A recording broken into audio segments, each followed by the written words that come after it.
Yes, I destroyed the entire Red House base and their leader, and took the super gene they injected into every Black Widow, as well as the innate formula that slows down the aging of body functions. Carl nodded without denying and said to Tony. Slowing down the aging of body functions, isn't that prolonging life? My method. It's the same as what I thought, right? Tony muttered to himself for a while, and then he suddenly realized it, and immediately said to Carl excitedly. After all, it is prolonging life, even Tony would be excited if he knew it. Afterwards, even Aunt May, Raven, and Pepper's eyes lit up and they turned to look at Carl. They knew that they had been waiting for him here after Carl left. Aunt May and Raven only breathed a sigh of relief when Carl just showed up. Yes, it's just as you thought. It can extend your lifespan, but it requires continuous injections, which is not suitable for you. Soon I will have Samuel research better genes for you to inject, which can extend your lifespan and enhance your strength at the same time. Chapter 62 Yelena's Allegiance. Carl said to Tony calmly that he had always been immortal in the timeline. Now that Carl has become Tony's friend, he should at least increase his strength, not to mention that Raven, Aunt May and others also need that. Thank you, Carl. Tony said to Carl sincerely. After all, extending lifespan is not easy to do, not to mention that Carl also planned to give him and Pepper the injection because his relationship with Pepper has been heating up recently. The two did not express it but they already understood it tacitly. Okay, we'll go RST. By the way, come spend Christmas and New Year with us. At least it'll be more lively. Carl said after waving at Tony. He really couldn't stand Tony's expression. It was even more painful than killing him. He was much more pleasing to the eye when he was cocky.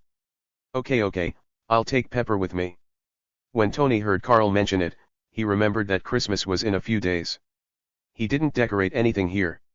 Usually Pepper helped him to do it. Even the RST Christmas tree was bought by her. Hearing Carl's invitation, he immediately agreed. After Carl nodded, shadow ninjas appeared behind Aunt May, Raven, and Wanda, and took them into the shadow world. Even a shadow ninja appeared beside Speed, and took him to sneak towards Carl's manor. After bringing them back to the manor, he immediately sent out the black shadow ninja to clean up the mess and had all the damaged furniture replaced. He then summoned the servants in the manor and handed the matter over to Aunt May and Raven. He went to the warehouse of the manor, and the black shadow ninja behind him moved a chair and placed it behind Carl. After he sat on the chair, a woman was brought out by the shadow ninja in front of him. It was Natasha's sister, Yelena. At this moment, she had bent her broken leg back. Because of the gene injection, her recovery ability was much stronger than ordinary people. She slowly raised her head and saw a burly man with black hair and blue eyes sitting on the chair looking at her. I'll give you a choice. Become a security guard in the manor. You can continue to live and don't have to kill and carry out missions every day. I can even give you a vacation. You may not know that Natalie Romanoff is actually still alive. She is your sister. Carl leaned back in his chair and looked down at Yelena and said to her. What? Impossible. The master of imitation clearly said that she was dead. Yelena said to Carl in disbelief when she heard that her sister was still alive. In her opinion, her sister died while performing a mission, so the Red House began to select the next Black Widow. She would also. Haha, it should be the master of imitation or Dekov who told you that she is not dead, but changed her name to Natasha Romanoff and is a level 7 agent of SHIELD. They naturally cannot GHT against SHIELD, so they lied to you and said she was dead. In fact, you have seen her. Carl said to Yelena with a chuckle and explained why the Red House said that her sister was dead. This is normal. SHIELD is quite powerful in Europe and America. The reason why Natasha joined SHIELD was because of Hawkeye. Hawkeye was going to kill her, but for some reason he brought Natasha to join SHIELD and became a level 7 agent. In the comics, Hawkeye and Black Widow are both level 10. In the movie, it is level 7. This is impossible. We have never met before. In fact, I have always been on missions, either to obtain intelligence or to assassinate. Yelena said dazedly. This news was too much of a blow to her because they entered the Red House together. Nothing is impossible. Don't you remember? When you came to apply for the position of housekeeper of my manor, I chose Green among you, Green, and your sister. Do you remember now? That person was your sister. She just used a pseudonym. You must have been separated for too long and don't remember each other anymore. So, you only have one choice now. Either work for me and become the security guard of the manor. Of course, I don't need you to spy or assassinate anyone. You just need to protect the people in the manor. If you don't agree, I will crush your head. Carl casually told Yelena his request, and he remained the same when he said the last sentence, as if it was insignificant to him. Okay, I agree. But, you said before that you could give me a holiday. Yelena hesitated and agreed to Carl. If it was really as Carl said, then this place was like heaven compared to the Red House. Besides, her sister was still alive, so at least she still had a relative. Okay, then come with me and get to know the people in the manor. Of course, since you just joined, I will let the Black Shadow ninjas watch you in your shadow. Once you betray or do something that harms the lives and safety of people in the manor, or do something dangerous, they will kill you directly. Carl said to Yelena expressionlessly, and after he finished speaking, nearly 30 Black Shadow ninjas entered Yelena's shadow. Yes, boss. He brought Yelena in front of Aunt May and others, and told them that they would be the security personnel in the manor in the future. Although Aunt May was a little surprised, she didn't say much. Carl's arrangement naturally had his intentions. After getting to know a group of people, Yelena was taken away by Raven. After all, she had just straightened her foot, and she had to let Raven take a look at it. On the other side, Gwen woke up in bed, and after seeing the strange and luxurious ceiling, she became alert, but found that her clothes had been replaced and the spider suit was not with her. She immediately realized that her identity was exposed. At this time, the door of the room suddenly opened. Gata. Hey, our little spider is awake. After Carl walked into the room, he happened to see Gwen sitting on the bed thinking, and then he teased her. Gwen's appearance made Carl's eyes light up. Her golden hair, beautiful face, and the haziness after just waking up made her look particularly charming. Who are you? Where am I? Gwen looked at the handsome man with black hair and blue eyes who pushed the door open and asked with a little confusion, but at this moment all her muscles were tense, and her spider sense was telling her to escape from here immediately, because the man in front of her was extremely dangerous. Chapter 63 Gwen wakes up me. I have many identities, but to you, I should be considered the one who saved you, Spider-Woman. Carl walked to a chair nearby and sat down, looking at Gwen with a smile. He was curious about how Gwen would react when she knew that he knew her identity. What, you knew? Are you the only one who knows? Can you keep it a secret for me? Please, if my father knew, he would probably keep watching me. After hearing what Carl said, Gwen could already imagine the scene after her father knew that she dared to GHT with the big yellow monster. No. A lot of people in this manor know about it. How dare you run out and GHT that yellow monster without your father knowing? Don't you think about your parents? What will happen to them if you die? Carl said to Gwen indifferently, not caring about her feelings at all. After all, this damn America believes in personal heroism very much. Just like Peter in another universe timeline, after gaining power, he came out to GHT crime, and in the end his uncle even died in front of him. If he had not left home childishly, how could his uncle come to ND him? Suppose if he had stopped the two criminals before, his uncle would not have died. Later, Norman Osborn even knew his true identity. Fortunately, he did not do anything to Aunt May, otherwise he would have regretted it again. Aunt May RMLY believed in personal heroism and did not consider her family at all. Did she think he was a punishing uncle? Her family was wiped out before she came out to kill evil. Even Daredevil was just a lawyer all by himself. He came out at night. His family was not well off, but he came out to learn to be a superhero and even killed his uncle. Carl actually doesn't like Spider-Man that much, because Gwen in some universes also died because of him. Now that Gwen has become Spider-Man, he is still going to follow the old path of heroism, what is meant by the greater the power, the greater the responsibility. Come on, what will happen to your family after the gangs know your identity? After the terrorists and supervillains know your identity, will they attack your family? Will they GHT with you about what is meant by the greater the power, the greater the responsibility? I don't know, I just acted on impulse. After hearing Carl's words, Gwen thought about her father and mother. If something really happened to her, they would be so sad. Even her mother's health was not very good. I think before you do anything, you should think about your family RST. If that yellow monster today knew your identity and found out your home address, would he attack your family? What would you do if you returned home and saw your parents lying in a pool of blood? Carl said to Gwen coldly and gave her an example. He did have some feelings for this beautiful girl, but if she decided to become a superhero and become Spider-Woman, Carl would not continue. He did not want a group of fearless people to rush into the manor with bombs tied to their bodies, and his family to be kidnapped for no reason. I don't know, I should. Gwen broke out in a cold sweat after hearing Carl's words. She was already dying after being hit twice by the other party. If her physical condition had not been improved a lot, she might have died, and her parents would definitely not have been able to bear it. She remembered that she had decided to go out at night to be a hero and help others. This time she realized how stupid it was. She even felt scared about her battle with the yellow monster. Think about it carefully, because your identity is not difficult to find out. You are the daughter of the New York Police Commissioner. By the way, the clothes you are wearing were not changed by me, but by my wife. Your spider suit is in the closet on your right. If you want to leave, you can leave by yourself. After Carl finished speaking to Gwen, he stood up and walked out, telling her the reason for her clothes and the location of the spider suit. After Carl left, Gwen sat on the bed thinking about what Carl said, and was very surprised when Carl said that she was the daughter of the police chief, but she did not intend to leave just like that. Not to mention that it was already late at night, it would be difficult to explain even if she went back, so she set her sights on Carl.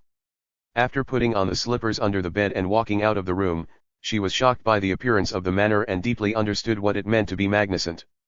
There were luxurious decorations and gorgeous ornaments everywhere. There were even some famous paintings hanging on the wall.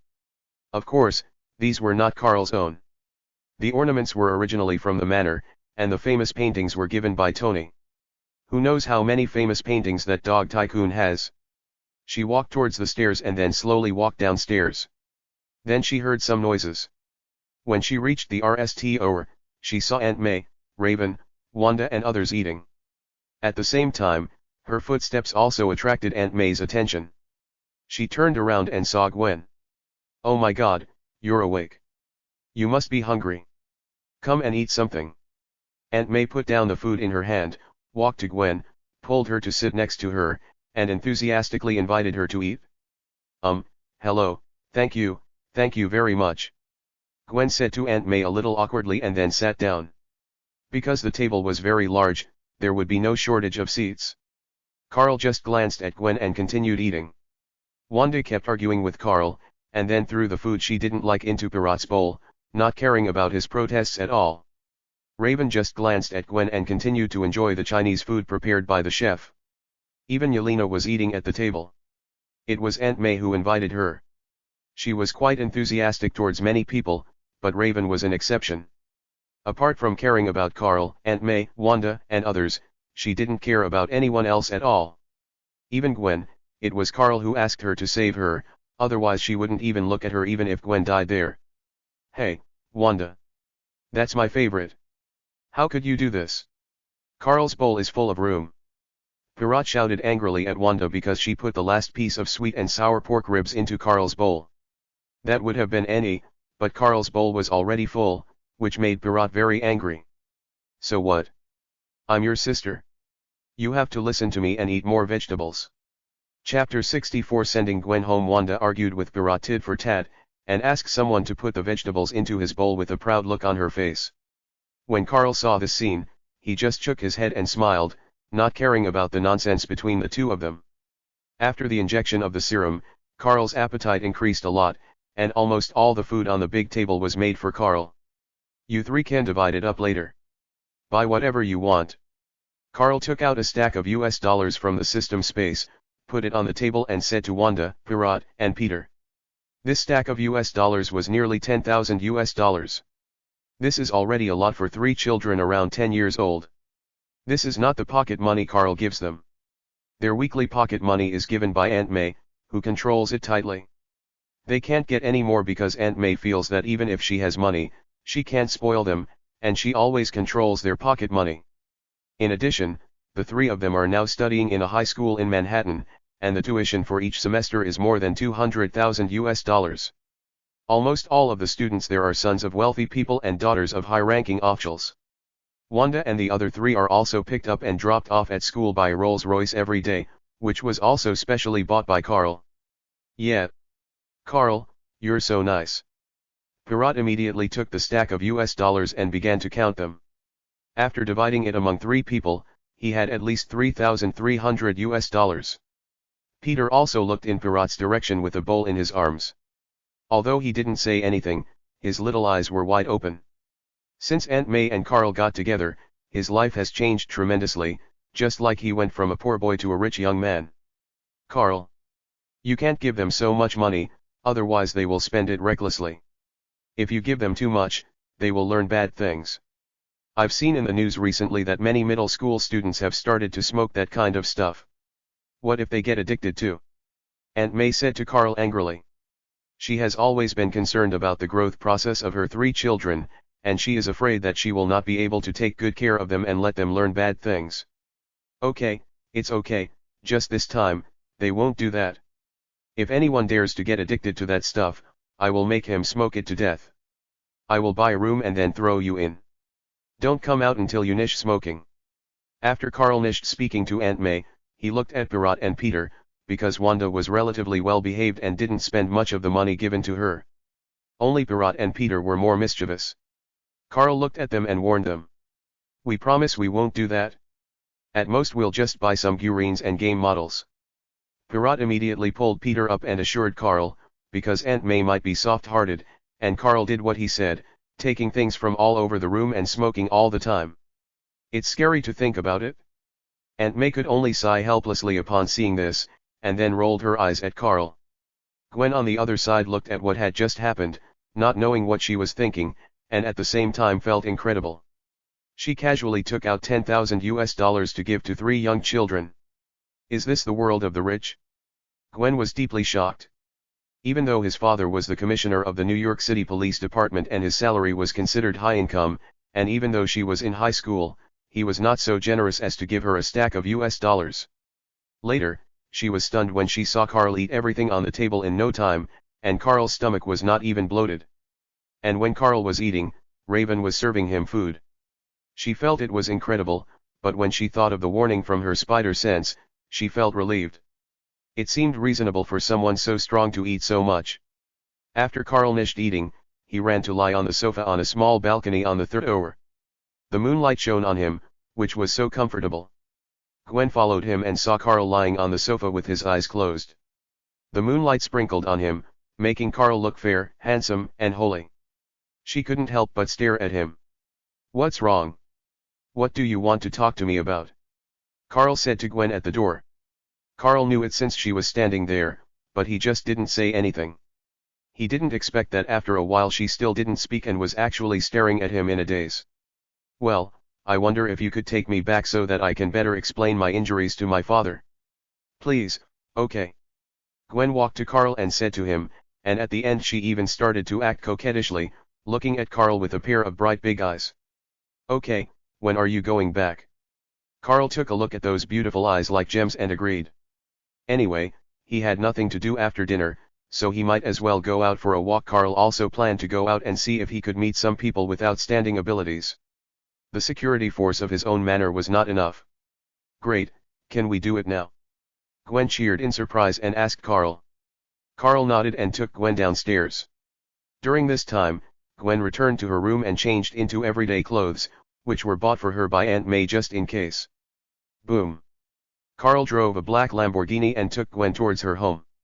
What they didn't know was that George Stacy was anxious because his daughter hadn't come back so late, so he even called the police to look for her, and retrieved surveillance videos from various regions to eliminate them one by one. Thank you, Mr. Carl, thank you for saving me. If you hadn't saved me, I don't know what would have happened.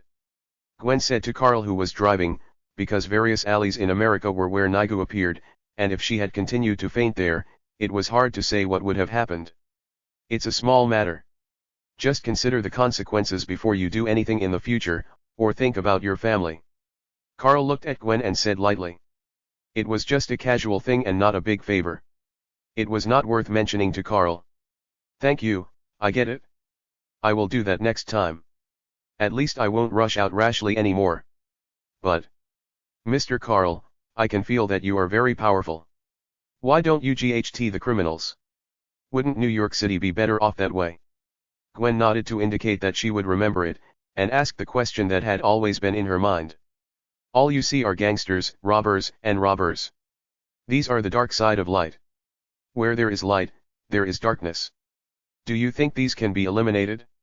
What's more, whether New York City is good or not is a matter for the mayor and the police. What does it have to do with me? My strength doesn't mean I should help them. Besides, have you forgotten the example I gave you before? I don't want my family to be harmed, not to mention that even if I GHT crime, what can I get? A sense of honor? Or inner fulfillment? As a shareholder of Stark Industries and the youngest billionaire in the United States, do I still need these honors? Chapter 65 George's death. Carl said to Gwen indifferently that after all the honors he had combined could probably make him one of the top 10 outstanding young people in America, and even Tony wouldn't wear armor to take care of gangster affairs every day, because such things cannot be eliminated, and where there is light, there is darkness. What's more, America is a chaotic country with a lot of racial discrimination, but no one has ever looked down on Carl. After all, he is a shareholder of Stark and a good friend of Tony. If someone looks down on him, he will lose his job tomorrow and the company will go bankrupt. Well, I didn't expect you to be so capable. Gwen opened her mouth after hearing Carl's words. She originally wanted to say that it was for justice, but it was too funny to mention justice to a billionaire. At the same time, she was shocked by Carl's achievements. Okay, now you're here, get out. Carl said to Gwen calmly. He didn't answer her, but stopped the car and let her get out, because they had arrived at her house and her father and several police officers had already walked up to them. Hey, Dad, I'm here.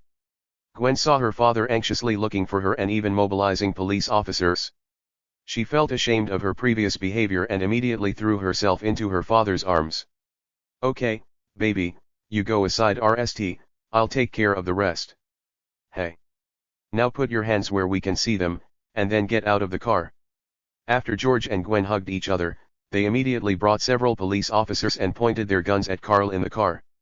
George, who is a daughter slave, saw his baby getting out of a luxury car late at night, so he couldn't help but think too much and immediately prepared to interrogate him. As for the luxury car, he didn't care at all. There were really few people in New York City that he couldn't afford to offend. After all, he was the commissioner of the New York City Police Department. Oh? Are you sure, George Stacy? I can even go to the police station with you for some tea, but you have to think it over carefully. Once I go in, this matter won't be so easy to solve. Carl opened the car window and looked at George Stacy with a smile. He exuded a dangerous aura. The last person who pointed a gun at him had already gone to report to Mephisto. Really? Well, let me see how powerful you are. I'll say it again, put your hands in front of you. Get out of the car. 3 seconds, or I'll shoot. 3. George was naturally very unhappy to see the other party being so arrogant, especially because his precious daughter was sent back by the other party so late. No. Father, you can't do this to him. He saved me. If you shoot, we'll all be nished. He is a shareholder of Stark Industries and a friend of Tony Stark. Gwen saw her father pointing a gun at Carl, coupled with Carl's tone just now and the aura he inadvertently exuded. Her spider sense was already giving her warnings like crazy, and she even had goosebumps all over her body. If she hadn't suppressed this feeling, she would have probably run away immediately. She felt like she was facing the yellow monster this morning. Come on, shoot, do you dare? If you shoot, your clothes will be taken off tonight and you will be changed from a chief to a police officer. Do you dare? Carl said to George without changing his expression. He was kind enough to save your daughter's life and even sent her back, but you didn't even say thank you and came up to him with a broken gun pointing at him. Carl's good mood after dinner was almost gone, and he now wanted to crush the other person's head. But he couldn't do that. If he did it secretly, it would be but killing the New York City Police Commissioner openly would cause a lot of trouble. Although Tony would help him deal with it, it would also affect Stark Industries' stock and might even be very tricky. With Stark Industries' connections, there are many ways to replace the police chief, but they cannot kill him openly. After hearing Gwen's words, the other police officers immediately put down their guns. They are just ordinary police officers, how could they be willing to offend Stark Industries shareholders? Not to mention that the director's daughter said that someone saved her, so doesn't that mean he was wrong? Someone tugged at George's clothes and shook his head at him. George could only reluctantly put down the gun in his hand, thinking of what his beloved daughter had just said. "Don't let me catch you, or I will send you to jail," George said to Carl viciously. He couldn't stand these wealthy businessmen who relied on their wealth and power to do whatever they wanted. Even if the other party saved his daughter, he would think that Carl had ulterior motives. "You have no chance. Contact Tony quickly, send him the video just now, and tell him the cause of the incident. I think he will be happy to help me vent my anger," Carl said to Jisoo expressionlessly, and kept looking at George with displeasure in his eyes. "Yes, boss, Mr. Tony Stark has been sent. Jarvis will remind Mr. Tony Stark to watch." Boom. Carl stepped on the accelerator of the Lamborghini, and then the black Lamborghini roared and rushed out. The other police officers also heard what Carl said just now, and then they fell to the ground weakly, looking at the so-called director in front of them with resentful eyes. They work in the police station not for justice, but for the Green Franklin. Now they have offended the shareholders of Stark Industries, who are even friends of Tony Stark. Tony Stark can say that they will have to take off their police uniforms tomorrow. If it weren't for the director's order, they wouldn't be here, and they were only here to end his daughter. This was clearly abusing their power for personal gain. Her daughter had not reached the legal time for disappearance. The reason they came was to give face to the director and to make themselves familiar to him. Unexpectedly, he had offended the giant Stark Industries. George also heard the conversation between Carl and Speedy. He turned around and opened his mouth after seeing the resentful eyes of his men. The police officers threw their hats at George and left. It was obvious that they were very dissatisfied with him as the chief, because they would lose their jobs after tonight. You know, American police have many privileges, and their salaries are not bad, but now they are saying goodbye to them. George sighed dejectedly. He originally thought that his precious daughter was killed by the other party. But even if the other party saved his daughter, he just felt that the other party had ulterior motives, because in his perception, no rich man is a good thing, not even Tony Stark. Chapter 66 Red Tank Baby, what's wrong with your stomach? George asked Gwen after he came to her. Because Gwen's stomach was still wrapped in bandages, the abnormality of her stomach could be seen even though she was wearing clothes. I was hit by a car and fell into a coma. When I woke up, I found that it was Mr. Carl who saved me. I was still wrapped in bandages. Because I was afraid that you would worry, I asked him to take me home. Then what happened just now happened. You really misunderstood him. Mr. Carl is a good man. Gwen explained to her father guiltily. It was her RST time telling a lie and she had no experience, but fortunately she was not exposed. I think he has bad intentions. My precious daughter is so pretty, he must have some bad intentions. None of these rich guys are good guys. George immediately retorted when he heard that his precious daughter was still speaking well of that man. Okay, go see your mother RST. She's worried that you haven't rested yet. George interrupted Gwen who was about to speak and asked her to go see her mother RST. When Gwen heard that her mother had not rested yet, she went straight to her mother's room. George sighed and followed. He was not as relaxed as he seemed.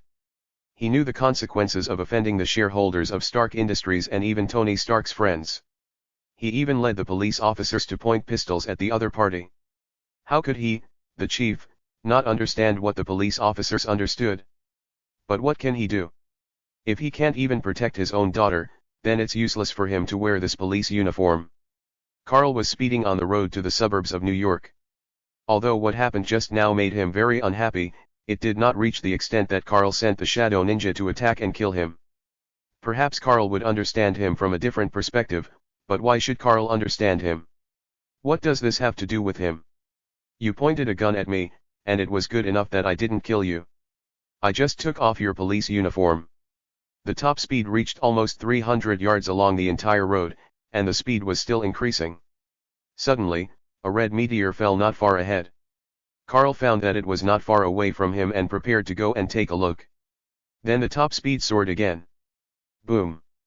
After driving for about 20 minutes, Carl arrived at the place where the red meteor appeared and found that there was actually a person, a muscular giant.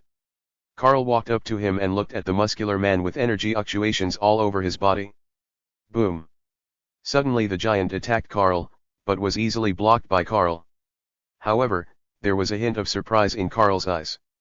You know, he now has the normal strength of Hulk, but he can only tie with the opponent. He can even feel that his hand is a little numb. Boom!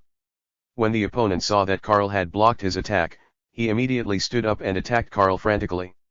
Carl was already angry and started ding with the opponent, but the more the GHT went on, the more frightened he became. He could actually GHT him on equal terms. Boom! Boom! The two of them fought with punches and kicks for 3 whole hours. In the end, Carl had to use the power of freezing to defeat the opponent. However, he was also very tired.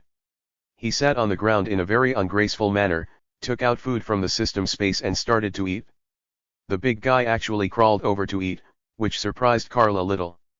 Because his eyes were red just now, he thought the other party was unconscious, and even his attacking moves were the most primitive, but his strength and physique were amazing, and he could almost compete with Hulk.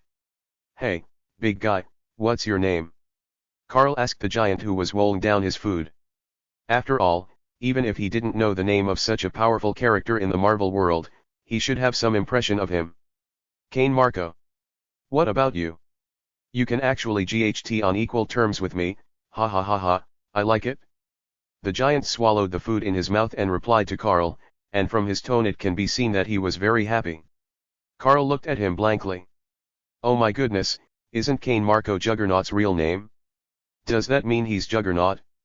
The one whose power comes from the evil god Cyttorak. And Cyttorak's magic power makes Juggernaut inexhaustible, and even his body is almost indestructible. His impact can destroy multiple buildings. It seems that according to the setting, he can withstand Thor's Meow Hammer and Wolf's Adamantium Claws. It turned out that this big guy was playing with him just now. You know, if he activates the magic power in his body, almost nothing can stop him. I just don't know who is more powerful between Hulk and him. According to the timeline, shouldn't he be with Lao Wan? What, do you know me? Or do you know something? Red Tank asked, looking at Carl's pensive expression, and stuffed the food into his mouth. A little, but not all. Logically, you shouldn't be here now. Do you know Magneto? Carl thought for a while and Nally answered Juggernaut. Even Raven's timeline was different, and Juggernaut might be the same too.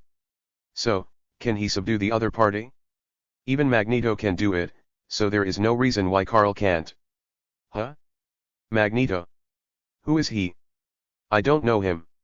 I have been in a red space and haven't had anything to eat. I suddenly came out just now and then had a GHT with you. To be honest, your food is really delicious. Do you have any more? Take some out. It's not enough. I've been hungry for a long time. Red Tank answered Carl nonchalantly, and asked him to get some more food out, because the pile of food he had just taken out had been eaten by Red Tank. Yes, eat. Carl took out a large pile of food from the system space and put it on the ground. Red Tank started to eat it immediately. These were all Chinese meals made by the chef of the manor. In order to avoid being hungry when ding in the future, Carl put some of them in the system space. He thought he was eatable enough, but he didn't expect that there were people who could eat more than him. But Juggernaut doesn't know Magneto, so that's an easy problem. If they can subdue him, their combat capability will be greatly enhanced, and they won't even need to be afraid of the Hulk. You know, Juggernaut is known for his invincible defense, and if he opens Re at full power, even Carl won't know how strong he is. Chapter 67, Conquering the Red Tank. Hey man, what are you going to do next? Carl asked Juggernaut, looking forward to what would happen after he tamed Juggernaut. If he could teach Juggernaut to develop his abilities, perhaps he wouldn't have to be afraid of Captain Marvel anymore. I don't know. Let's take it one step at a time. I don't have any family. It doesn't matter. I won't die anyway. Red Tank said to Carl with an indifferent expression, and did not notice Carl's intention. He even continued to eat the food in his hand with big mouthfuls. How about hanging out with me? I can give you enough food to eat, money to spend, GHTS to GHT, and make you stronger. Carl picked up a chicken leg and said to Red Tank casually. After all, he was not the one that Red Tank lacked, but judging from the way he looked like he would not die, he should be lacking everything. Because Red Tank has nothing on his lower body except a pair of tattered pants, and the excitement he showed when ding with Carl before, he should be more keen on ding, and perhaps this can develop his own abilities. Well. Okay, but I must have a GHT. Red Tank ate the food in his hand and thought for a while before agreeing to Carl, because Carl's strength was not weak, and he could even tie with him. It was worth it for him to follow, but the only condition was that there must be a GHT. Carl smiled lightly. There would be plenty of GHTs in the future, and he was not afraid of not being able to ND an opponent for you. Of course, there are plenty of GHTs for you to GHT if you follow me, even aliens. Carl smiled and said to Red Tank. Wouldn't the Destroyer and Thor in the near future be good opponents, or even Hulk, or aliens? Carl was in a very good mood at the moment. He was no longer unhappy about the inions of George before. He vented his emotions and even gained a subordinate with great potential. He was so happy. Then Carl took Red Tank into the manor. Of course, they went through the shadow world because Red Tank could not enter the Lamborghini at all. Carl could only take him into the shadow world. It was already early morning when they returned to the manor. It would be dawn in a few hours. He arranged Red Tank to stay alone in a detached house in the manor because he was too big, not to mention that the house he lived in could only accommodate his family. Then he went back to his room to sleep. But he found that there were two people on the bed. Aunt May and Raven were sleeping together. Carl was a little surprised. After taking a shower again, he climbed up and slept with the two beauties in the same quilt. Last night, the New York City Police Commissioner abused his power and dispatched a large number of police forces to look for his daughter who was just a few hours late. This led to a gang GHT in Clinton that was ineffective, resulting in 5 deaths and 7 injuries, and the gang members even used large-scale weapons. And our police are still looking for a little girl. We strongly condemn his behavior. Even Mr. Tony Stark of Stark Industries, also known as Iron Man, spoke out about this. You don't stop them from committing crimes, but use our taxpayers' money to shoot directly at the heads of our Stark Industries shareholders. I think he has seriously neglected his duty. And Iron Man posted a video on his social media account. It showed the youngest shareholder of Stark Industries, who is also the youngest billionaire in the United States, being pointed at the head by Chief George and several police officers. From the sentence at the end, it can be seen that it seemed that Mr. Carl saved Chief George's daughter, but he still refused to give in. Today, City Hall decided that George Stacy had committed serious negligence and was no longer to serve as the commissioner of the New York Police Department. He was demoted to a police officer and suspended for observation. Let us see the opinion of the people. Fuck you, George Stacy. Your daughter is a human being, but ours isn't. My daughter is only years old. Where were you when we were hit by the rocket launcher? She died there. I barely managed to survive. Where were the police at that time? You pointed your damn gun at a rich man and questioned him. Can't you just look at us ordinary people? Fuck you. The next day, Carl sat on the sofa and watched the news on TV. He couldn't help but sneer. This should be Tony's masterpiece. Otherwise, how could a city's police chief be suspended for investigation overnight and even the people be incited? You have to know that even Hell's Kitchen generally does not use heavy weapons, and when they are just dealing with gangs, the police will turn a blind eye. This is a long-standing tacit understanding between the two sides. But this time, they not only used heavy weapons, but even killed several ordinary American citizens, and no police showed up until the next day. If they don't protest, who will? In fact, there are police officers on duty in the police station every day. Yesterday, it was the police officers who were with George. And after the police officers mobilized by George learned that the director's daughter had returned, they also left the police station and went home. Those police officers also knew that they had offended Stark Industries, so there was no need for them to be on duty here, so they went home. As a result, there was no one in the police station and no one answered the call. It was impossible to call George, and even if the call was made to another district police station, they would not be dispatched. Not to mention that the police force and equipment were not good enough. You have to know that this place was seriously targeted by the chief. If you rashly go there and disrupt the chief's plans or arrangements, you will be in trouble in the future. After George Stacy returned home from the police station hiding from reporters, his wife looked at him worriedly but didn't say much. She knew very well what kind of person her husband was, and he would do the same thing even if the incident happened again. Gwen also learned all this through the TV in the teacher's office at school. She couldn't help feeling a little guilty. All of this was caused by her, and her father's demotion was obviously caused by Tony Stark. But even so, she felt that it was all her fault. If she hadn't been a hero and fought the yellow monster, she wouldn't have been injured, she could have gone home on time, and her father and mother wouldn't have worried. There would be no need to mobilize police forces to ND her and offend Carl or even Stark Industries, nor would there be casualties as reported in the news. At least a few people could be saved. She suddenly understood the meaning of what Carl said to her and how serious the consequences would be. Her father has lost his job, her mother is in poor health, and she has 2 younger brothers. The family may be in trouble soon. Even though she guessed that the family had some savings, her mother's health. She originally wanted to ask Carl for help, but the other party might not even meet her. Chapter 68 Super Gene Serum. Carl turned off the TV and ignored it. George's incident was just a small episode for him. When Carl was thinking about what to do, Tony called him. After he answered the phone, "Hey man, was it exciting last night?" "Ha ha ha ha. It's really stimulating, Tony. After all, someone has a gun pointed at his head. Why don't you try it? I'll help you. I promise it won't go off accidentally." "Oh shit, you damn guy, forget it, I'm satisfied with the result, right? By the way, Yingson told me that the gene has been studied, let's go check it out." "He can't get through to you on the phone." "What are you doing all day, you can't." "Shut up, let's go and take a look. By the way, I'll introduce you to a big guy, even bigger than the Hulk." After talking to Tony, he hung up.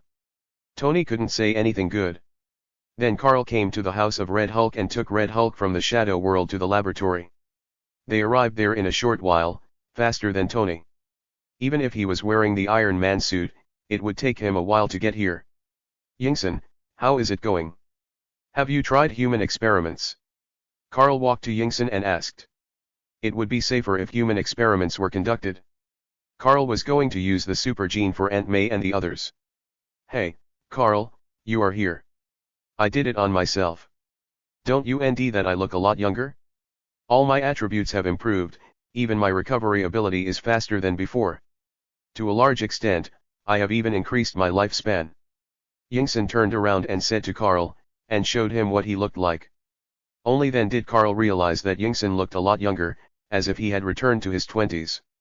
And he looked stronger, not as thin as before, and he looked radiant. He frowned. After all, Yingson was his friend. Carl was a little angry that he used him as an experiment. "Hey, Yingson, how can you use yourself for experiments? What if something goes wrong? You are a friend of Tony and me. I believe many prisons are willing to provide Tony with death row prisoners for human experiments. What you are doing is too unsafe, you know," he said to Yingson angrily. "If something unexpected happened, it would be difficult to recover. Genes are the most difficult thing to deal with." I was too impatient. Samuel and I made sure there was nothing wrong before we injected it. Look, I'm NE, right?" Yingson didn't expect Carl to be a little angry about this. A warm feeling passed through his heart, and then he explained to Carl. Okay, you are not allowed to do this next time. By the way, I have another set of super gene experimental data here. I forgot to bring it here before. You two can see if you can combine it with the one we are researching." He took out the super gene data for injecting Black Widow that he had obtained in the Red Room before and gave it to Yingson and Samuel. "Boss, this data is similar to ours, and there are just some differences. If it is integrated into it, perhaps the genes will be elevated to a higher level. I already have an idea now, so excuse me," Samuel said to Carl as he looked at the experimental data that Carl took out, and couldn't wait to start studying it. He is just like this, extremely enthusiastic about genetic research. Just get used to it. Yingson shrugged and said to Carl helplessly. He was used to Samuel's state. Carl just smiled and didn't mind. The red tank was sitting next to him with a bored look on his face. He thought the boss was taking him to a GHT, but he didn't expect to come to a laboratory. he was so bored that he might as well watch TV at home. Then he sat on the sofa not far away and was in a daze. "Hey, guys, how's the experiment going?" "Oh Cat, this big guy is so strong." Tony walked in from the door of the laboratory in a suit, and couldn't help but exclaimed when he saw the red tank next to him. It succeeded, and Yingson succeeded in the experiment using himself. I brought a set of super gene experiment data from the Red Room, and Samuel is studying it. After his research succeeds, our super gene will be raised to a higher level. Carl said slowly to Tony, who had a cocky look on his face, and glanced at Yingson. It was not because he felt sorry for that little bit of gene, but he was simply afraid that something might happen to Yingson. People were studying genes for him day and night, so how could he care about the little thing he injected? Ah shit, Yingson. How could you do this? You could have told me if you wanted to do human experiments. You were taking too much risk. How do you feel now? Are you okay? Tony looked at Yingson angrily and worriedly when he heard Carl's words. It is difficult to guarantee that there will be no accidents with things like genes.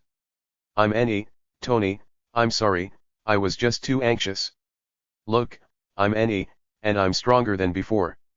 Even a lot younger, ha ha ha ha. Yingson was touched to see that Tony and Carl cared about him so much, and then he showed his achievements to Tony. Boss, I did it. The two sets of gene sequences are successfully arranged together.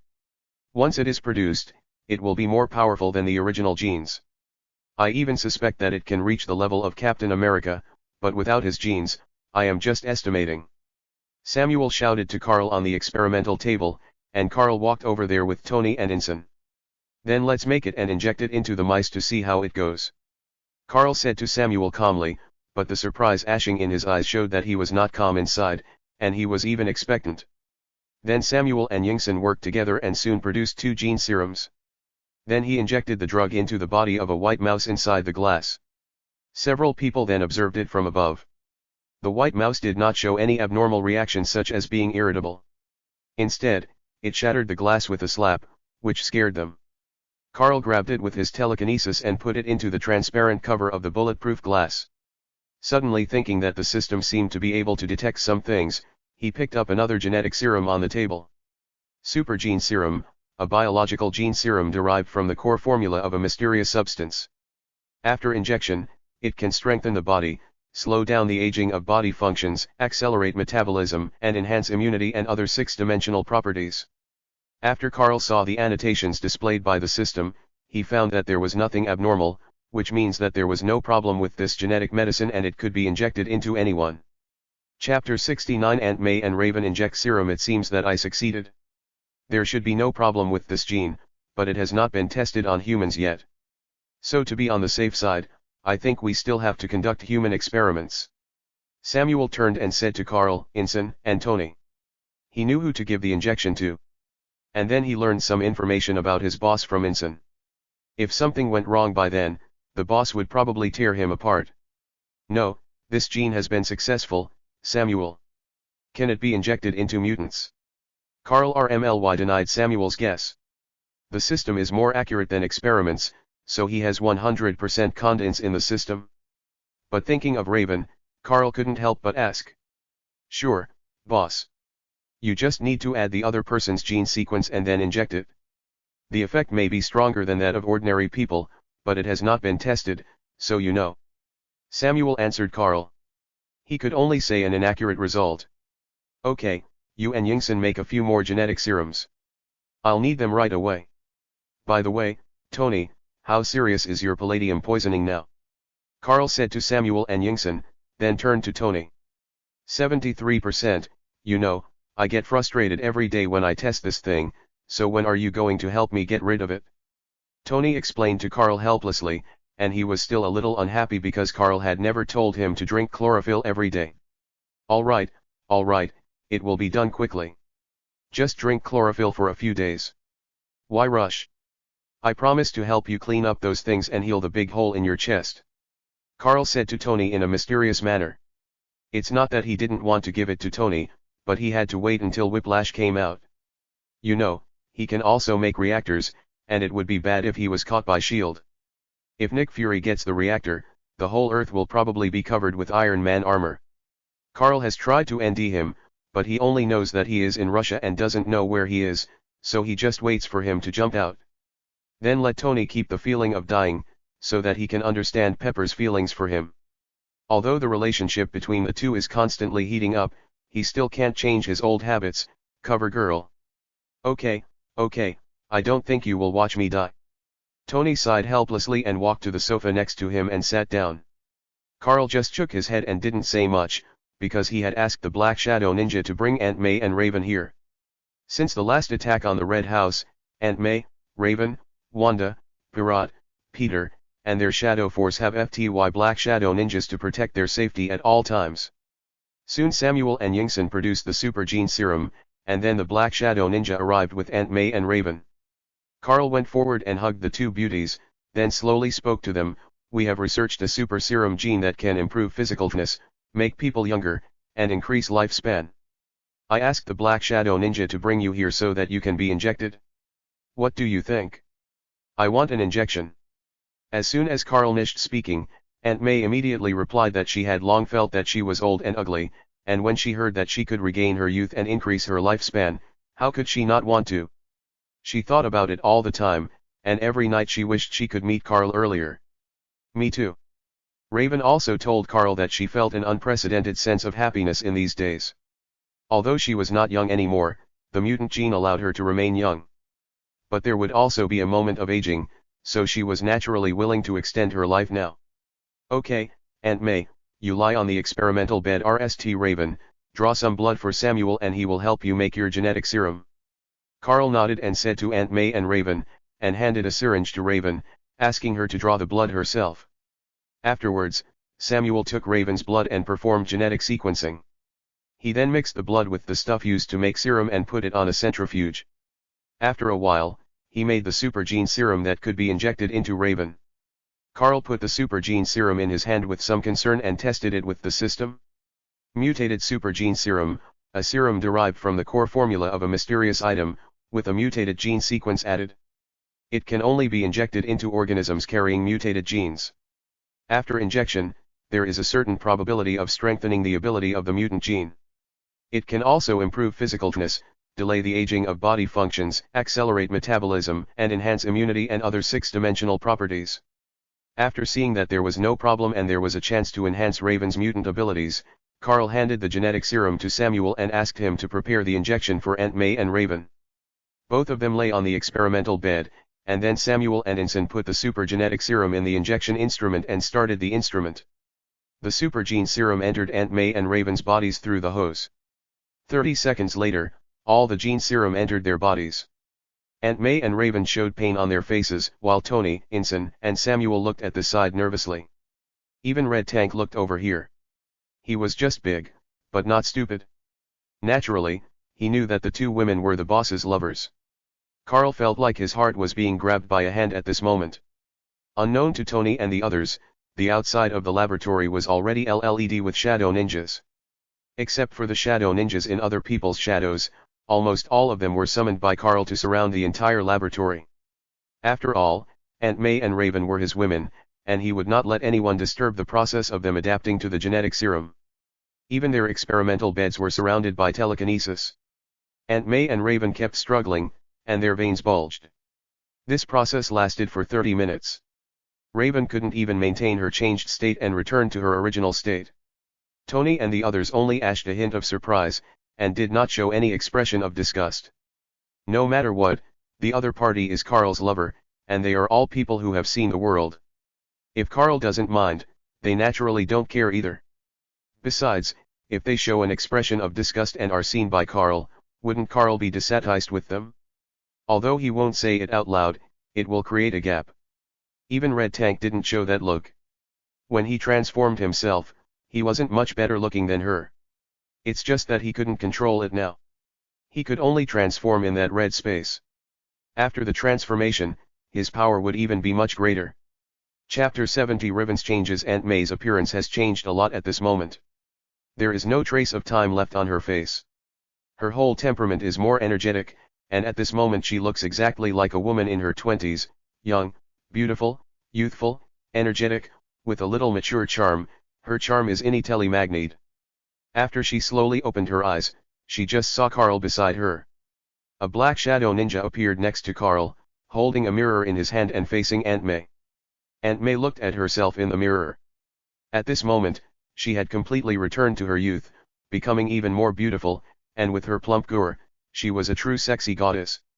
On the other side, Riven changed at this moment. Her blue skin began to disappear and returned to human skin. After a while, she turned back to her original appearance, that is, her human appearance. The shadow ninja also appeared in front of her holding a mirror. She looked at herself in the mirror in surprise. Not only was she younger than before, even the blue skin had disappeared. Raven could even feel that her abilities had evolved and become a little different. Even her body felt full of strength. She looked up at Carl and found that Carl was also looking at her. Then Aunt May and Raven walked down from the experimental bed and at the armrests of the experimental bed. It seems that you need to adapt to your strength, Carl said with a smile to May and Raven, and the two were very surprised at their own strength. Even Tony, Inson, and Samuel were surprised for a moment, but then they felt it was quite normal. After all, they were injected with super gene serum. Thank you, Carl. Do you like me now? May said to Carl with tears in her eyes. Before, she always felt that she was old, no longer young and beautiful, and not worthy of Carl. Now, she has nearly regained her youth and showed her most beautiful side to her lover. I like it very much. You are more attractive than before, and you too, Raven. Carl held May and Raven in his arms and said to them. Although Raven did not say anything to Carl, her beautiful eyes were full of gratitude and love. She had not dared to reveal her blue skin all these years. Now Carl not only did not dislike her blue skin, but also injected herself with super gene serum to extend her lifespan and restore her youth, and even her blue skin disappeared. Tony and the others looked at the touching scene, not knowing what he was thinking. Perhaps he thought of Pepper, and he himself understood Pepper's feelings for him, but the more serious the relationship, the more afraid he was. And even though he was a playboy, this kind of serious and long-term relationship was what he feared the most. It would be a lie to say that he had no feelings for Pepper in his heart. Not to mention how long Pepper had been with him. Even if she had been with him for a long time, she would fall in love with her. Now Tony was in a state of not daring to take a step forward and not wanting to take a step back. This is also the reason why Carl hasn't told him where the new element is, and where his body will be restored. The original Tony did the same thing in the original time because he knew he was dying. He even exchanged his gold watch for a box of strawberries, the only thing Pepper was allergic to. Only after discovering the new element did he and Pepper take a step further. That's because he lost hope at the beginning, and when he suddenly had hope, he would cherish the person in front of him more. Now Carl has already given him hope, so he will continue to be the same as before, looking for the cover girl. Even Pepper has ignored him recently. Of course, this was heard from May. Okay, let's go back. By the way, Inson, Samuel, come to my place to spend Christmas. It will be more lively. By the way, these are the genes of many mutants. Samuel, you can study them. It would be best if you could make it into a serum with all abilities. I believe you can do it. Carl said to Inson and Samuel while hugging May and Raven, and invited them to spend Christmas at his place. After all, Inson was his friend, and since Tony had invited them, how could he not invite him? The same goes for Samuel. He was the RST person he conquered, so he had to invite him no matter what. Moreover, since he was one of his own, he couldn't just be treated as a tool. Okay, boss. I'll study it right away. Samuel took the box from Carl and said to Carl in surprise. After all, there are a lot of mutant genes in it. He can study them to his heart's content. As for making it into serum, after he studies it thoroughly, these will not be a problem. Okay, I'm leaving. Tony, remember to come. After Carl said this to Tony, he took May and Raven into the shadow world. Red Tank was also taken into the shadow world by the shadow ninja. They returned to the manor after a while, and Red Tank ran back to his own house. After May returned to the manor, she and Raven practiced controlling their own strength in the gym. In addition, Raven's ability has evolved. She can use the other person's ability by simply changing into the appearance of another person, but the other person must be a mutant. Even Charles's psychic ability and old Van Eric's electromagnetic force can be used.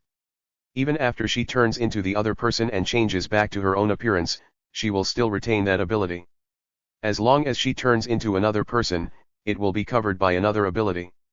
Carl was not surprised when he knew it, because in the mutant universe, the Sentinel robots created are all special factors found in Raven's blood. Then the Sentinel robots were created, which launched a devastating attack on mutants all over the Earth. Even the mutants had almost no ability to resist. Because of Raven's special factor, the Sentinel robots possessed the abilities of all mutants and restrained everyone. If it weren't for Wolf traveling back in time in the end, he stopped Raven, otherwise the mutants would have been extinct in that universe. The reason why he was able to travel through time was because of the ability of Phantom Cat. Now Raven's potential has been greatly improved, and even her combat power has been improved a lot. Carl doesn't have to worry about her safety anymore. Carl came to Red Tank's house and took him to a large off-road vehicle shop. He had keenly noticed that Red Tank showed a hint of envy when he saw the Lamborghini. Ordinary car models could not bear the size of Red Tank. He could only go to the off-road vehicle shop to have a look. If not, he could ask Tony to make one for him. He cannot treat his subordinates unfairly, and the Red Tank has extremely high potential and combat effectiveness. Chapter 71 Wakanda. After Carl took Red Tank to buy a large off-road vehicle worth several $1 million, Red Tank was extremely excited. He then said to Carl that a real man should drive this, and then he drove away, even running recklessly on the city roads. Fortunately, there was no car accident, but he just did not obey the traffic rules, so the traffic police chased him all the way. Seeing this scene, one can't help but feel a little headache. It seems that buying him a car may not be a good idea. In the end, Carl solved these troubles with the help of the relationship with Stark Industries, brought the Red Tank back to the manor, and asked Speed to modify his off-road vehicle. Carl looked at Speedy, who was transforming an off-road vehicle, and found some damage on its body. Carl then realized that it had fought with the people in the Red House to protect May, Raven and the others. Perhaps these were left over from that time. Carl immediately decided to upgrade Speedy. He pulled up a photo of Wakanda on the map, and then disappeared. He was going to Wakanda to get some vibranium. For a wealthy family like them, it shouldn't be discovered if they got 1 or 2 tons. Why don't they give it to him? Carl didn't plan to take it. He planned to let the Shadow Ninja move it. How can this be considered stealing? It's just that you didn't notice when I moved it. This is not stealing. It's called taking it openly. After entering the Shadow World, he dived quickly in the direction of Wakanda. At his current speed, it took him 3 hours to get from New York to the outside of Wakanda, the so-called poor country. Inside was a high-tech country, and everything was made of vibranium. He was Denny Telly, the richest man in the world. Even if he had a piece of cloth on his head, he was not as rich as others. After observing for a while from the Shadow World, he immediately dived into the mine where they were digging vibranium. After a while, he found cartloads of vibranium ore. Carl didn't want to renade it himself, so he immediately followed the cartloads to the place where they renade vibranium. He was shocked when he went in. The entire factory was full of renade vibranium. Carl used his ability from the Shadow World to look at the vibranium in the warehouse and drooled a little bit. These are all vibranium, which is sold at $100,000 per gram on the black market.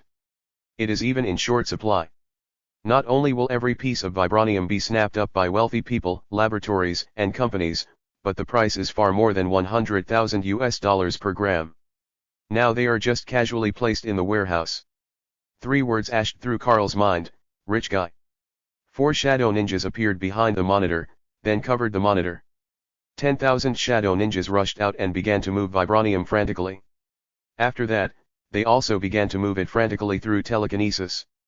Not just one warehouse, but several warehouses were looted by the shadow ninjas at the same time. Of course, they were discovered by doing this, but when their people arrived, all the warehouses were emptied by Carl. 3 warehouses were emptied, with nearly 60 tons of vibranium. Carl looked at the vibranium next to him in the Shadow World and couldn't help but smile. He immediately sneaked out of Wakanda and appeared in the alley of the nearest city. He disappeared in an instant. On the other side, the king of Wakanda came to the warehouse and saw that it was empty. All the vibranium had disappeared. His face was gloomy. He left without saying a word, because the person who could move 60 tons of vibranium in a few minutes when the alarm sounded must be no simple person. He did not rashly decide to send people out to investigate, because the vibranium in Wakanda had special fluctuations, which they could detect themselves. He was not worried about the loss of vibranium. I am worried about the other party's strength. If I send someone to ND him and a conflict occurs, the other party can move 60 tons of vibranium in a few minutes. This is no joke. Even if I use a machine, it is impossible to move it in a few minutes. Even if I eat the heart-shaped grass, I can't do it if the other party attacks the entire Wakanda. And from the fact that the other party only takes vibranium and has no intention of harming the people of Wakanda, it can be seen that the other party just needs vibranium. If the other party spreads the information about Wakanda, it will be extremely disadvantageous to Wakanda, so he has to plan for the long term. After Carl returned to New York from Wakanda, he gave the vibranium to Speed directly and asked it to make a new body for itself, made of vibranium. All made of vibranium. Carl is so arrogant. Anyway, he didn't buy it with his own money. Even if the other party knew about it, he would take the red tank to dismantle Wakanda. Although vibranium is good, it is useless if you can't protect it, and vibranium is not really indestructible. In the timeline, Captain America's shield was chopped into pieces by Thanos. It's just that vibranium is the best metal on Earth. It can absorb energy and is extremely hard. This is why vibranium is difficult to destroy. The main reason is that its characteristics can absorb energy, even kinetic energy and impact energy, and then release it. When there is no powerful attack to break the absorption limit, it is difficult to be broken. The king of Wakanda was surprised to see vibranium appear in New York less than 10 minutes ago. After making sure that there was no problem with the instrument, he believed the fact. Even though he knew that there were mutants in this world, he had never seen anyone who could carry 60 tons of vibranium across the entire Earth's plate in a few minutes, or even appear directly in New York, America. Even Magneto, the strongest mutant he knew, couldn't do it. Although he was unwilling to lose the vibranium, he still had to consider his people. After thinking it over and over again, he decided to see the strength of the opponent. Otherwise, he would not be able to explain to his people that he lost 60 tons of vibranium in one go. Afterwards, he decided to send his trusted aides to New York in a stealth plane to conduct reconnaissance. Now Prince T'Challa has reached adulthood and will be able to inherit his position soon. He plans to lower his prestige through this incident so that T'Challa can more easily gain the recognition of the people and become the king of Wakanda. After all, every generation of kings is invincible in the eyes of the people, which also leads to his extremely high prestige. In order to allow T'Challa to inherit his position, he tried every possible means, and now he has this opportunity. Even if the other party is as strong as he guessed, he will end a chance to lower his prestige and pave the way for T'Challa to inherit the throne. Chapter 72, Exploration of Wakanda. After Carl gave him the vibranium, Speed was also surprised by its properties. He then began to use the vibranium to build a new body for himself. He also prepared to update his form and weapon system, so he began to manufacture it in his own warehouse in the manor. Because Carl knew that Zoom could learn a lot from the internet and then make various weapons and black technologies, he directly converted a warehouse in the manor and placed a lot of mechanical equipment in it for Zoom to use, even a lot of Stark Industries' previous weapons. In the next few days, Carl stayed at home with May and Raven, and then prepared for Christmas. Since May became younger, she looked radiant and smiled every day, which shocked Peter and the others. Who would have thought that Carl could make May young again, but they were also sincerely happy for her. In addition to spending time with Carl these days, Raven has been training her own abilities, especially Lao Wan's electromagnetic force. Although she can use Lao Wan's abilities after becoming Lao Wan's appearance, she is not as powerful as Lao Wan. She still has to train and develop on her own. After that, she has a smile on her face every day, naturally because she has restored her human appearance and even looks a lot younger. She can also be with Carl all the time. She even decides that coming here to apply for the position of housekeeper is the best thing she has ever done in her life. Red Tank was driving the oversized off-road vehicle modified for him by Speed in the suburbs of New York, and was rushing around recklessly.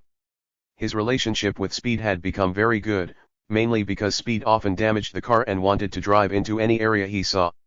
He himself was NE, but the car was almost falling apart. Then he asked the Black Shadow Ninja in his shadow to take him and the car back to the manor, and then he went to ND Speedy to help him repair it and modify it. Speedy naturally knew how much his master valued the Red Tank, so he did his best to repair it every time and then modified it again, using the best materials, of course, not to the extent of using vibranium. Otherwise, if Red Tank couldn't damage the car, why would he look for Speed, and how would their relationship get better? Carl told Speed from the beginning not to use vibranium. It could be the best metal on the market, but he couldn't use vibranium. It was because of this that he looked for Speed again and again, and deepened their relationship, so that Red Tank would have a sense of belonging here, and this would make it easier to retain Red Tank. Carl did not refuse to repair or modify the car for him, but he just didn't use vibranium. Isn't it the best metal on the market? This is just a little trick. Boom. Carl, an invisible plane appeared above the manor. Help me. Raven suddenly rushed out of the room in the manor and shouted to Carl. Carl immediately used his telekinesis to probe into the air, and soon he felt an object, and together with Raven he pulled it down. Red Tank and Yelena also rushed over. Carl saw the entire vibranium plane in front of him, and he immediately understood what was going on. This is because Raven's electromagnetic force detected the properties of vibranium metal in the air, otherwise he would not have discovered that the other party was using a plane above his manor, and the entire fuselage was made of vibranium. Then the only country with this kind of technology could only be Wakanda. It seemed that vibranium led them here. Carl used his telekinesis to directly dismantle the door of the plane. His telekinesis extended inside and soon detected two humans. He controlled them with telekinesis and brought them out from the door of the plane. Seeing the two black people, Carl said in his heart, as expected, it was not what he guessed, they were from Wakanda. Take off all the stuff on them, then throw them into a remote room and gag them and watch them. Carl said to Yelena. The big and rough Red Tank was not suitable for this kind of thing, and he might crush them to death soon. Yes, boss. Yelena stepped forward and stripped them down to their underwear. Then took a chain to tie them up, then found a rag to stuff in their mouths, and walked to the corner of the manor, holding one in each hand. Speed, this plane belongs to you. Study it carefully. We will use it in the future.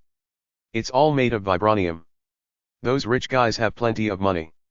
How long will it take you to complete the production and transfer of the body? Carl turned and said to Speed, who was nearly 9 meters tall. This plane was made of all vibranium and had Wakanda's technology. It was a combat plane. No, it should be said to be a Ying vehicle. Since Wakanda sent it to him, there was no reason not to accept it. Boss, we can start the transfer at noon tomorrow, but we need your help. Jisoo thought for a while and said to Carl. It took 20 tons of vibranium to complete the manufacturing process day and night over the past few days. Okay, I'll come to help you tomorrow. You go and do your work, RST Tank, don't go out to play tomorrow. I'll take you to GHT tomorrow. After Carl finished speaking to Zoom, he instructed Red Tank. He planned to attack Wakanda directly tomorrow, so how could he do without Red Tank? He also wanted to see if he could extort some vibranium from him. Okay, boss, I got it. I won't go tomorrow. Red Tank replied to Carl in a muffled voice. He only liked to go out and play when there was no getting. If there was a GHT, he would not go racing. The main purpose of racing was excitement and fun. After all, he could not die and could do whatever he wanted. After Carl returned to the living room, he sat on the sofa and thought. He wondered whether he should take Tony with him, but when he thought about the extent of Tony's palladium poisoning at the moment, he decided to give up. His condition would get worse, and he would have no choice but to save him. He hugged Raven beside him in his arms and sat quietly on the sofa. May was not at home. She suddenly felt like going to the school to pick up Wanda, Pirat, and Peter. Okay, Jisoo, what should I do? He asked Jisoo after he came to Jisoo's warehouse the next day. After all, he knew nothing about this thing. Since Jisoo called him here, there must be some use for it, otherwise he would be at a loss. Boss, please put my intelligent brain into my new body in a moment. It's better to be quick, preferably within 3 seconds. Jisoo said to Carl, and then lay down next to the newly made vibranium body. Okay, don't you need to connect anything? I mean data connection. Carl said to Jisoo a little nervously. This thing is not as easy as it sounds. If he is not careful, Jisoo will probably be finished. No need, boss. Don't be nervous, I believe in you. Let's begin. Jisoo comforted Carl, and then the machine on his head slowly opened, revealing a blue mechanical data brain with some blue liquid on it.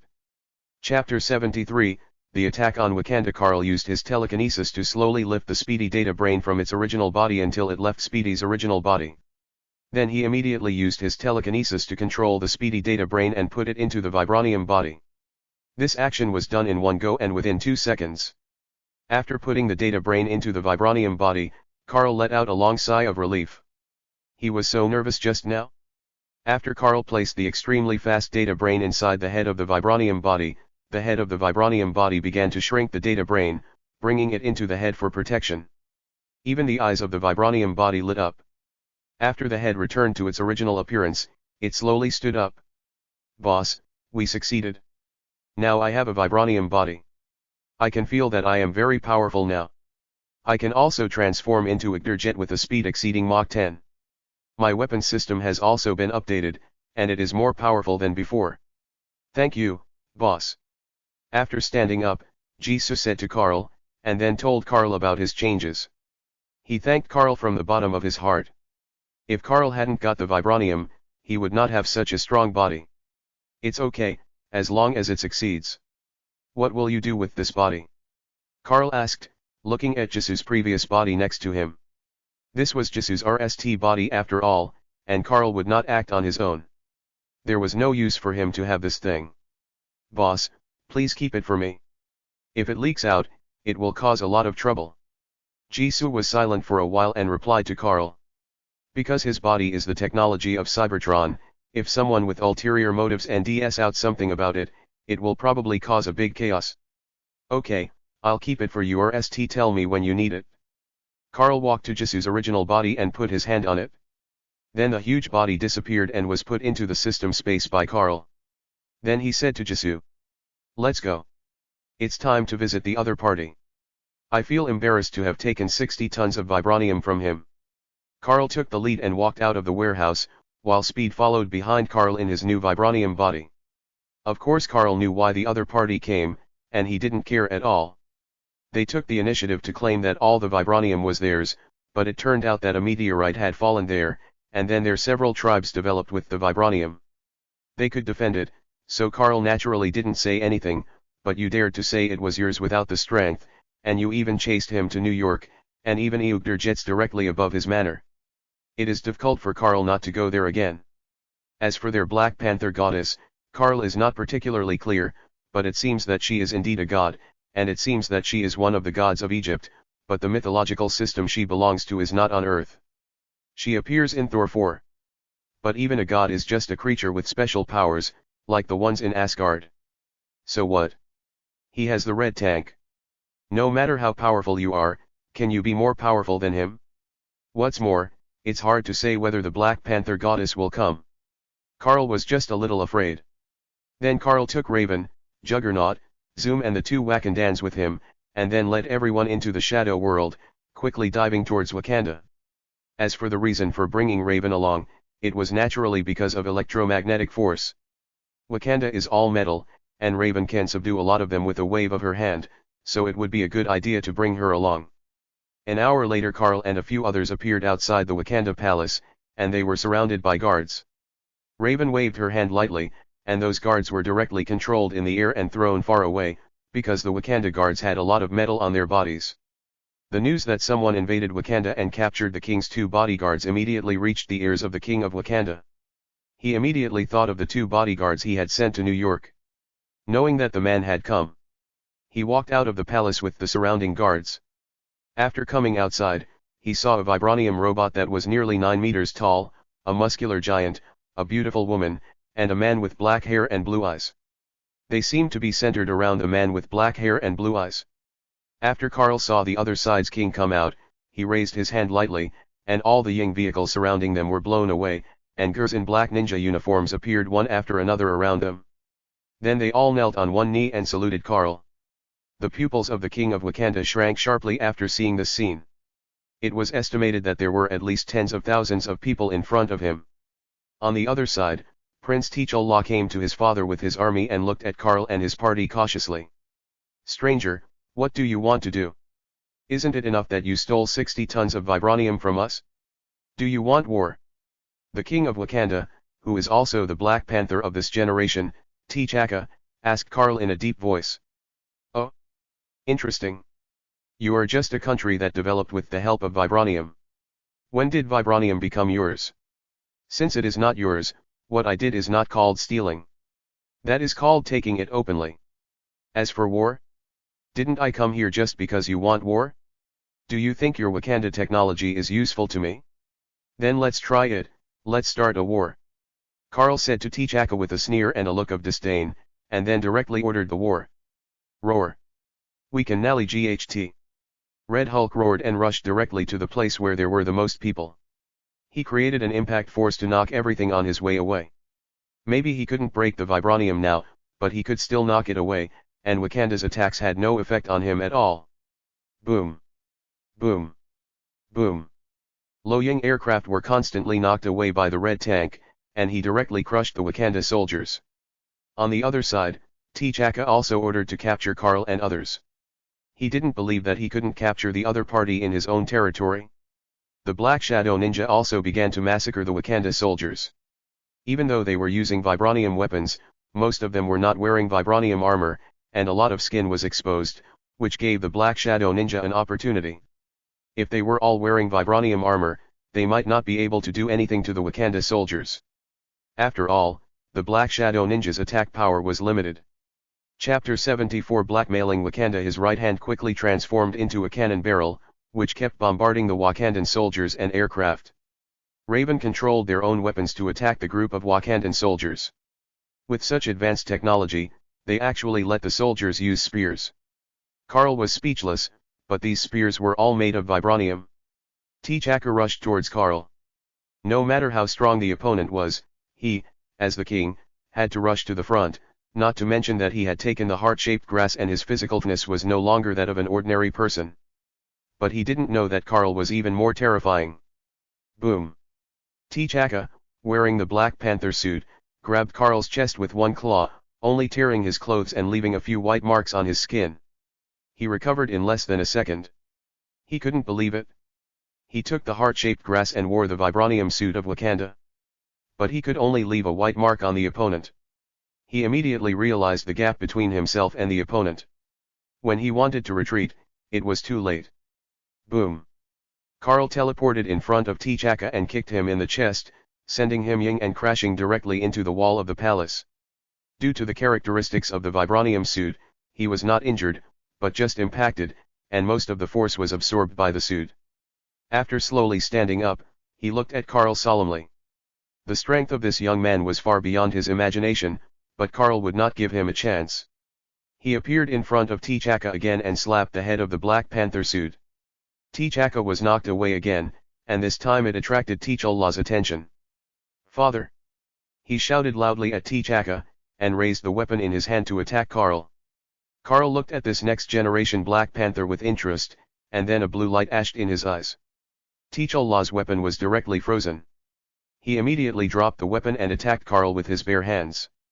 Carl was actually very interested in dealing with the next-generation Black Panther, but he let off a sea of power, and when Carl got tired of playing, he simply froze T'Challa, and then faced T'Chaka's attack, although this attack would not hurt him. Boom. What did you do to T'Challa? T'Chaka roared at Carl angrily. After all, he had high hopes for his son. If he was killed by the other party, he would be in great pain and would seek revenge on the other party at all costs. Oh, just let him take a nap, it's no big deal. Whatever you have in Wakanda, use it quickly, otherwise your country will be destroyed. Carl responded to T'Chaka nonchalantly, and then knocked him away. T'Chaka watched as the Wakandan soldiers on the battlefield were almost slaughtered one-sidedly, and even the entire Wakanda was killed and wounded. All of this was caused by him. He clearly guessed that the opponent's strength might be terrifying, but he still sent people out to investigate unwillingly. He was even caught by the opponent and killed directly in Wakanda, which started the war. Stop. If you put forward your conditions, Wakanda will lose. T'Chaka shouted to Kal and the people on the battlefield. He couldn't let the whole Wakanda fall into war because of him, and even a one-sided war. He had to watch the soldiers of Wakanda being slaughtered with his own eyes. Okay, tank, speed, Riven, stop it. Our king admits defeat. Carl said to Red Tank and the others. Red Tank was getting hard, and after hearing Carl's words, although he was a little reluctant, he still stopped and came to Karl's side. "I want 100 tons of vibranium." Karl stated his conditions simply and clearly. He was originally planning to blackmail Wakanda, so after they gave in, Karl said it directly. "Okay. But please let T'Challa go." T'Chaka agreed immediately, and then asked Karl to let T'Challa go. After hearing this, Karl secretly said, "Damn it. It was too little. He should have asked for more." After all, he agreed without even thinking about it. Karl felt extremely regretful, but he had no intention of going back on his word. "Okay, give me the vibranium." Karl waved his hand at T'Challa, and all the ice on his body disappeared. He came back to life immediately, but he was a little cold because he was frozen. "Follow me." After seeing Karl release T'Challa, T'Chaka led them towards the warehouse. Then opened the door of a warehouse and motioned for Karl to go ahead, and then watched from the side. Karl naturally didn't care. Shadow ninjas continued to pour out and took the vibranium into the shadow world. Karl also used his telekinesis to move 10 tons of vibranium into the shadow world. T'Chaka was stunned under the Black Panther mask. He didn't expect that the other party would transport the vibranium away in this way. At the same time, he was very afraid of the other party. After that, Karl said goodbye to T'Chaka and took Juggernaut, Zoom, and Riven into the shadow world and disappeared directly in front of T'Chaka. T'Chaka looked at the place where Karl and the others had just stood, and his fear of them rose to another level. The woman just now could actually control metal directly, and the muscular giant couldn't be hurt by his vibranium weapon. The same was true for the robot, whose entire body was made of vibranium. As for the young leader, he was so terrifying. Fighting against me was just like playing. He used 3 abilities including teleportation, summoning soldiers, and freezing in such a short time. After returning to the palace, he ordered everyone not to be enemies with them, otherwise he would be punished by law. Because their strength is so terrifying, even the woman who can control metal can kill them directly, because 80% of Wakanda is made of vibranium buildings. And vibranium weapons, it can be said that metal objects can be seen everywhere in Wakanda. The other party is simply more powerful in Wakanda. He immediately investigated the identity of the young man with black hair and blue eyes. What he didn't expect was that he found out directly, and the other party didn't hide it. He is a shareholder of Stark Industries, the youngest billionaire in the United States, and a good friend of Iron Man Tony Stark. After sighing, he threw Karl's information aside. Even if he knew it, what could he do? Would he go to deal with him? Since the other party could attack Wakanda once, he could attack Wakanda a second time. For the safety of the people, he could only hold it in and prepare to abdicate. This time, he successfully paved the way for T'Challa, but many soldiers died and even Wakanda lost face. He was too ashamed to be the king anymore. Chapter 75 Christmas. After returning to the manor with Zoom, Yehuger and Raven, Karl went to tinker with his car while Zoom helped him modify it. Karl took Raven into the house. He didn't know whether Wakanda would retaliate against Karl in the future. If they did, Karl would kill them and wipe out their entire race. The reason why he didn't kill them all this time was, on the one hand, because there was no need to do so. It was just for a little vibranium. What's more, Wakanda was protected by the Black Panther goddess, so it was not that easy to kill them, let alone a kingdom. How long would it take to kill them all? Although he often killed his enemies, it doesn't mean that he can massacre an entire country and remain indifferent. He is not cruel to that extent. There are at least tens of thousands of people in Wakanda. Although he can kill them all, he can't bear it in his heart. A few months ago, he was just an ordinary person. Even if he massacred thousands of gangsters, it was because they were not good people. In Wakanda, there are not only the royal family, the army, but also civilians and people from other tribes. How could he bear to kill those innocent women and babies? Although Karl is not a good person, he is not so vicious, so he plans to give Wakanda another chance. Besides, Karl is a living person, a person with flesh and blood, not a killing machine. His heart is not so cold that he would be indifferent to killing tens or hundreds of thousands of people. Ordinary people would feel fear, panic, shock, and suffer from their own psychological pressure when killing one person. Karl was also an ordinary person before, he has just become a little different now. If they don't come to provoke him, then naturally everyone will be in peace. If Carl and DS out that the other party is about to attack him, Carl will not be merciful. After all, the other party is still a country. Although he can now completely protect Mei, Wanda, and others.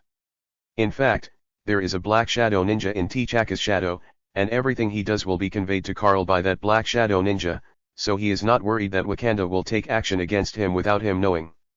It is also for this reason that Carl does not care whether Wakanda will retaliate or not. Tomorrow is Christmas.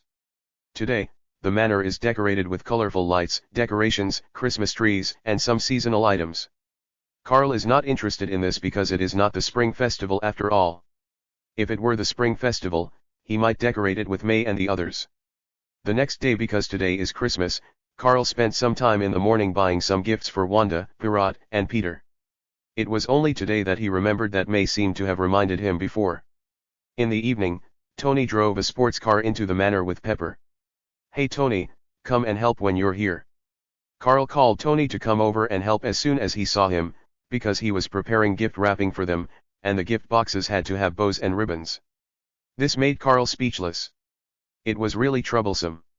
If he had known earlier, he would have asked the clerk to wrap it for him.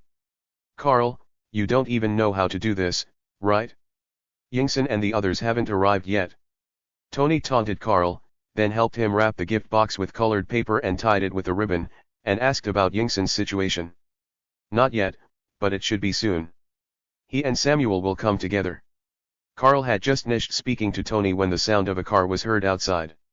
Carl and Tony looked at each other, realizing that it must be Yingson, and then the two walked out. "Yingson, Samuel, you are here. It's just right that everyone is here. Let's get ready to eat. Tank, Yelena, come over too." Carl, Yingson, and Samuel hugged each other, then led them inside and called out to Red Tank and Yelena. "Hey Yingson, to be honest, this is the first time I've had such a lively Christmas in all these years." Tony, Carl, and others said to Yingson next to them after entering the house. Because there are quite a few people in Carl's house now, plus 3 children, it is naturally very lively. When Tony was alone at home before, let alone Christmas, he didn't even buy a Christmas tree. At most, Obadiah would come to see Tony, and Pepper would prepare dinner for him. The luxurious villa was very deserted. "Dude, take it easy, let's have some fun now, let's go."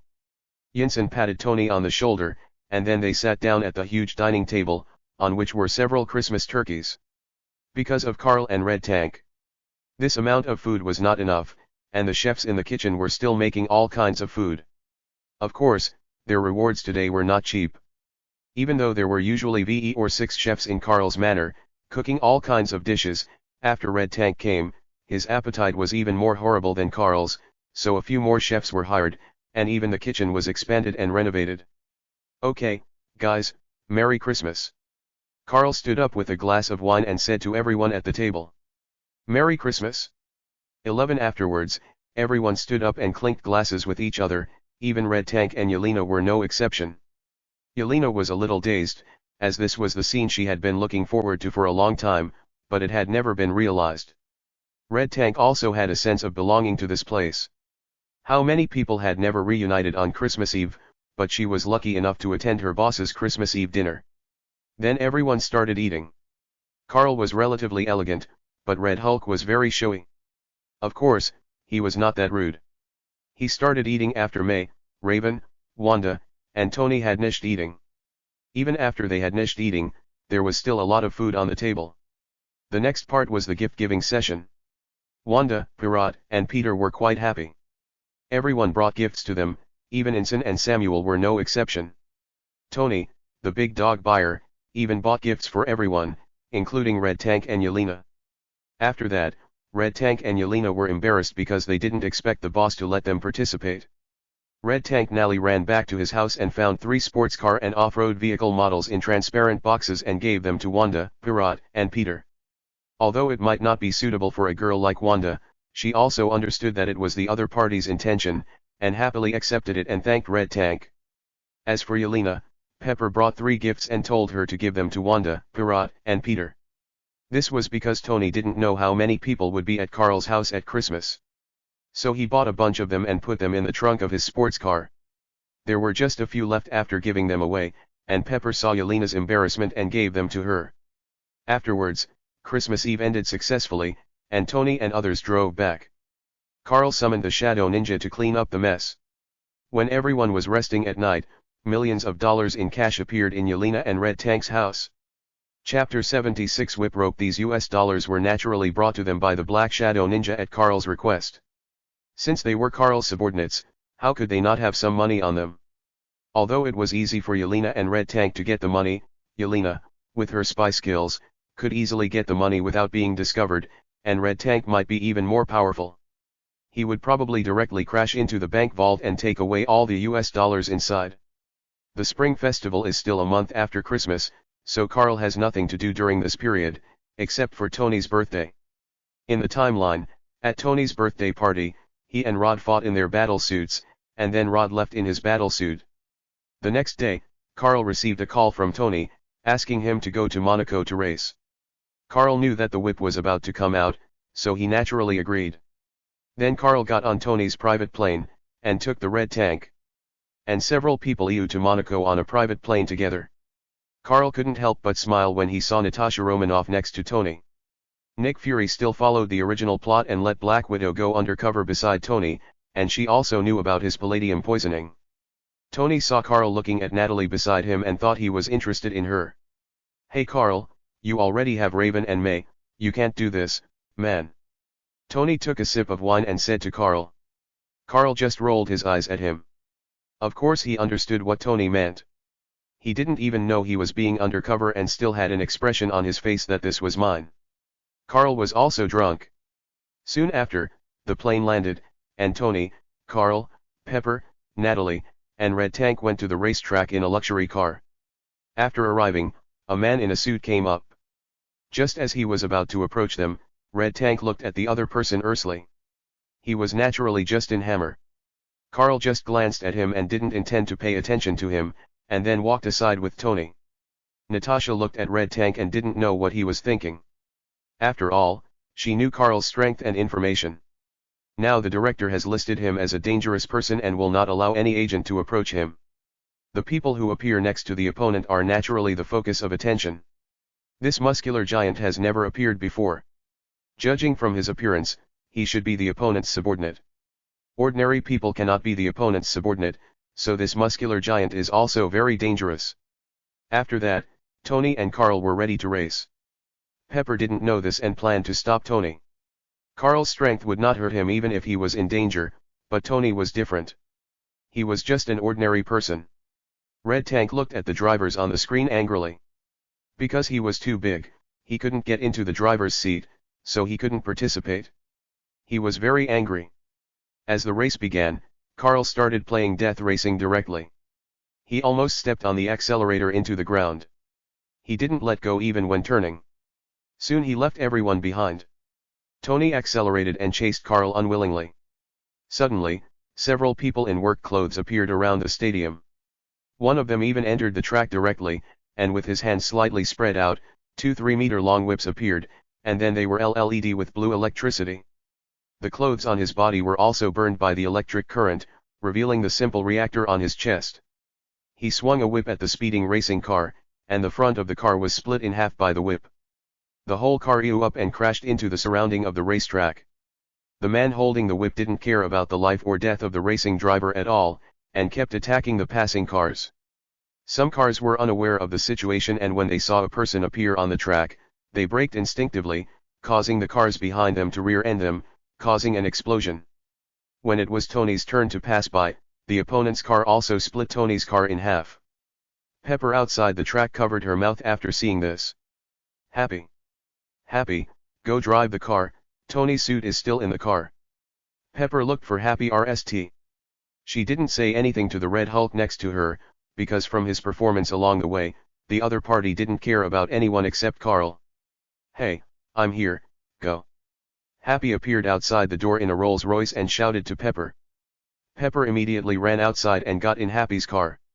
Happy then drove the Rolls-Royce into the track and rushed in the opposite direction to Tony's position.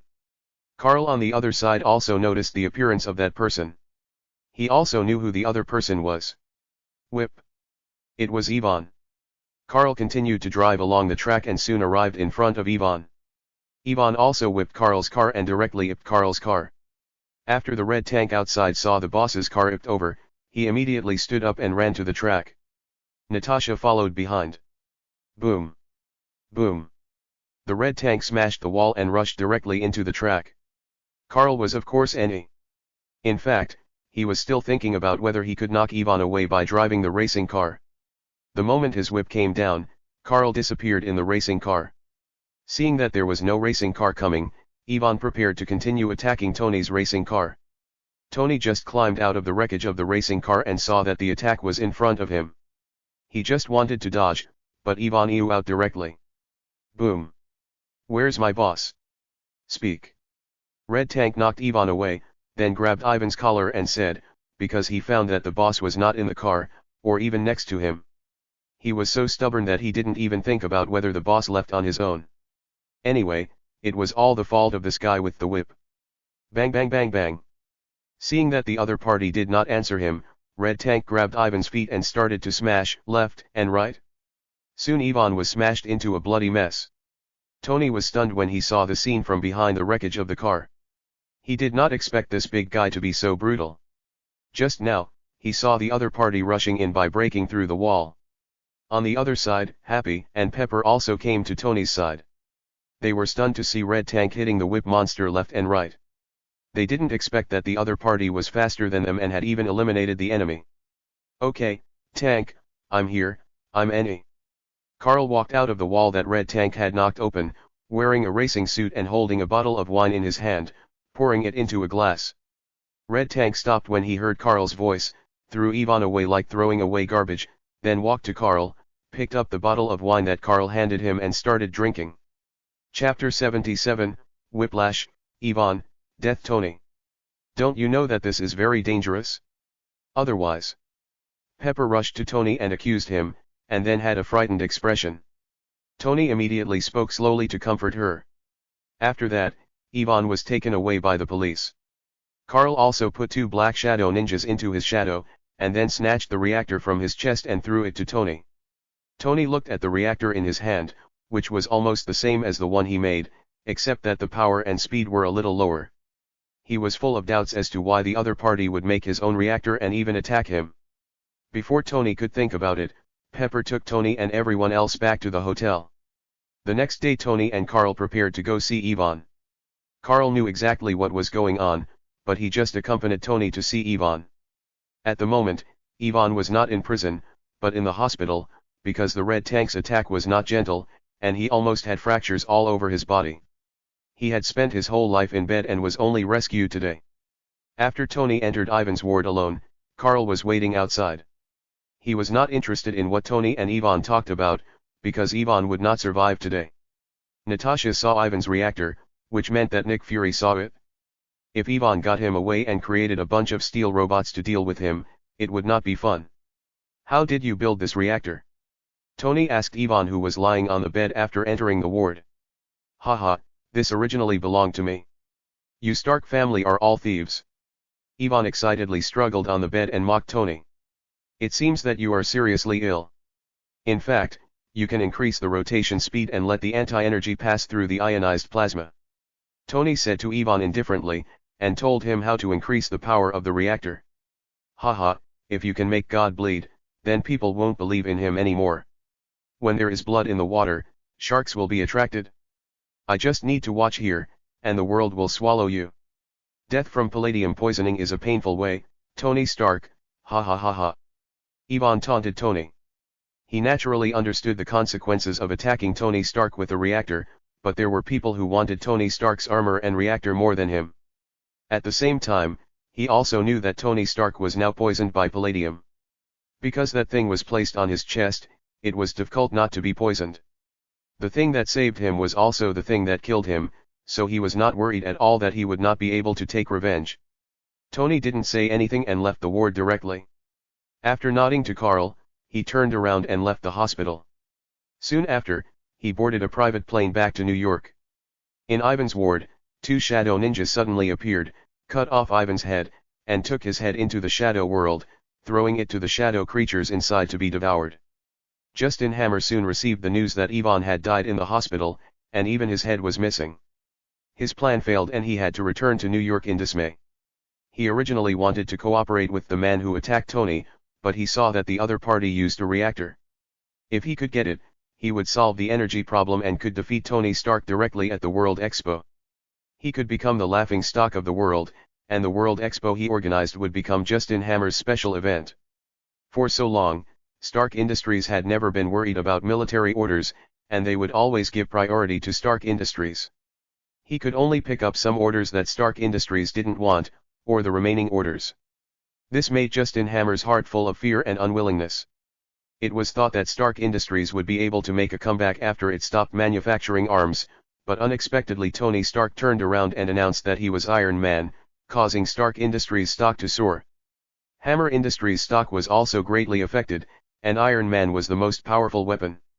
How could he possibly win? So he started to develop robots and even the Iron Man suit on his own, and even joined forces with members of Congress to force Tony Stark to hand over the Iron Man suit technology and reactor technology. Unexpectedly, he was tricked by Tony Stark again, and the video of his company's failure in manufacturing robots and the Iron Man suit was exposed. Not only did he lose face, but his stock price also plummeted, and he didn't even get Tony Stark's technology. Justin Hammer can even be said to be extremely miserable. He has always lived in the shadow of Tony Stark, so he naturally hates Tony in his heart. Thinking that someone built a reactor today but was killed, his RST reaction was that Tony Stark did it, but he has no evidence. Regardless of whether it is true or not, he plans to join forces with the congressman to put pressure on Tony Stark again. Let him hand over the Iron Man suit and reactor technology. Of course not to him, but to the military. But if he hands it over to the military, he can definitely get it at a little price. After all, Hammer Industries is the biggest arms dealer now. Tony even made an fried egg for Pepper on the plane. To put it bluntly, it was an apology to Pepper, but he was just too stubborn to say it. However, the fried egg that took him 3 hours to make was still burnt. Carl and Red Tank looked at the fried egg and Tony and laughed wildly.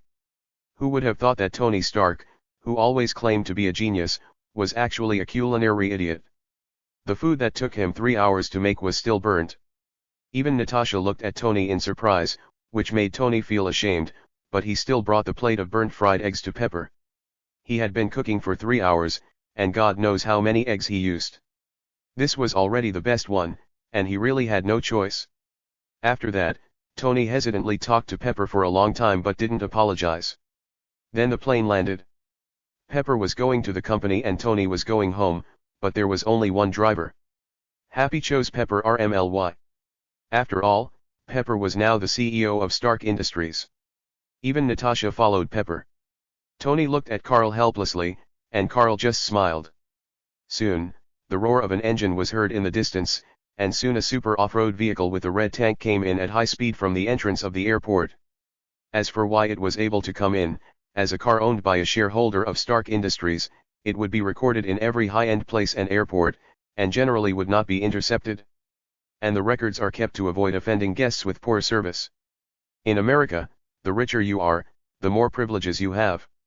Chapter 78 Wanda and Pirat's awakening abilities. After they came back, Red Tank drove his super SUV away and nobody knew where, while Carl drove his Lamborghini and took Tony back to his mansion and left. After returning to the manor, Carl found something wrong.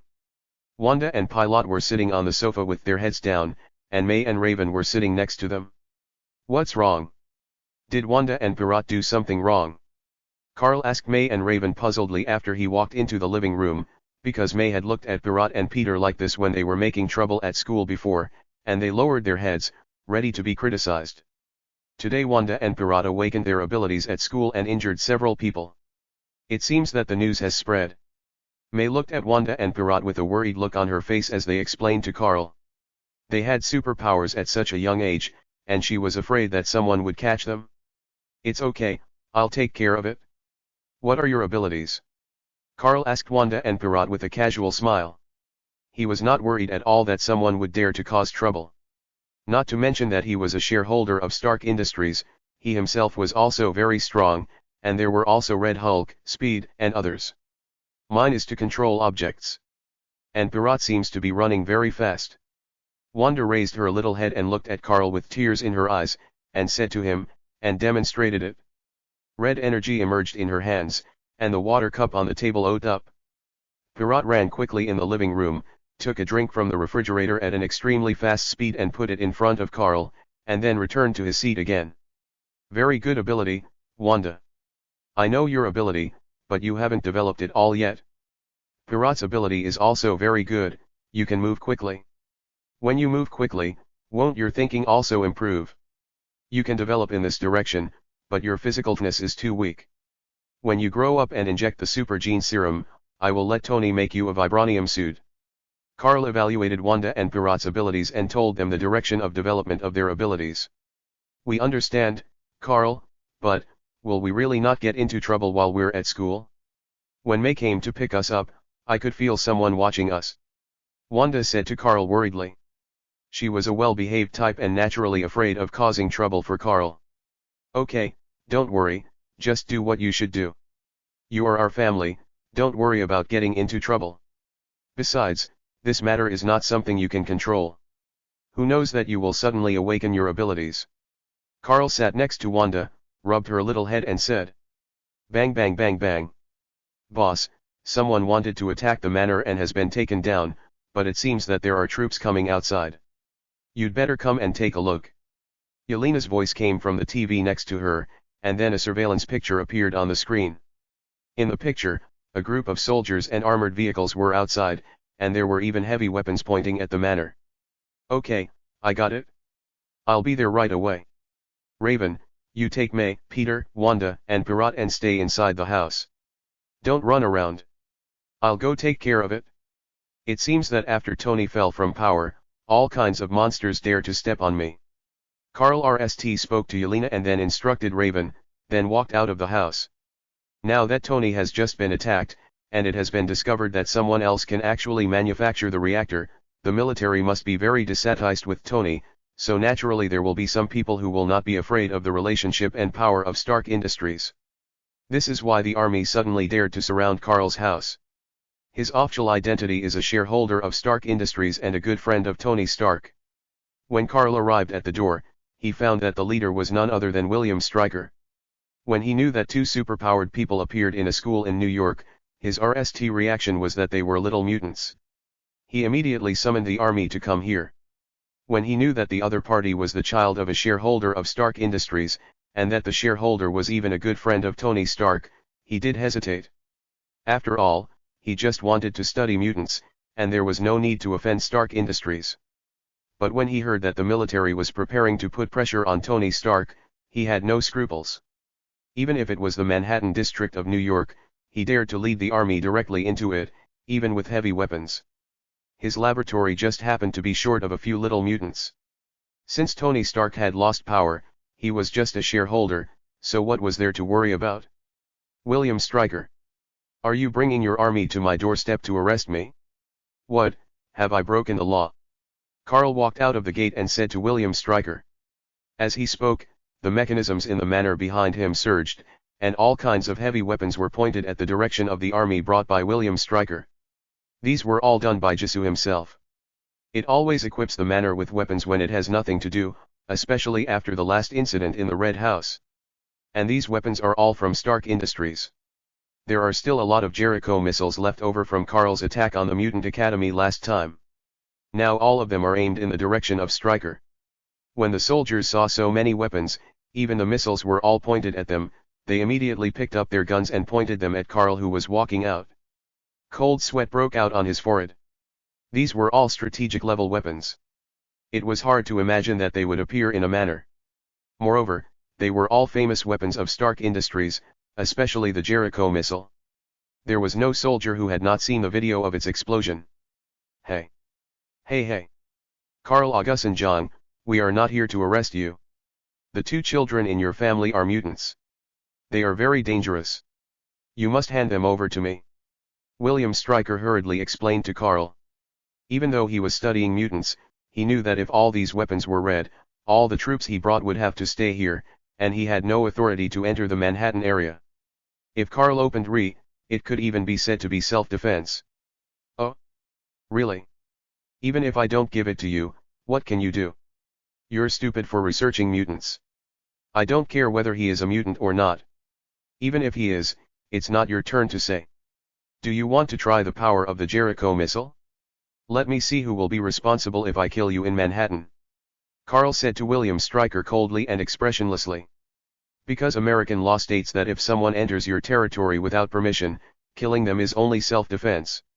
Chapter 79 William Stryker. As for whether William Stryker had the authority to bring troops into Manhattan, Carl didn't know.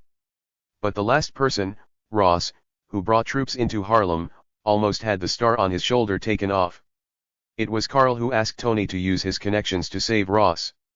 This was naturally done for the sake of Ross's favor. After all, it was a favor from a powerful general, and it was still very effective on the surface. So Carl was not afraid of William Stryker at all, and he was just a colonel. Although Tony was out of power now, it was only temporary. Moreover, even if the military puts pressure on Tony, it will not be too much. Ross will even come out to help Tony deal with the pressure at a certain point in time. This is the role of that favor. Even if Carl kills William Stryker directly now, he does not have to worry about the government's accountability. He does not have the authority to bring troops into Manhattan and threaten the shareholders of Stark Industries with weapons. Manhattan is a place where every inch of land is valuable. Most of the people living here are rich people, wealthy businessmen, high-ranking officials, government officials, and even the mayor of New York City lives in the wealthy area of Manhattan. Carl's place is also within the wealthy area. If a GHT breaks out here, even a GHT involving heavy weapons, I'm afraid even the mayor will have to hold William Stryker accountable the next day. Are you sure? William Stryker questioned Carl. He was so obsessed with studying mutants that he didn't care about anything else. He put his hands behind his back and prepared a gesture. There was a sniper not far away, but the bullet was not used, but the tranquilizer bullet. He planned to tranquilize Carl and pull him to his side. Then the weapons on the manor would naturally not be read. He could even bring the army in to capture the two mutants. Carl naturally noticed the sniper in the distance, but he didn't care at all. Instead, he walked a few steps to the right and uttered two words lightly, "Tank." Red Tank rushed out of the manor directly through the gate. His running speed and impact force even made the ground tremble slightly, and he rushed towards William Stryker. Carl did not answer William Stryker's words, but told him with practical actions. "Open re." When William Stryker saw a muscular giant rushing towards him, he immediately ordered the army to open re. Bang bang bang. The bullets were completely useless when hitting Red Tank, and they couldn't even hurt him at all. William Stryker thought it was another mutant, but the mutant detector didn't light up at all. After Red Tank crashed into the army, armored vehicles and military pickup trucks were all knocked away. Half of the 1,000 soldiers brought by William Stryker were killed or injured. And the number was still rising. Carl slowly opened in the air and came in front of William Stryker, looking down at him. Seeing that Carl also had superpowers, William Stryker immediately pointed the mutant detector at Carl. After the RST-1 didn't light up, he changed to another one and found that it didn't light up either. In other words, the one in front of him was not a mutant, so his child should not be a mutant either. Wouldn't his efforts be in vain? Carl did not attack William Stryker. After all, he was a colonel in the military. Although he liked him, he was not someone he could kill with his status. Not only would it cause trouble for himself, but even Tony would be affected. Although according to the law he was acting in self-defense, it would be better to keep Ross' favor. Da-da-da. Several armored vehicles drove up not far away and immediately surrounded William Stryker's troops, and then took William Stryker away. Carl knew without thinking who sent them. Of course it was Ross. Although he wanted biological weapons, he still remembered favors, and this was far less than the price Tony Stark paid to save him. He almost lost the entire Harlem district, and it wasn't even the RST time. The last time was in a university, and Tony had to pay a price to hold on to Ross. Congressmen, Supreme Court justices, etc. all had connections through Tony. After calling back Juggernaut, he collected all the weapons on the manor and walked back to the house to comfort May, Wanda, Pilot, and the others. He himself was not sure whether Wanda and Pilot were mutants. Wanda's ability should not be, but it was possible. The power of the Phoenix appeared in Grey Jean, and Wanda's chaos magic didn't seem to be uncommon. However, Some forums in the previous life said that Wanda, Pirat, and Polaris were all the children of old Wanda, which made Carl a little confused. Pirat's ability was not outstanding, so Carl had some doubts. Of course, it was just a suspicion. Even if they were mutants, Carl would not care. But in the Avengers, Wanda and Pilot awakened because of the power of the Mind Gem. There seemed to be no mutants in that universe, which made Carl very puzzled. Carl suddenly thought of something. Wasn't there a gene sample of Wanda in the box of mutant genes? Could he use Wanda and Pilot's genes to do a paternity test? The more he thought about it, the more he couldn't help it, so he quietly got a strand of Wanda and Pirat's hair and disappeared in the manor. After arriving at the laboratory, he found Samuel and gave the hair to him, asking him to compare it with Wanda's genes to see if they were related by blood. Although Samuel was a little confused, he still did it. Carl sat on the sofa and waited. Because Yingson was busy, Carl did not go to disturb him. The comparison results came out soon, and Samuel handed a piece of paper to Carl. "Boss, according to the DNA comparison, it has reached 98%. The owner of the two hairs you gave me is indeed related to Magneto by blood. It is even estimated that they have a very close relationship," Samuel explained to Carl. "Okay, thank you. You go and do your work. I'll leave RST." Carl thanked Samuel and disappeared. Knowing the result, he was right. Wanda and Pirat were indeed the children of Old One in this universe. Carl couldn't help but sigh that Old One's genes were really strong.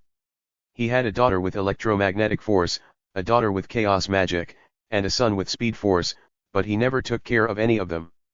He didn't know whether Lawan was lucky or unfortunate. If he had always taken care of the three of them, his goal might really be achieved in the future, but he chose the method with the least chance of success.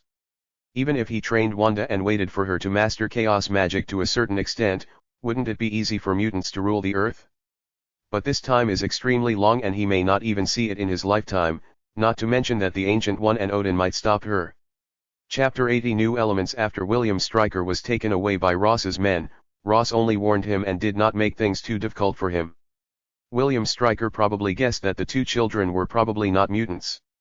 He was only interested in mutants, and he didn't care about other people with superpowers at all. Even if those two kids were mutants, he would not take action. Not to mention that Ross was on their side, not to mention there was Stark Industries. A starving camel was bigger than a horse. Even though Tony Stark was being pressured by the military and the government, it did not mean that they could not do anything to a colonel like him. In addition, there are many mutants all over the world, so there is no need to offend General Ross and Stark Industries for two unlikely mutants. After returning to his base, William Stryker ordered an investigation into the little mutants and then captured them directly. On the other side, Carl thought that William Stryker seemed to have the formula and adamantium alloy. Carl suddenly had an idea, but not now. He would wait until Charles was caught by him and William Stryker was about to die before he planned to take advantage of the situation. The next day, Carl, as a shareholder of Stark Industries, took the model of the future city from Tony's office, and then drove a Lamborghini to Tony's house. Now it was time to tell him about the new element. Yvonne was dead. And except for the reactor design drawings in Howard Stark's relics in S.H.I.E.L.D., no one else could make it. As for whether Nick Fury would take out the design drawings and build the reactor himself, Carl thinks he won't, because Tony should still be a reserve member of his Superboy organization. If he doesn't want to fall out with Tony, he probably won't move. After all, Howard Stark is one of the founders of S.H.I.E.L.D. But considering Nick Fury's character, that might not be the case. Carl is just guessing and can't say for sure. According to the timeline, it was not moved and was handed over to Tony intact. But now that he has me, maybe Nick Fury will, because I am not under his control at all, and I even know a lot about him, even Captain Marvel knows it. Given Nick Fury's fear of Carl, maybe he will really make a bunch of iron armor. Carl roared towards Tony in his Lamborghini and soon arrived at Tony's house. After Jarvis opened the door for him, Carl used his telekinesis to control the future city model and walked into Tony's villa. At this moment, Tony was still in the underground studio, studying his battlesuit. "Tony, how bad is your palladium poisoning now?" Carl walked into Tony's studio with the future city model, put the city model on the table next to him, and asked Tony. Tony already knew that Carl was coming. Jarvis had told him when Carl arrived at the door. 80%, how did you get my father's city model back from the company? Tony stopped what he was doing and answered Carl. He was puzzled when he saw the future city model on the table not far away, because he had known that this thing was in the company for a long time, but he didn't care. Tony, your father loves you, but he was limited by the times and couldn't manufacture it. The reactor in your chest is just a springboard. Besides, there is one thing he hasn't said to you. The thing I am most proud of has never been the Stark Corporation I founded, but you, Tony. Carl walked up to Tony and pointed at the reactor in his chest, then told him what Howard Stark didn't say before his death. Walter? Carl, what do you know? Why do you know what my father wants to say to me? I don't know why you know it. Tony looked at Carl in surprise, because he is older than Carl. How could he know about his father? Tony, you just need to know that everything I told you is true. In fact, your father discovered the new element a long time ago, and it has even been in front of you. You just didn't ND it?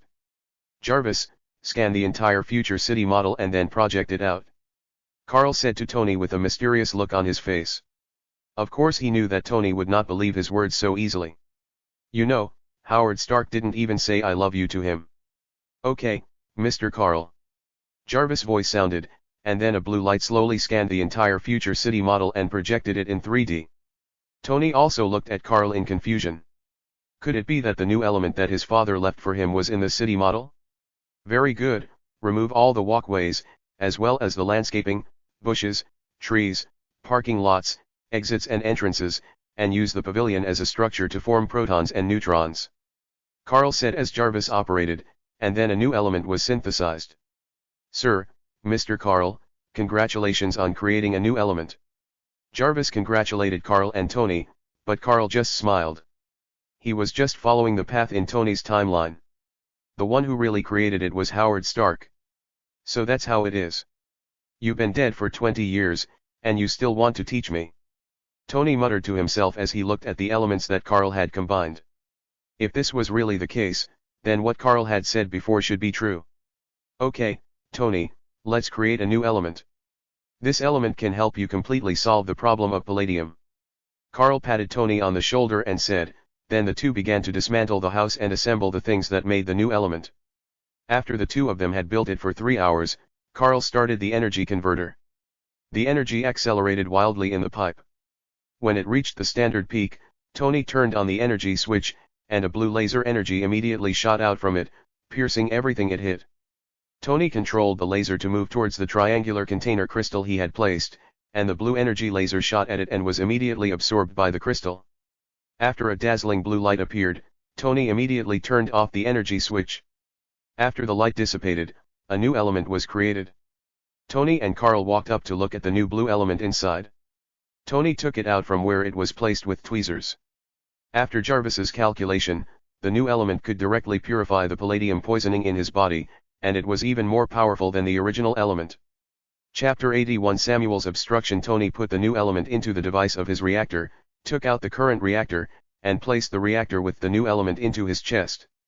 Then the blue energy spread, the pattern of palladium poisoning on Tony's body disappeared, and he recovered. Okay Tony, I said before that I would help heal the big hole in your chest. Let's go. By the way, take Pepper with you, so we can be injected with the super gene serum together. Carl said slowly to the happy Tony. While Tony was recovering his health, Carl decided to restore the big hole in Tony's chest now. Okay, no problem, let's go, Jarvis, let Happy bring Pepper to our biology laboratory.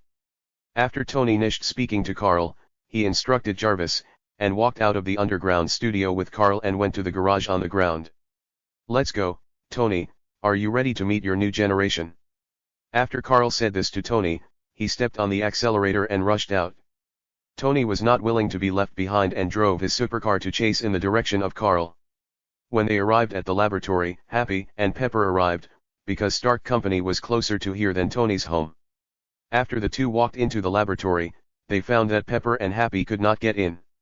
Later, they heard from Ensign that it was Samuel who said that no one could enter unless brought by Carl, even though the other party was the president of Stark Industries, and they learned that Happy wanted to go up and teach Samuel a lesson, but was directly thrown out by Samuel's telekinesis. After that, Happy waited outside with Pepper obediently. Let's go in.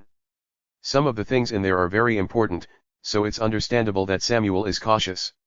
Carl said lightly to Tony, Pepper, and Happy, and then led them into the laboratory. However, Tony still looked a little unhappy, but he didn't show it. Samuel, have you awakened your telekinetic powers? Carl asked Samuel curiously after entering the laboratory, because Samuel did not have any superpowers before, but now he has awakened. Yes, boss. I wanted to say it when you came last time, but you didn't give me a chance and just left in a hurry. Samuel shrugged and said to Carl, and he didn't feel embarrassed at all for stopping Pepper and others outside. Hey, man, you should know that she is my assistant, why don't you let him in? Tony walked up to Samuel and questioned him. Carl just looked at him and said nothing. Although he supported Samuel's approach, he couldn't say it out loud. The boss's important genes are placed here. No one can come in unless they are brought by the boss. If these things are lost, who will be responsible? You. Mr. Tony Stark. When Samuel saw that Carl didn't say anything, he instantly understood that the boss supported him, but because he and Tony were friends, he couldn't say it clearly. Of course, I'll be responsible for everything. There's nothing that I, Tony Stark, can't take responsibility for. Tony felt extremely upset when he saw Samuel's expression without any apology. After all, Pepper was his assistant, but the other party didn't even let her enter a laboratory. Okay, your words are enough. Once the genes are lost, Mr. Tony Stark, you will be responsible for getting them. Here are the genes of various mutants, including Magneto, Professor X, Cyclops, Wolverine, Beast, Phoenix, Illusion, Sabretooth, Iceman, Pyro, and so on. Oh, and there are also genes of the Hulk. Don't forget, you'd better record them. Samuel told Tony those genes directly and said that you'd better remember them and not forget them when the time comes. Tony was speechless for a moment after hearing this.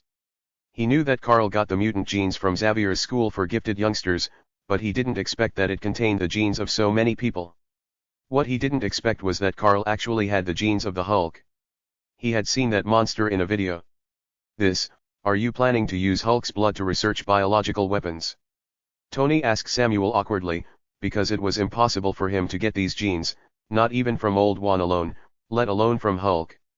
It depends on the boss's idea. If the boss asks me to do this, of course I can. Samuel said to Tony without changing his expression. After hearing Samuel's words, Tony turned his head and looked at Carl. He knew that the abomination was made by the Hulk's blood. Banner is the Hulk, no difference. No, I just want to research into a super gene serum. Don't worry, I know my limits and I won't create a monster like Abomination. In fact, I have been injected with Hulk's gene serum, and my current body strength is comparable to Hulk's normal strength. Carl explained to Tony indifferently, and even directly told everyone that he possessed Hulk's normal strength. Walter? You are so powerful now. Tony looked at Carl in disbelief. After all, that was Hulk. Even Pepper looked at Carl in disbelief. Of course, she had seen the video of the battle between Hulk and Abomination. She just didn't expect Carl to have that kind of power. Okay Tony, I'm here to help you repair your chest. This process will be painful and should last 2 or 3 minutes. Come on, lie on the experimental bed. Carl looked at the way several people looked at him as if he were a monster, the corners of his mouth twitched involuntarily, and he immediately said to Tony. Oh okay, then what? Tony took off his shirt and lay on the experimental bed, asking Carl curiously. I will use my telekinesis to pull the fragments out of your blood vessels later. To prevent you from dying, you should hold this in your mouth now and swallow it when I tell you to. This senzu-bean can heal your injuries in a very short time, including the big hole in your chest. Carl explained to Tony as he took out a senzu-bean from the system space and handed it to Tony. Walter? Are you sure? Isn't this just an ordinary bean? How is this possible? No, I don't agree. Pepper said to them immediately after hearing Carl's words, and she disagreed with Carl helping Tony treat him in this way, because the senzu beans looked just like ordinary peas, there was no difference. Carl just shrugged and then looked at Tony, meaning it's up to you to decide. If Tony decides not to treat the patient, then Carl can save a senzu bean, which is a life-saving thing. It would be good enough to give one to Tony, but they just don't know its value. Pepper, get out of the way. Carl, give me that bean, I choose treatment. Chapter 82 Treating Tony. After thinking for a while, Tony decided to trust Carl, because Carl would not harm him.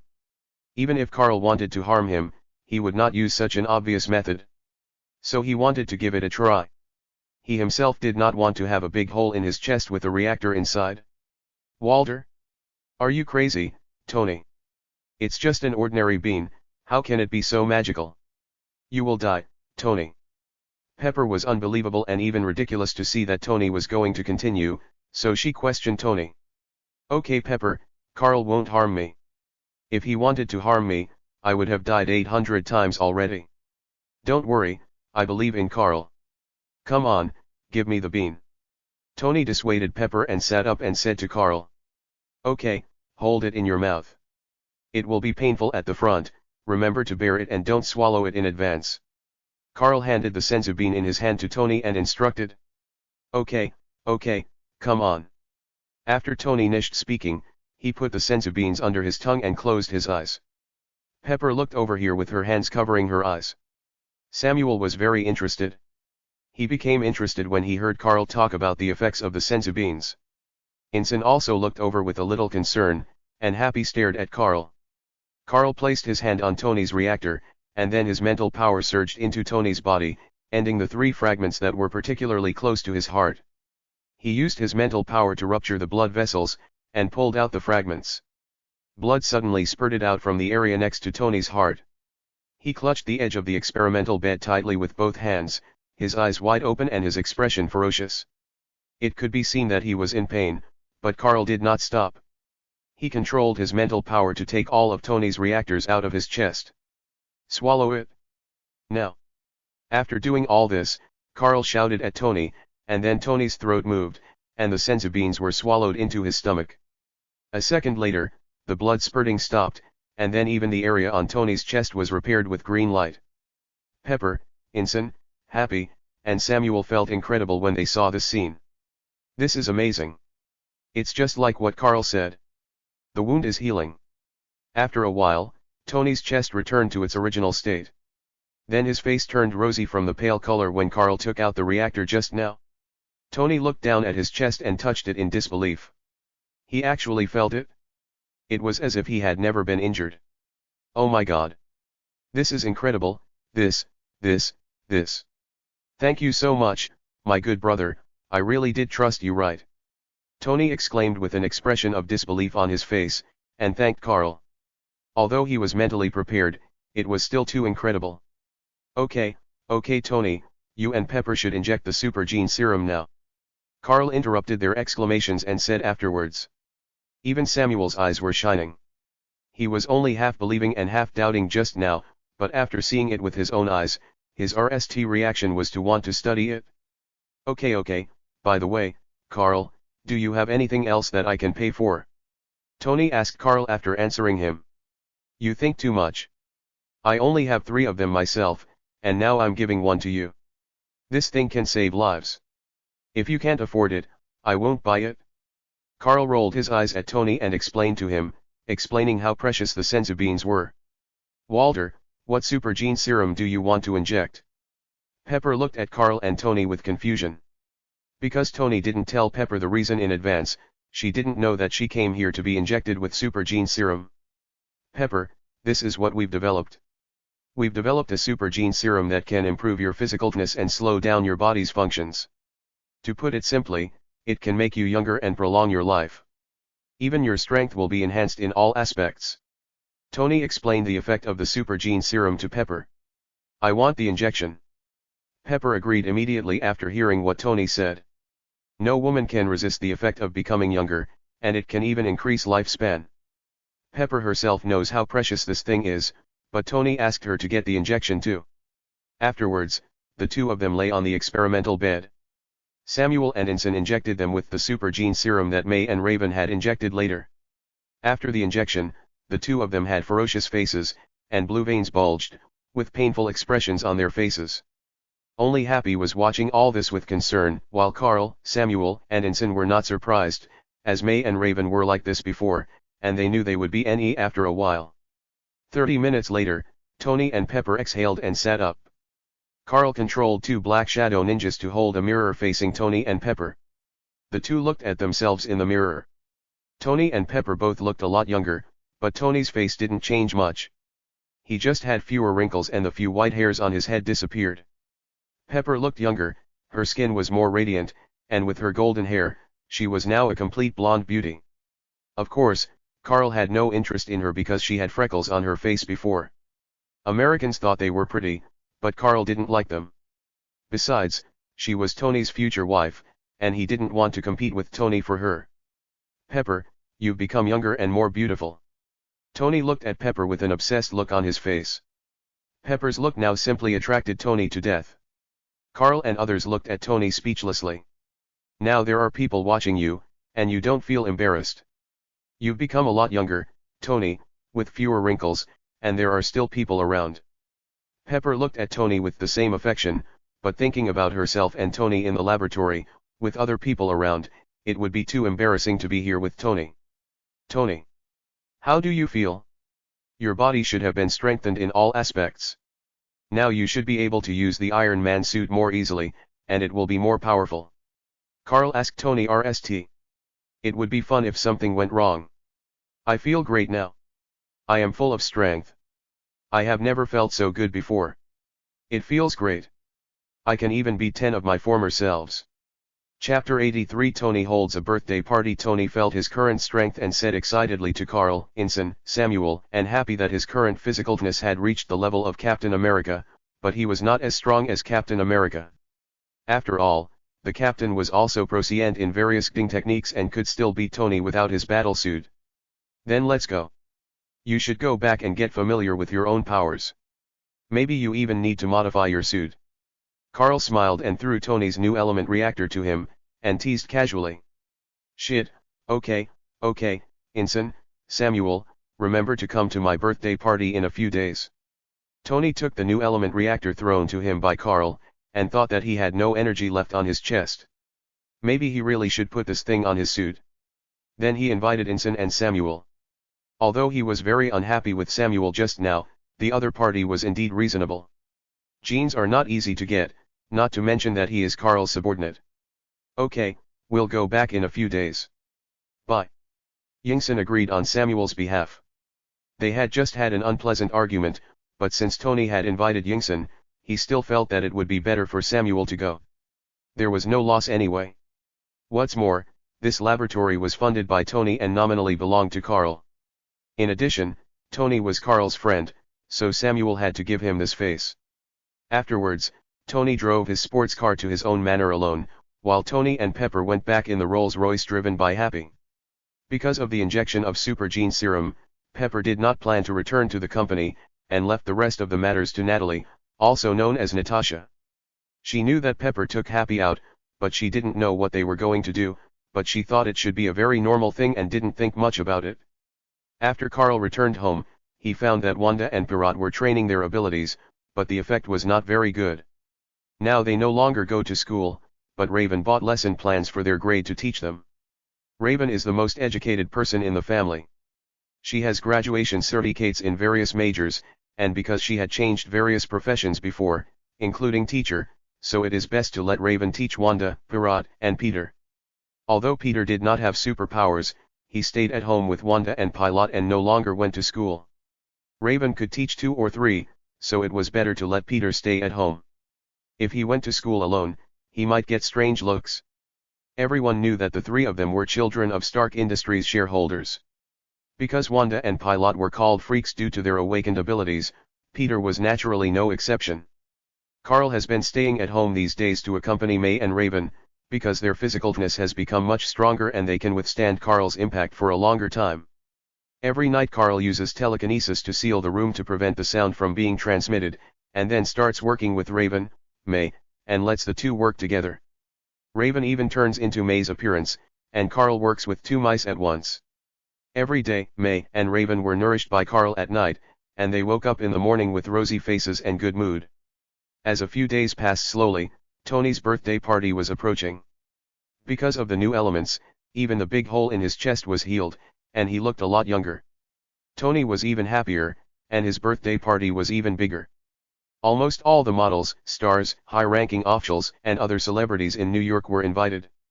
By the evening, the outside of Tony's mansion was already LED with luxury cars, and many charming blonde beauties walked into Tony's mansion together. Boom boom boom. Carl showed up at Tony's doorstep in a Lamborghini. He came alone without May, Raven, and the others because Carl knew what would happen at night. Rhodes, who had been helping Tony bear the pressure from the military, could no longer hold on, and Tony, who had just recovered, would denitely seek death and take the opportunity to let Rhodes take the Mark II away, and at the same time give an explanation to the military. Carl drove the Lamborghini directly into Tony's parking garage, and then walked up to the lobby. The scene was already lively at this moment, and the DJ was already playing songs. After Carl came up, Tony came to greet him. "Hey man, why didn't you bring them here with you? It's better this way. If you like that socialite, you can meet her later tonight." Ha ha ha ha. Tony approached Carl with a smirk on his face and said, even pointing at the various blonde beauties at the scene. "That's not necessary. I'm not interested in this. You can keep it for yourself. By the way, you'd better not be discovered by Pepper." Carl pushed Tony away with disgust and walked to a deserted place with a glass of wine. In America, even married people will sleep with others, not to mention unmarried people like Tony. Carl was quite disgusted with that.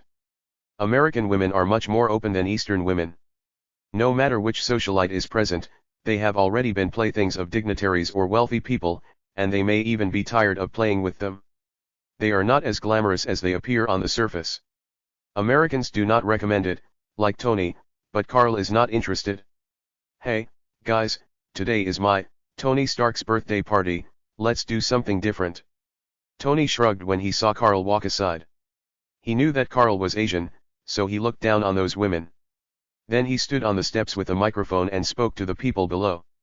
As soon as Tony finished speaking, a circular platform rose in front of him. After Tony walked forward, several mechanical arms appeared in the platform and began to put on Tony's battlesuit. Carl laughed when he saw this scene. Tony was still the same as before. He would only behave himself after Rhodes beat him up. When the people below saw Tony wearing the iron suit, they all screamed excitedly. After all, Tony was Iron Maninson, and Samuel came and sat next to Carl with a glass of wine in their hands, looking at Tony above with a bit of weirdness. "If you don't stop him, something bad will happen," Ensign said to Carl. "This is the Iron Man suit after all, and the weapons on it can easily kill the group of people in front of Tony." He held a birthday party in the suit so blatantly, but Carl didn't react and just watched. Just watch. Tony will get beaten soon. Let him show off for a while.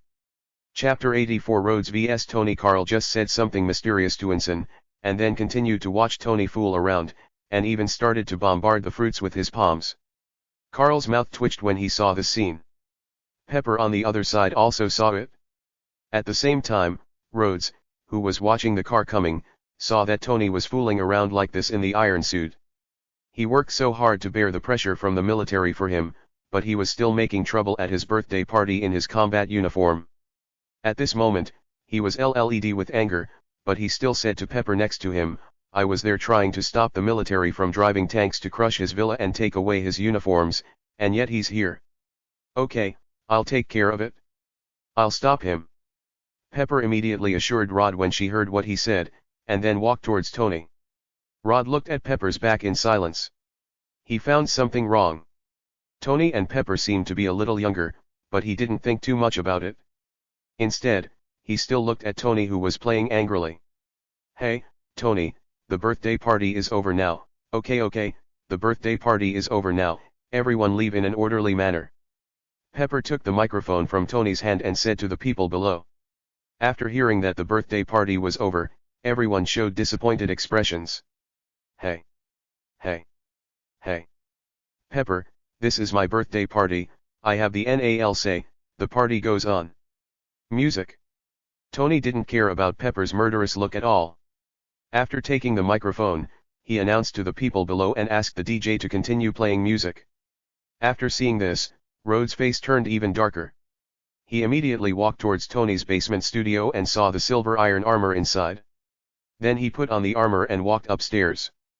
Carl saw that Rhodes was no longer in the same place and knew that something interesting was going to happen. Hey, Carl, go stop him quickly. This will cause problems. Tony. Pepper saw Carl, Ensign, and Samuel sitting in a corner. She immediately walked over to Carl and said, because she knew that Carl could stop Tony from making trouble later. I don't need to go. Someone has already gone. We just watch. Carl chuckled and said to Pepper, motioning her to look at the entrance to the underground studio. When Pepper turned her head, she saw Rhodes coming up from below wearing a silver steel battlesuit. Hey Tony, you still have time to take off your suit now, the party is over.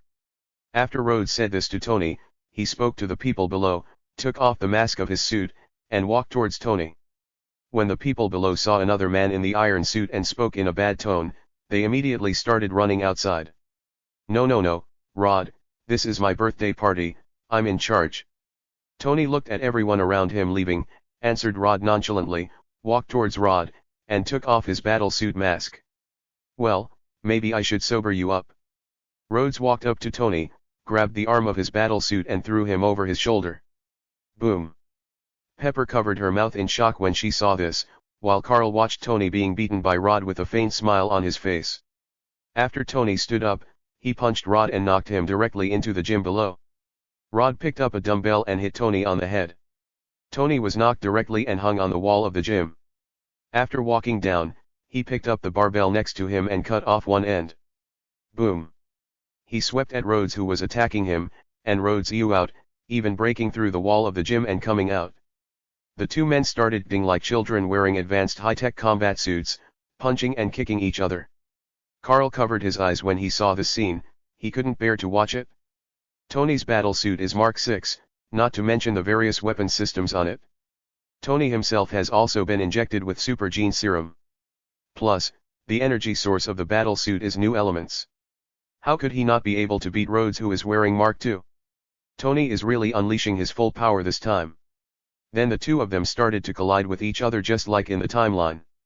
The two blue energies collided with each other and formed a blue energy ball, followed by a huge explosion. Carl created a telekinesis barrier in front of himself and the others, and the aftermath of the explosion did not affect Carl and the others at all. When the aftermath faded, Rhodes woke up RST and looked in Carl's direction in surprise, wondering why they were all NE and even had the leisure to drink. But he didn't think much about it. He just glanced at Tony lying on the ground and ew away. Tony. Pepper saw Tony still lying on the ground and thought he was injured, so she immediately ran towards Tony. Carl walked there slowly with Ensign and Samuel. Tony was injured? What a joke. Super Gene Serum plus Mark 6, Rhodes with Mark II were NE. Tony was injured, probably because he didn't want to get up, and pretended to be injured. Okay, the person has left. How long do you have to pretend? Even with the Super Gene Serum and Mark 6, you were still beaten up by a Mark II. It's really embarrassing, Tony. Ha ha ha ha ha ha ha. Damn it, I forgot to record the video. Carl walked up to Tony and knocked on his mask. Shit, how did you end out? Okay, I just wanted to give him the Mark II. Otherwise, why do you think he could wear the Mark II? After Carl finished speaking, Tony opened his mask, looked at Carl with resentment, and stated his purpose. I still think you should go and comfort Pepper RST. She left immediately after seeing that you were NE. Carl said to Tony indifferently. When Pepper heard what Carl said just now, she realized that Tony did it on purpose and pretended to be injured by Rhodes. She has experienced how powerful the Super Gene Serum is in the past few days. Walter, okay, it looks like this will take some time. Tony said to Carl, and then chased in the direction of Pepper. Black Widow was not here today, she must have gone on a mission, Carl didn't care. Now if Tony knew all kinds of ding skills, perhaps Natasha would not be able to beat Tony. The Super Gene Serum injected by Tony is comparable to Captain America's Super Serum. He is stronger than Natasha in all aspects, but the GHT and reaction between life and death are what Tony does not have. After that, Carl and others went back. After returning home, Carl wondered if it was time for Hammer Brother to come. Chapter 85 Dragon Bone. Thinking of Thor, Carl couldn't help but feel tragic for him. First, his brother wanted to kill him, then his mother died, and then his father died. He learned that he had a sister, but she wanted to kill him. After that, he had no choice but to destroy his hometown and wander the universe with his people. He met Thanos, his brother died, and he lost an eye. After that, he led his people to settle down on Earth and spent his whole days in decadence. Karl still plans to wait for Thor to come to his death to contact him. After all, he is the future king of Asgard. After Odin is dead and Hela appears, it should be no problem for him to take a few things from Odin's treasury. Maybe he can change the future of Asgard. Even Ancient One said that the future is already unclear. But Karl now has other plans, because the Hand and the Society has now become the boss of Hell's Kitchen. Thinking of the Hand and the Society, Karl thought of dragon bones, which are the things that maintain the life of the Vengers and can even enhance his own combat power. The Vengers represent the disciples of Eastern Kunlun, Alexander, Madame Gao, Botu, Suoang, and Murakami. They were also expelled from Kunlun because they tried to use dragon bones to achieve immortality. The dragon bones even seem to be deep underground in Manhattan and have existed for more than 1 billion years. After Karl thought of this, he immediately used the Shadow Ninja to go deep underground. After reaching a depth of about 1,000 meters underground, he learned from the information feedback from the Shadow Ninja that there were indeed dragon bones underneath. Karl immediately entered the Shadow World and went in the direction of the dragon bones. When Karl reached 1,000 meters underground, he saw bones emitting golden light, and there were quite a few of them. Karl thought about it and asked the Shadow Ninja to move the dragon bones into the Shadow World. In fact, there is a barrier outside the dragon bone. Karl was able to enter directly because of the characteristics of the Black Shadow Ninja. Then he let the Black Shadow Ninja carry the dragon bone, and Karl broke off a piece of dragon bone and put it in his hand. Then he mobilized the energy in his body to absorb it. He found that the freezing ability increased a lot, faster than he developed it himself. Karl showed a surprised expression, he didn't expect it to have this use. After that, Karl began to move the dragon bones with his telekinesis, and then moved them all into the Shadow World. Karl stayed 1,000 meters underground for a full day before he and the Shadow Ninjas moved all the dragon bones into the Shadow World. Karl then returned to the manor, and May and Raven had long been accustomed to Karl's disappearance sometimes, so they did not show any surprise. As for whether the Hand and the Society would discover that Karl possessed dragon bones, he did not know, but he would not care even if they knew. The VE disciples had only lived long, and their strength was not enough for Karl now, not to mention that the Holy Society and the Iron Fist Society might cause trouble for them. So Karl was not panicked at all, and began to absorb dragon bones in the manor. Not only the freezing ability can be improved, but even teleportation, laser eyes, telekinesis, and the number of Shadow Ninjas can be improved through dragon bones. Karl took the lead in improving teleportation. After a night of absorption, Karl's teleportation can now teleport with others. After that, he did not start to improve the next ability immediately, because at this moment he could feel that his body was in a saturated state and could no longer absorb the dragon bone. Seeing that the dragon bone was so powerful, Karl couldn't help but wonder about the origin of the dragon bone. There were many debates about the origin of dragon bones in the previous life, but one more reliable one is that when the gods attacked the gods of the earth, a powerful eastern dragon died in the GHT with the gods of the earth. Its strength even reached the sub-god level, and it had a preliminary control over the laws. The dragon bones contain the power of the laws it used in its lifetime, so it can still maintain its extremely powerful energy, and can even increase the reward for Karl's sign-in. It turns out that the earth was not what it is now. There were gods in the east, and naturally there were also gods in the west. Greek mythology, Athenian mythology, Egyptian mythology, and belief in God all seemed to be true. Moreover, God seemed to have been exiled by Odin, and the entire latitude disappeared. Other gods were no longer on earth. Karl thought about it for a while and then stopped thinking about it. There was no point in thinking about it now. Then he asked Tony to start paying attention to whether anything fell in New Mexico, and inform him if so. Tony naturally agreed and mobilized Stark's satellite to monitor New Mexico. On the other side, after Rhodes drove Tony's Mark II back to the military base, the pressure on Tony disappeared. After all, they already had an Iron Man suit, and there was no need to target Tony Stark. The Stark family's network of relationships was not so easy to deal with, so they had to quit while they were ahead. Asgard. At Thor's enthronement ceremony, several frost giants appeared in Odin's treasury. Odin noticed them immediately and took Thor and Loki to the treasury. After the frost giants in the treasury killed 2 Asgardian soldiers, they looked at the icebox not far away. As long as they brought it back to Jotunheim, the frost giants could regain their former glory. Before they touched the icebox, the wall behind the icebox slowly disappeared, and a tall metal man walked out from inside. Its face slowly lowered, and 2 yellow lasers killed several frost giants. Then it retreated to its original place, and the wall reappeared. This is Odin's armor, the Destroyer armor. It was originally created to GHT against the Celestials who invaded the Earth. Odin once wore it to GHT against a Celestial, and even cut off the arm of a Celestial, but was still defeated by a Celestial in one blow. This is enough to show how powerful the Destroyer armor is. Afterwards, Odin brought Thor and Loki to the treasury. Looking at the dead Asgard warriors, Odin fell silent. Thor said that this was a provocation from the frost giants and we should teach them a lesson. But Odin did not answer him, but left directly, and even looked at Odin meaningfully. The frost giants were actually able to enter Asgard and Andi the treasure house, and it was when Thor was crowned. How could Odin not know whose masterpiece it was? Not to mention that his wife was a witch. She could even see the future without the help of the time stone. His wife had already known about this scene. But Odin could only pretend that he didn't know. He knew the future but couldn't change it. Thor returned to his room angrily, and was then bewitched by Loki to take the 3 warriors and sift through the Rainbow Bridge to Jotunheim, the world of frost giants. Chapter 86 Thor is exiled. After Thor, his companions, and Loki arrived at Jotunheim, they walked deeper into the world. In this world of ice and snow, there were almost no buildings or human girths. It was not until they walked for a long time and came to an iceberg deep in the depths that frost giants began to appear. Thor and his companions excitedly attacked the frost giants. Thor even swung his Meow hammer and smashed the frost giants until the king of the frost giants, Laufey, appeared. More frost giants appeared and surrounded the VE people.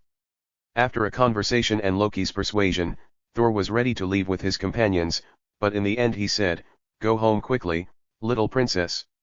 Hearing these words, Loki and the others secretly thought that something was wrong. Thor could no longer hold back his anger, and took Mjolnir to attack the frost giants who surrounded him and others. The other warriors and Loki could only attack the frost giants together with Thor. Boom! Boom! Boom! Boom! As the GHT lasted longer, some of the 3 warriors were injured. There were more and more frost giants around, so they could only start to retreat to where they had landed. Thor also asked them to go quickly, while he stayed behind to cover their retreat. As the 3 warriors, Sif and Loki left, Thor was surrounded by frost giants. He began to swing his hammer, Thor's hammer, and defeated all the frost giants around him. Snapped. Then he summoned lightning to attack the remaining frost giants. Loki and the others on both sides were not feeling well because although they escaped from there was still a giant monster chasing them and would soon catch up. Fortunately, they arrived at the place where they landed, but when they called Heimdall, the Rainbow Bridge did not appear. At this time, they all remembered what Heimdall said when they left the Rainbow Bridge, "When there is something that will bring danger to Asgard, I will not open the Rainbow Bridge for you." They didn't care at the time, but they didn't expect that the other party really didn't open it at this moment, and the giant beast had already rushed in front of them. Brush! Thor descended from the sky wielding Mjolnir and went straight through the body of the giant beast, killing it. The appearance of Thor made them feel relieved, but Heimdall still did not open the Rainbow Bridge. Then the surrounding frost giants and Laufey arrived in front of them. Boom! Phew! The Rainbow Bridge descended from the sky, and Odin appeared in front of Thor and the others, holding the Spear of Eternity, Gungnir, riding his 8-legged horse. Thor and the others looked at Odin in surprise, as they had never expected that Odin would appear here. "Father, it's great that you're here. Let's destroy all the frost giants. Teach them a lesson," Thor said excitedly to Odin without fully understanding the situation at this moment. When Loki saw Thor's look, he couldn't help but smile. "Shut up, Thor. I'm sorry for their mistakes," Odin shouted at Thor, and then to Laufey, the Rainbow Bridge was activated. Odin took Thor, Loki, and others and disappeared to Jotunheim. He didn't give Laufey a chance to speak. Although he is old now, Jotunheim still doesn't know that the god King Odin really apologized. Thor and Thor are both the names of the god of thunder. You have to know that when Odin was young, he dared to challenge the gods alone and even conquered the 9 kingdoms. Even the Rainbow Bridge was a meteorite weapon. He really didn't take Jotunheim without the icebox seriously. If he hadn't become kind due to old age, or if he hadn't wanted to let Thor grow up, he would not have apologized to Laufey. After returning to the Aesir, the three warriors and Sif were taken away by Odin to heal their injuries. They did not have the strength of Thor and were naturally injured. Loki pretended to excuse Thor at the beginning and then said that he was just impulsive. No, Loki, I know exactly what I'm thinking. Odin, you're just a coward. What's there to be afraid of the frost giants? You don't care even when they come to your door. Thor retorted to Odin, and even pointed at Odin's nose and cursed.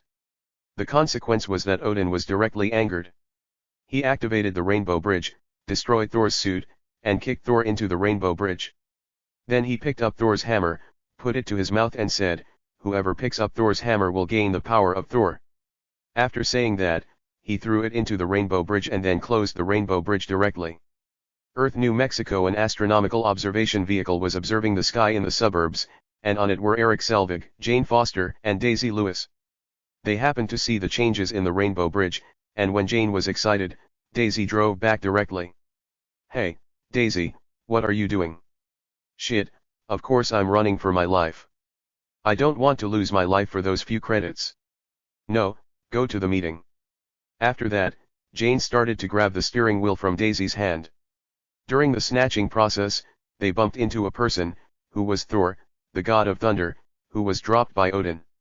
After they found that they had bumped into someone, they immediately got out of the car to see if the other person was dead. Then they found that he was a little confused and kept yelling about Asgard, the Rainbow Bridge, and Heimdall. Daisy used a stun gun and knocked out our god of thunder, Thor. Then they carried Thor into the car and headed into the town. At the same time, Jane took pictures of traces of the Rainbow Bridge, and SHIELD's satellite also detected it. There are also satellites of Stark Industries. They also detected that Thor's hammer fell from the sky after Thor and smashed a big hole. On the other side, Nick Fury was about to go to Tony Stark's house for the Superboy project. Natasha didn't know that Tony's palladium poisoning had healed, and she didn't even know that the big hole in his chest had healed. She just felt that Tony Stark and Pepper Potts had become younger. He told Nick Fury the news, and Nick Fury was also confused, but Tony Stark was an important member of his plan, and future actions would definitely require funding. With Tony Stark, the rich man, around, the funds he applied for could go into his own pocket again, and he could even build a few more safe bases. Chapter 87. Carl taunts Nick Fury. On the other side, Tony knew that his satellite had really detected something falling from the sky in New Mexico, so he immediately told Carl the news. Although he didn't know what it was, Carl had greeted him before and he also wanted to ask Carl. After Carl knew about it, he did not tell Tony directly, but said mysteriously that you will know later. After Tony returned home from the company, he heard Jarvis report that its program had been modified and there was someone in the house. "Do you think you are the only hero in the world? Tony Stark, maybe you are not a hero at all," Nick Fury said to Tony while standing half of his body in the dark. Only his white teeth could be seen by Tony. After all, Nick Fury was completely black. "Walter, you break into my house and tell me this? I'm not a hero. Tell me who you are and what you are doing here? Otherwise, you will get kicked out." Lying down, Tony looked at Nick Fury speechlessly. After snapping his engines, several machine guns appeared around the living room and pointed at Nick Fury. Okay, I'm the director of SHIELD. I'm here for your palladium poisoning. Your father is one of the founders of SHIELD. This is his legacy. You can take a look." After seeing the machine gun come out, Nick Fury wondered why Tony didn't play by the rules, and pointed to a black box next to him and said, "Palladium poisoning? No, I've recovered a long time ago. Also, when did my father establish SHIELD? How come I didn't know about it? Why did you give me my father's relics only now? Tell me your purpose." Tony immediately noticed several problems from Nick Fury's words. Only Carl knew about his palladium poisoning, not even Pepper. If Carl hadn't helped him discover the new element, would he have been dying when the other party showed up at this time? If there was something in his father's relics that could save him, they didn't give it to him before, but gave it to him now. It was obvious that they had other purposes, and there was even an undercover agent around him. After thinking about it, Tony immediately locked onto his new assistant, Natalie. We just found out about you. Have you recovered from your palladium poisoning?" Have you found a way to heal yourself? You really are a genius. Nick Fury said a little embarrassedly after hearing the question in Tony's words. Natasha did not tell him that Tony's palladium poisoning had been cured. Click, click, click. Tell me your purpose. Jarvis, call Carl over. Tony quickly walked to the round table next to his living room and put on the Iron Man suit. After knowing through the security system in the mansion that there were many people outside, he asked Jarvis to call Carl over for the sake of safety. Because of Carl, Tony had not had much contact with SHIELD and did not know them very well. Yes, sir, Mr. Carl's number has been dialed now. Jarvis spoke to Tony, and Nick Fury on the other side naturally heard the conversation between Tony and Jarvis, and looked at Tony, who was already wearing a battle suit and facing him, with all weapons locked on him, and even called that bastard Carl without saying a word. What's wrong, Tony? Carl's voice came from the blue screen in the living room with a hint of doubt. Nick Fury's face darkened after hearing Carl's voice. This bastard blew himself up with a bomb as if nothing happened, and he still had to hold it in. Hey Carl, there's a one-eyed black man here, and there are a lot of fully armed men outside my house. Come over and take a look. He said he is the director of SHIELD. Do you know what he is? Tony looked at Nick and described him to Carl. Oh, you mean the boiled egg head? Okay, I get it. I'll be right there. Carl's voice sounded after a while, and in a tone of sudden enlightenment. Tony searched for boiled eggs in front of Nick in confusion, and then the image of boiled eggs appeared. He turned his head and looked at Nick Fury. It can't be said that they are unrelated, they are exactly the same. Nick Fury on the other side also saw Tony's behavior. After the boiled egg picture came out, Tony was still looking at his head. He wanted to kill Carl. This bastard gave him another nickname. The two of them just stood there, no one spoke, and Nick didn't call the people outside in. He came to pull people in, not to GHT. Brush. Carl teleported with Juggernaut into the living room of Tony's mansion.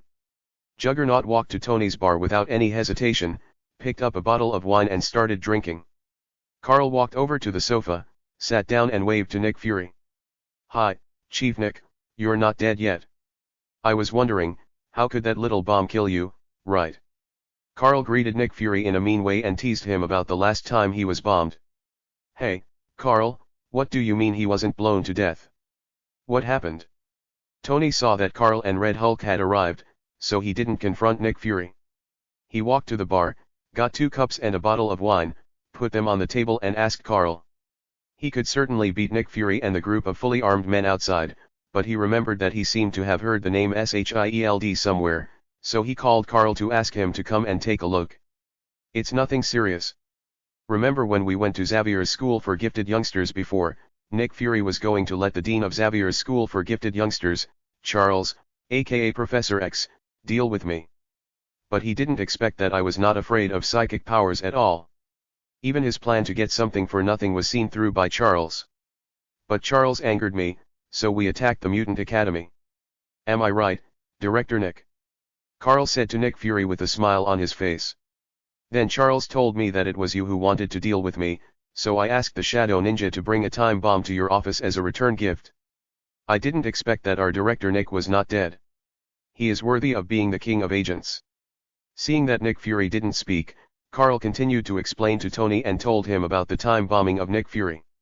That's because you treat the law as a joke. You even killed thousands of people in Clinton. You are an uncontrollable person. Sooner or later, you will cause a disaster. You act completely according to your own will and use your abilities recklessly. You deserve to be destroyed. Chapter 88 Obelisco? Really?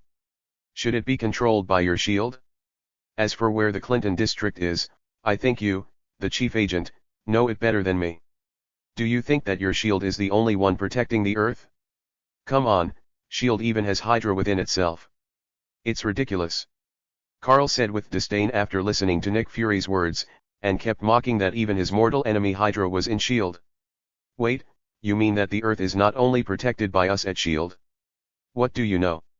Nick Fury ignored Carl's sarcasm and asked, focusing on what Carl had just said. Of course. Why do you think the Earth is so safe? You don't really think it's all thanks to S.H.I.E.L.D. Have you seen the Latitudes and the Latitude demons, lords, and invasions? It's ridiculous that they keep putting on the hat of protecting the Earth.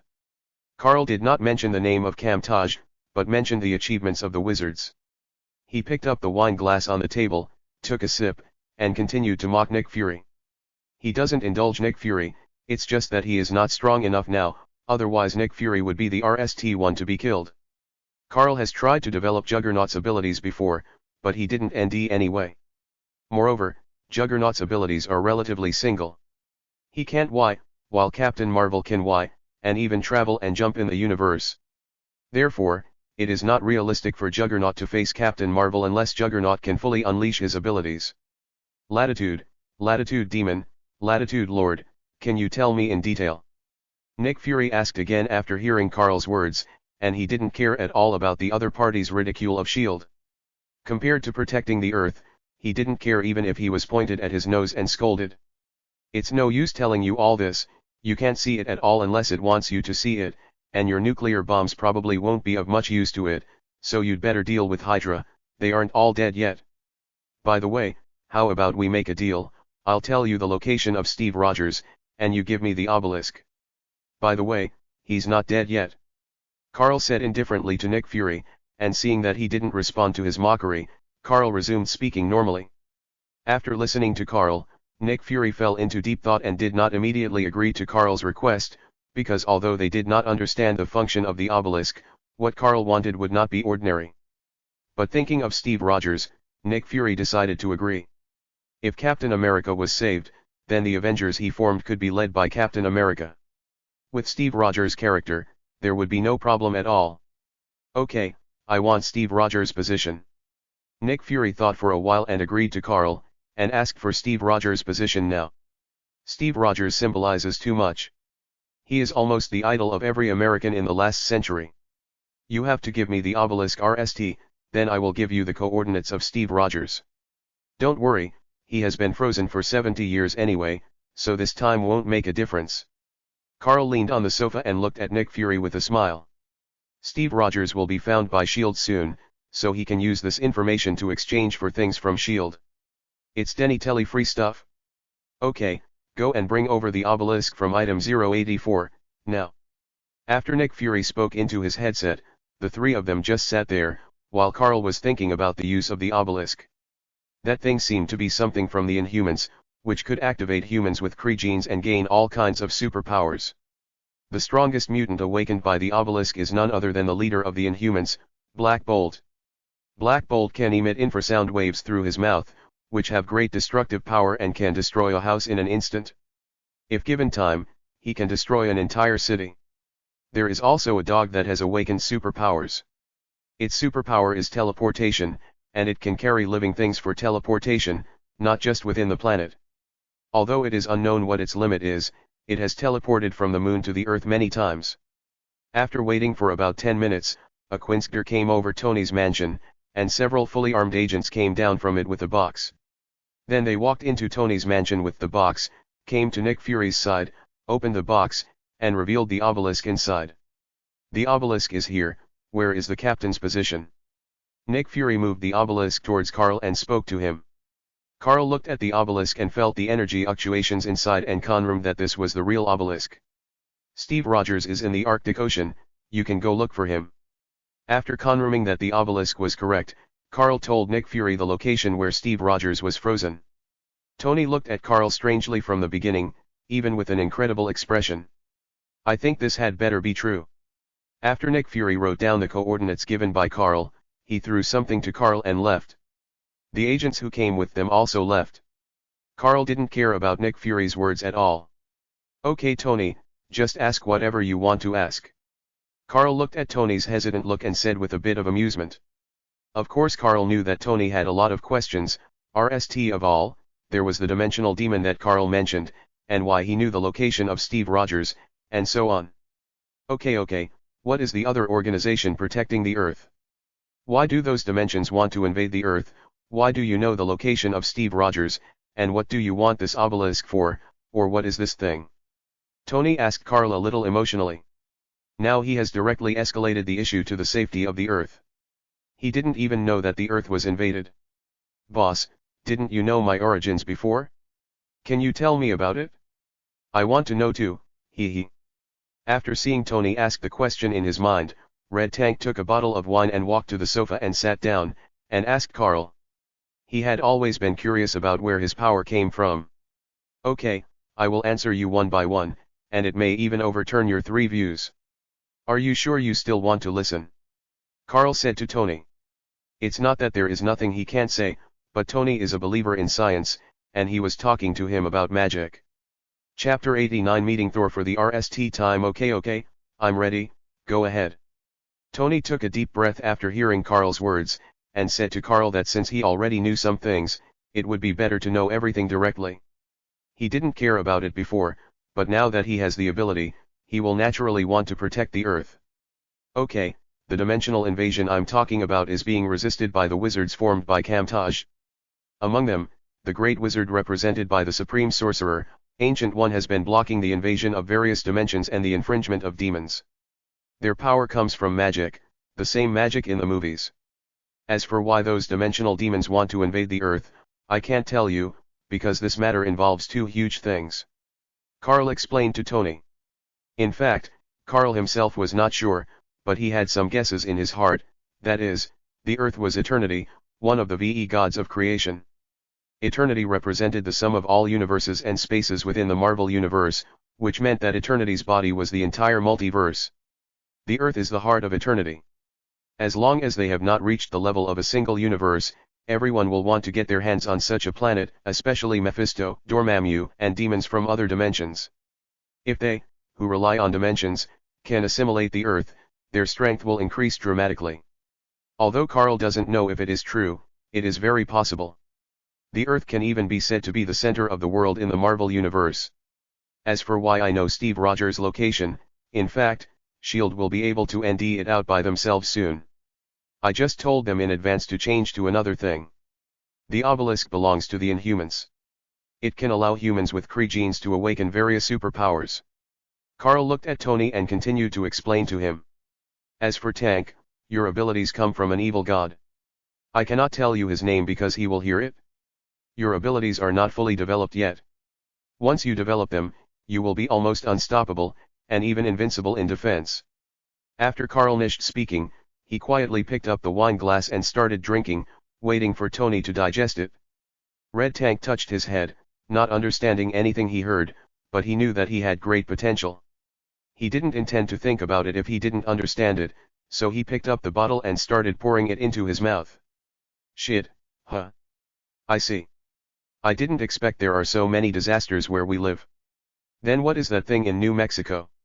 You should have known it would fall. I don't believe you would let me use satellite to monitor the movements in New Mexico for no reason. Tony sighed after taking a deep breath and spoke to Carl again. That is the hammer of Thor that was dropped from the Aesir by the king of gods Odin, and Thor was exiled to the earth. In fact, if you hadn't called me, I would have gone to New Mexico to ND him. But now he has no power and is just a stronger man. Carl did not hide it, but said to Tony lightly. My fa. The Aesir? Isn't that a myth?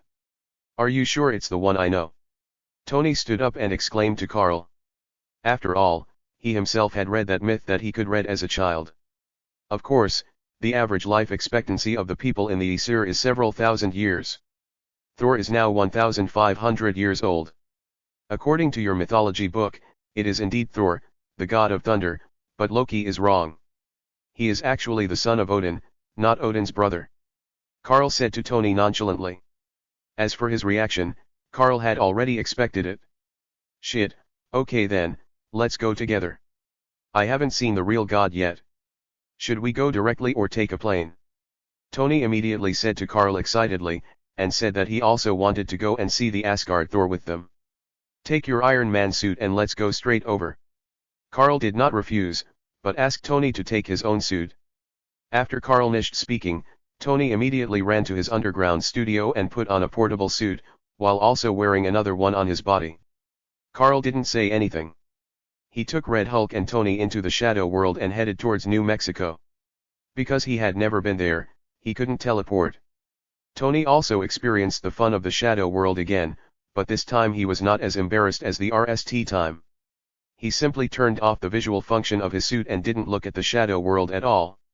A few hours later, Carl brought Juggernaut and Tony to a small town near the suspected satellite crash in New Mexico.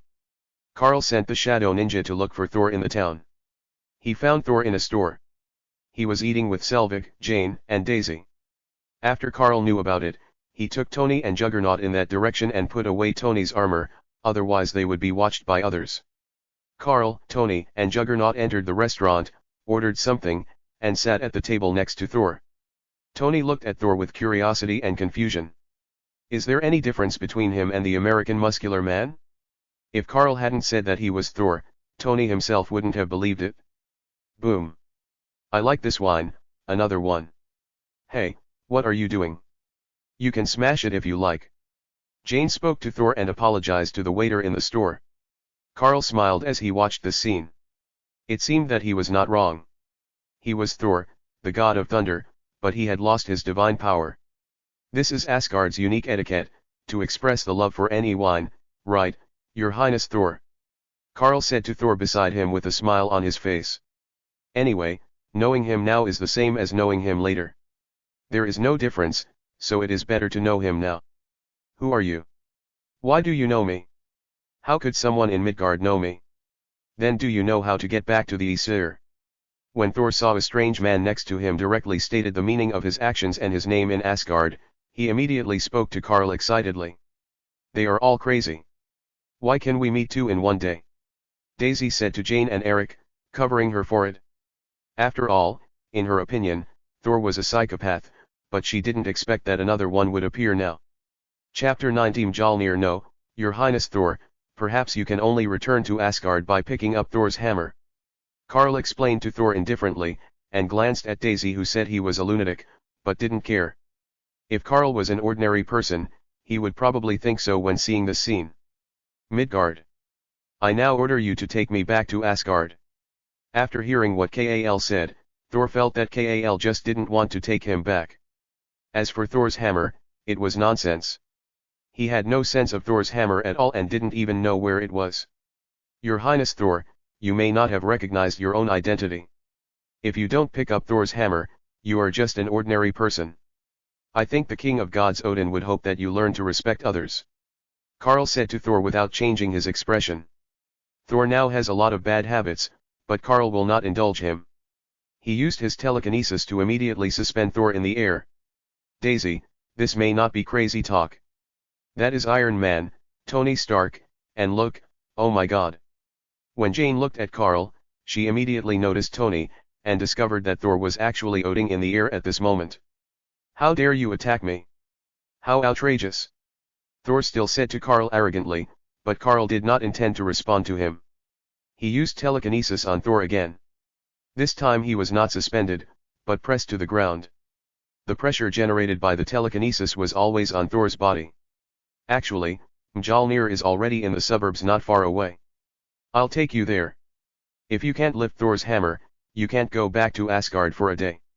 After Carl finished speaking, he waved at Tony. Carl used his telekinesis to help him put on Tony's battlesuit. Then a stack of US dollars appeared on the table. Carl took Thor and Red Hulk, broke through the roof and flew directly to the suburbs.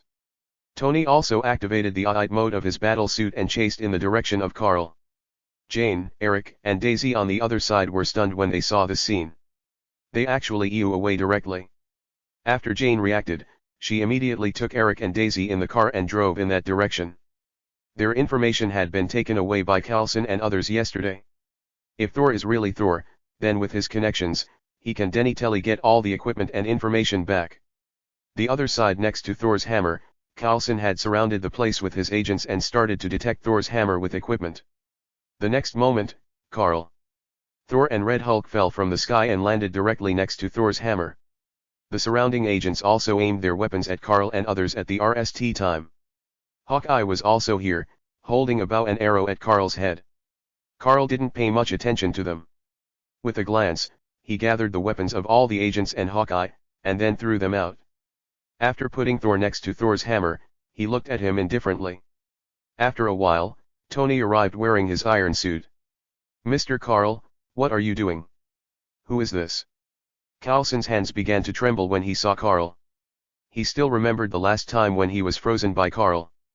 After that, the director warned him not to provoke the other party, as the other party was a very dangerous person and S.H.I.E.L.D. had no way to control him now. It's okay, just stay here. Carl didn't pay too much attention to the so-called good guy Coulson. It can be seen from the fact that they directly took away Jane's equipment and information that they only respect the strong. In the timeline, when Thor recovered his divine power and defeated the destroyer, Jane asked Coulson and others to return the stolen information and equipment. Coulson immediately changed his words and said that it was borrowed and would be returned immediately. Okay, Lord Thor, this is your Mjolnir. You can take it back to Asgard, and maybe even pin me to the ground and rub me. Carl said to Thor with a smile. As for pinning Carl to the ground and rubbing him, unless he was holding Stormbreaker, it might not be possible even if he had Thor's hammer. In the timeline, Hulk Carl beat Thor badly. As long as his hammer was not in his hand, he could be beaten by Hulk at will. Carl has the normal strength of Hulk and is not much worse than the Hulk who beat Thor, so it is not enough for Thor to press Carl to the ground and rub him now. Thor ignored Carl's words and walked straight to Mjolnir. At this moment, the sky was covered with dark clouds and there was even lightning. However, when Thor tried to grab Mjolnir with an expectant expression on his face, he couldn't lift it up at all, and even moving it was a problem. No, father. Why do you do this to me? Afterwards, Thor looked up and shouted to his father in grief.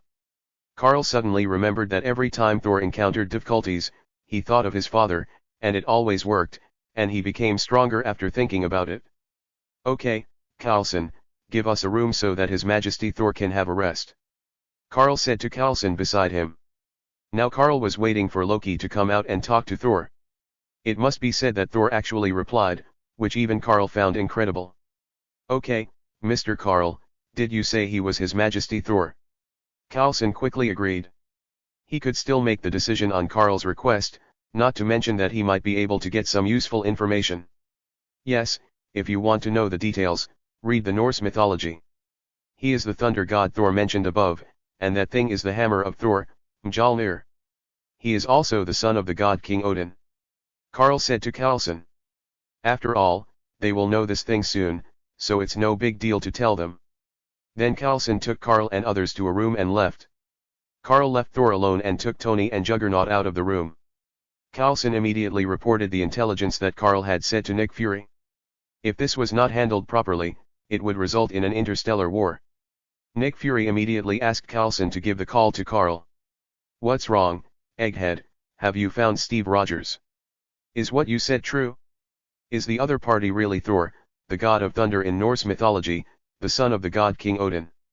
Yes, he is indeed the son of the god King Odin, and also the god of thunder Thor. He was just exiled by Odin and lost his power. But I advise you to put away your little thoughts. If he has any accident on Earth, you will know how crazy an old king can be. And I can tell you directly. Chapter 91 Loki tricks Thor. And I can tell you that the Earth is actually under the rule of the god King Odin, and Thor's exile this time is just a test. You'd better look for Steve Rogers honestly, so as to avoid causing the destruction of mankind. Carl hung up after speaking to Nick Fury on the other end of the phone and returned the phone to Coulson. He didn't mean to remind Nick Fury, but to warn him. Don't be fooled by Odin's appearance of an old and kind old man. He is the king of the 9 realms. How can a king be merciful? Besides, even Loki is not dead. After all, he is Odin's son. Kill him. Odin will bring the Asgardian army to Earth the next day, and even the Supreme Sorcerer will not stop him. He is avenging the loss of his son. If the Sorcerer Supreme really wants to stop it, Odin will probably GHT her to the death. It is not clear who is stronger and who is weaker. Odin has fought against the Celestials alone, but the Sorcerer Supreme has the Time Stone and has defeated many dimensional demons.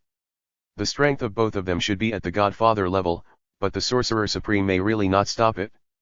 As long as humans do not become extinct and the Earth is still not destroyed, she will not take action to stop a crazy Godfather level powerhouse. Never underestimate the love an elderly man has for his son. He even knows his own deadline. Hela is bound to come out, and his son is dead. So even if Hela is allowed to come out, he will choose revenge. Even if the Supreme Mage tries to stop him, he is likely to reach a deal with Hela. Hela hates him to the core. If he uses himself as a condition to get Hela to attack with him, the Supreme Mage may not be able to stop him. Hela is also likely to agree. Although she may look down on her brother, he is still her brother no matter what. Even if she wants to kill him, she can only do it herself. What's more, war means death, so her strength will be increased. Therefore, nothing can happen to Thor and Loki on Earth. It would be interesting if Nick Fury knew that Thor was exiled, and had a sudden impulse to have him captured and experimented on, and accidentally killed him. According to Nick Fury's idea, this is very possible, because the people in Asgard have a very long lifespan, which is even written in the mythology books, not to mention their various abilities. After that, Loki appeared in the room where Thor was alone, and then he deceived Thor, even lying to him that Odin was dead and his mother would not let him go back, which made Thor extremely sad. Karl was speechless when he heard it outside, and he did not intend to see Loki. After Loki left, Karl brought Tony and Red Tank into Thor's room and saw him sitting alone on a stool, looking extremely sad. Karl suddenly wondered if the people of Asgard had too long a lifespan and fought for fun, and now they only had muscles left? Okay, Thor, the God King Odin is not dead. And your mother never said that. If the God King is dead, why is Odin's power on Thor's hammer still there? What can Loki get by not letting you go back? Can't you think about it carefully? Karl explained to the grief-stricken Thor with a helpless look on his face, and even gave him examples. What, father is not dead? Loki lied to me? Why is he sitting like this? It's the throne. Loki, you lied to me again. After hearing what Kal said, Thor thought for a while with his muscular brain and immediately understood the purpose of Loki's actions. Don't look at the god of thunder as stupid, he is not stupid. How stupid can a man who has lived for 1,500 years be, not to mention that he is the son of Odin and Frigga?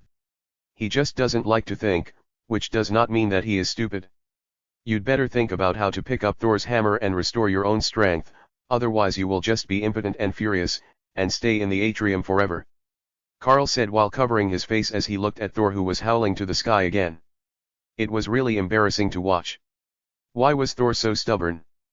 But I can't lift Mjolnir, and I can't recover my strength. You should be the mage of Midgard, can you tell me what to do?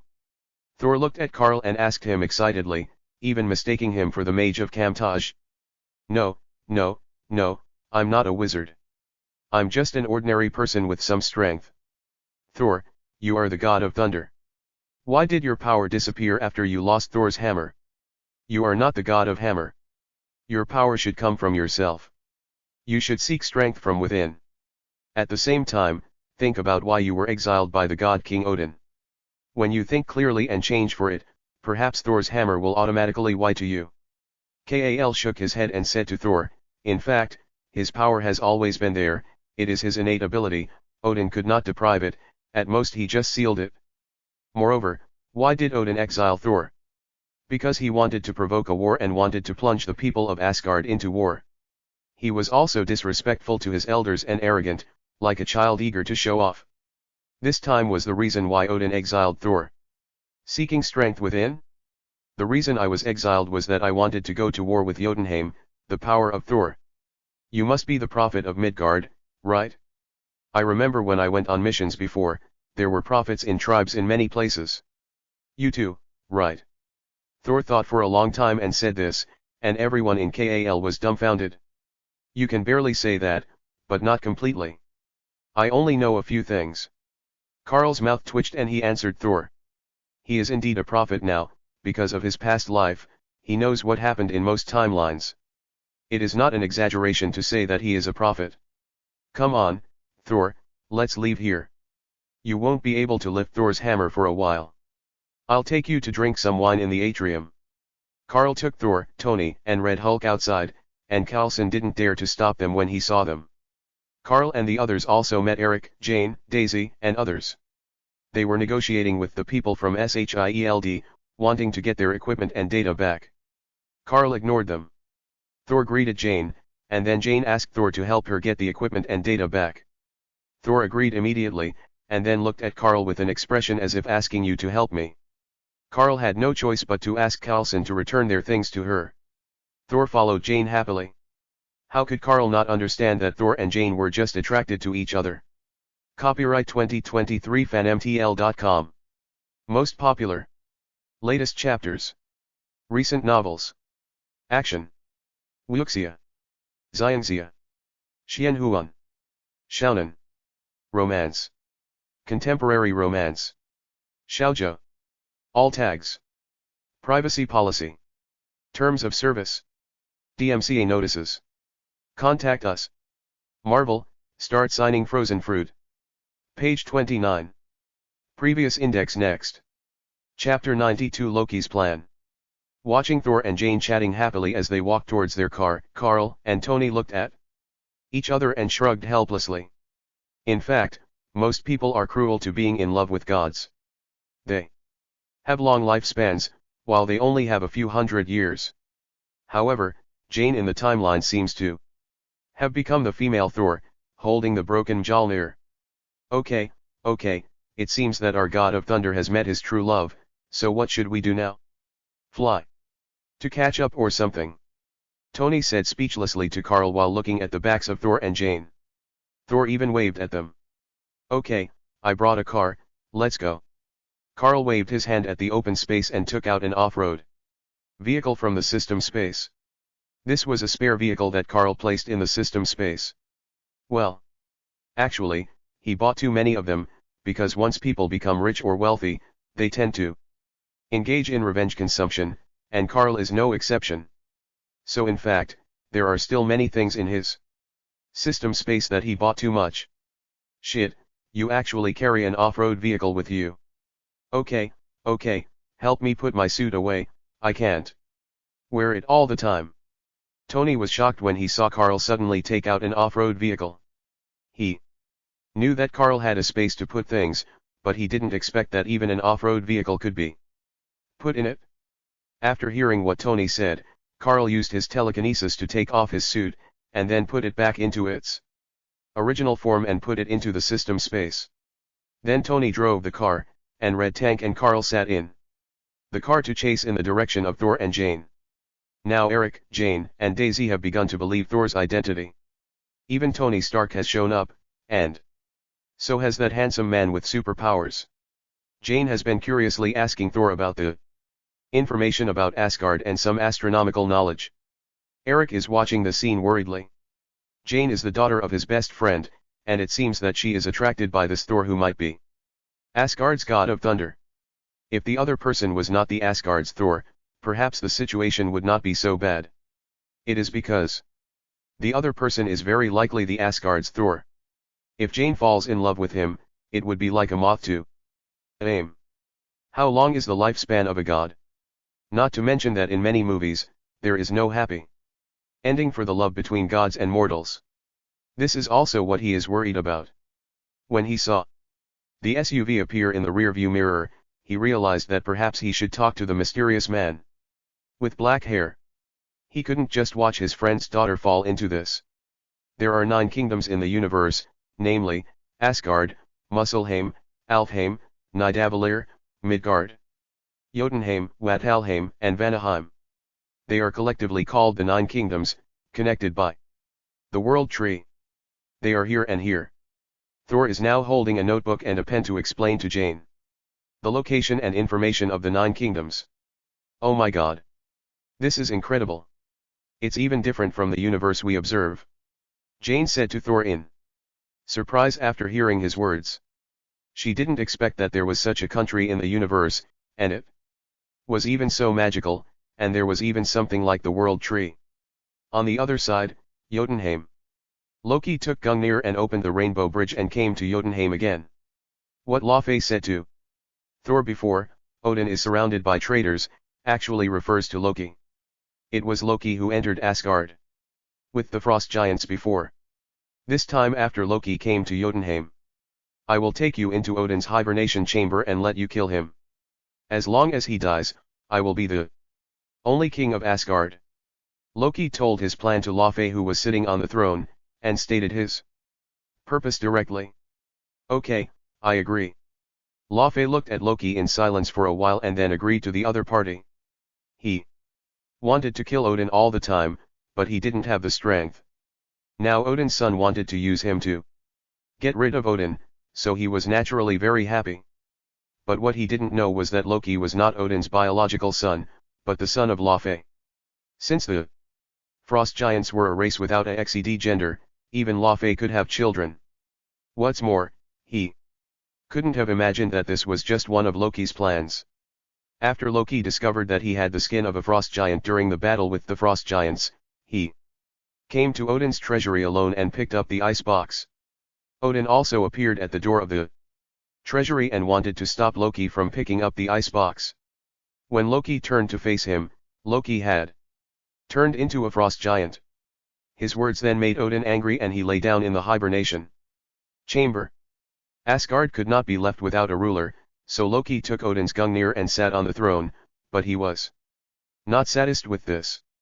Every time he thought of the frost giants he hated, he wanted to destroy Jotunheim. Odin was sleeping and Thor was exiled, so he wanted to prove to Odin that he could also protect Asgard, and even kill the king of the frost giants, Laufey. That is, his biological father.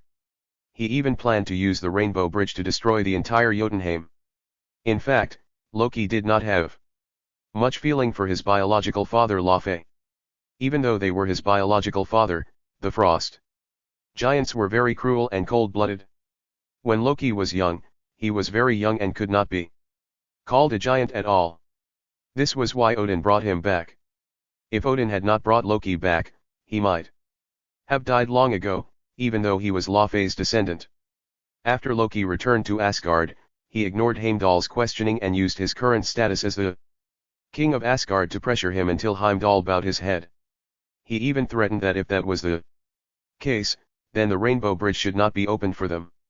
As for who it was, of course it was the three warriors and Sif who had questioned him in the palace before. Loki went to see Odin, and learned from his mother Frigga that Odin would not wake up in a short time, so he left with peace of mind this time. Loki was always the most gentle and obedient when facing Frigga. In the whole Asgard, only Frigga treated him and Thor the same since childhood, and taught him magic because her physique was not as good as Thor's. His love for Frigga far surpassed that of Odin. After Frigga died, Loki became depressed. It is enough to see his feelings for Frigga.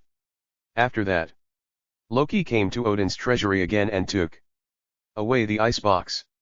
On the other side, the three warriors and Sif came to the Rainbow Bridge. Heimdall refused to open the Rainbow Bridge because of Loki's order, and then left. Chapter 93, Laufey Death. Although Heimdall left, his sword, which was the key to activate the Rainbow Bridge, was not taken away and was still inserted in it. Heimdall naturally supported Thor as king, but now Loki is the king, and he cannot disobey the other party's orders. However, after Loki went to Jotunheim, he could not see the other party anymore. He didn't know what Loki was doing, but the frost giants were able to enter Asgard without being discovered by him. He suspected that it was Loki who did it. Only the Master of Illusion could evade his eyes that could see the entire universe. There were only two people in Asgard who were within the range of the Master of Illusion. The RST1 was the Queen, Frigga. She had no reason to do this. So there was only one left, Loki. He was highly suspected of doing this. He and Thor were both princes. It was too coincidental that the frost giants appeared when Thor was crowned. But he himself did not notice it, so he was very suspicious of Loki. Now he could not understand Loki's behavior more and more, so he could not disobey the king's order, and he had to get Thor back. He took advantage of a loophole, and he did not open the Rainbow Bridge himself, but they opened it themselves. Afterwards, Volstagg, Hagon, Fandral, Sif, and they used Heimdall's sword to open the Rainbow Bridge and went to the earth. This scene was naturally noticed by Loki. He then appeared on the Rainbow Bridge and questioned Heimdall. Heimdall said, "I don't have to be loyal to you." Then he prepared to attack Loki. In actual combat ability, Loki could not be the opponent of the gatekeeper, Heimdall. He also understood this, and immediately took out the ice box to freeze Heimdall. After freezing Heimdall, Loki activated the Rainbow Bridge and brought Laufey and a team of frost giants into Asgard. He led them past Heimdall and walked along the Rainbow Bridge to where Odin was sleeping. Soon Laufey arrived at the place where Odin was sleeping. After knocking Frigga away, an ice dagger appeared in his hand, and he was ready to stab Odin, but the next moment he was pierced through the body by a golden spear. Just when Laufey knocked Frigga away, Loki, who was not far behind him, flashed murderous intent in his eyes. Boom! Before Laufey could even turn around to look at Loki behind him, Loki pulled out the Gungnarni that had pierced his body, and then shot a beam of energy at him. Laufey immediately turned into a pile of broken ice, and after saying a few words to Frigga, he left. On the other side, the earth. After Thor and Jane arrived in the town, they immediately walked towards the SUV behind. He did not forget that Karl had said he would treat him and Jungtien to a drink. Then Karl, Tony, Thor, Red Tank, and others walked towards the bar in the town. Even Eric followed them. They ordered a lot of drinks and started drinking in the bar. Thor originally wanted to compete with Karl, but Karl directly let Red Tank GHT, and the two of them drank cup after cup, and their stomachs were like bottomless pits. Tony and Eric were shocked. They drank cup after cup of beer, but their stomachs did not bulge. "Hello, sir. My name is Eric Selvig and I'm an astronomer. May I ask if Thor is really the god of thunder in mythology?" Eric walked up to Karl with a glass of beer and asked him politely. "That's right, man, he is Thor, the god of thunder in Norse mythology. Are you excited? It's incredible." Tony teased Eric before Karl could say anything. To him, Thor and Asgard were both incredible existences, not to mention the other party, an astronomer. "Oh, it's really unbelievable, but this is also what I'm worried about. You have also seen the looks of Thor and Jane. I'm worried that Jane is getting too deeply involved. If Thor is really the god of thunder, he will have to go back to Asgard sooner or later, then Jane." Eric sighed after hearing what Tony said, and implicitly expressed his concerns to Tony and Karl. After hearing what Eric said, Tony was silent, because he hadn't thought about this problem at all. Even if no one stopped the love between gods and humans, their lifespans would be a natural barrier. Humans only live for a short 100 years, and Thor is already 1,500 years old. Eric was right. Thor would return to Asgard sooner or later. He couldn't bring a mortal woman back to the Oracle directly, even if he wanted to. What about the God King and the Queen? Okay, Eric, you don't have to worry too much. Things that are destined to happen will naturally come together, and things that are destined to end will naturally disperse. Besides, your worrying will not help. Come on, let's drink. Karl counseled Eric indifferently. There was no point in thinking so much. Since you can't change it, just let them be. You can't just stop them. Jane is the daughter of Thor and his good friend. Not to mention the consequences of stopping Thor. Even if he stops Jane, Jane will resent him. Oh, well, I hope they. Eric sighed and started drinking with Tony and Karl. Thinking too much would only make things difficult for yourself. It was just like life. There were too many disappointments. Maybe you don't need to worry too much. Enjoy the present moment. The ending may not be the worst you imagined. Earth, Arctic Ocean. A group of men in black are digging at the ice surface here, as if they are looking for something underneath. They are actually the agents of SHIELD. This time it is Nick Fury who leads the team himself. He brings the agents, tools, and instruments to where Karl is, and then conducts an inspection underneath, and NDS that there is indeed the wreckage of a Gdir plane inside. He immediately gave the order to start digging it, and it was not until now that it was completely dug through. After several agents followed the rope into the interior of the Gdir, Nick Fury and others nervously waited for their news, because this was Captain America. "Chief, we found Captain America's shield. We found Captain America. We found Captain America." An agent inside the wreckage of a Gdir jet reported to Nick Fury in surprise. He even had the captain's vibranium shield in his hand, and his eyes were looking at the captain in the driving seat in front. "Bring Steve Rogers out immediately, be careful. By the way, does he still have any signs of life now?" Nick Fury was relieved when he heard the report from the agents below, and then gave them orders. With surprise. Chapter 94, 3 Warriors of Asgard. Chief, the captain still has a weak heartbeat. The captain is still alive. The agent moved his ear next to Steve Rogers' heart, heard his weak heartbeat, and immediately excitedly reported his surprise to the director in the headset. Bring Steve Rogers up immediately. Where's the doctor? Come here quickly. Nick Fury RST said to the agent in the headset, and then immediately called the accompanying doctor over, ready to check on Steve Rogers' condition as soon as possible, and to keep him alive. Yes. Chief, let's bring the captain up right away, the agent under the ice answered Nick Fury in the headset, and then began to move Steve Rogers from the driver's seat. Several people carried Steve Rogers towards the hole in the ice, then XED the rope to Steve Rogers' body and signaled the people above to pull up. After Steve Rogers was pulled up by the agents on the ice, Nick Fury came here with a doctor immediately and asked the doctor to start testing Steve Rogers. He also slowly moved Steve Rogers into the Quinskder, preparing to take Steve Rogers back to the SHIELD headquarters immediately for better treatment and unsealing facilities. Day 2, New Mexico. Last night, Thor lost the drinking game against Red Tank. He lost to a Midgard man, and in the drinking game, which he was proud of, he lost to Red Tank. He was very depressed when he woke up the next day, but he didn't think too much about it. He just secretly swore that he would Denny Telly have a game with him after his divine power returned. Boom. The Rainbow Bridge in the distant suburbs appeared again, and it was Sif and Hogun who came. After they landed, they saw that the surroundings were desolate, with only a small town in the distance. The four of them discussed and decided to go there RST. There were no buildings around, so Thor should be there. Karl had already felt it when the Rainbow Bridge came down, and even looked in that direction. Then he recalled that it should be Thor's friends coming down, but the destroyer armor would appear soon.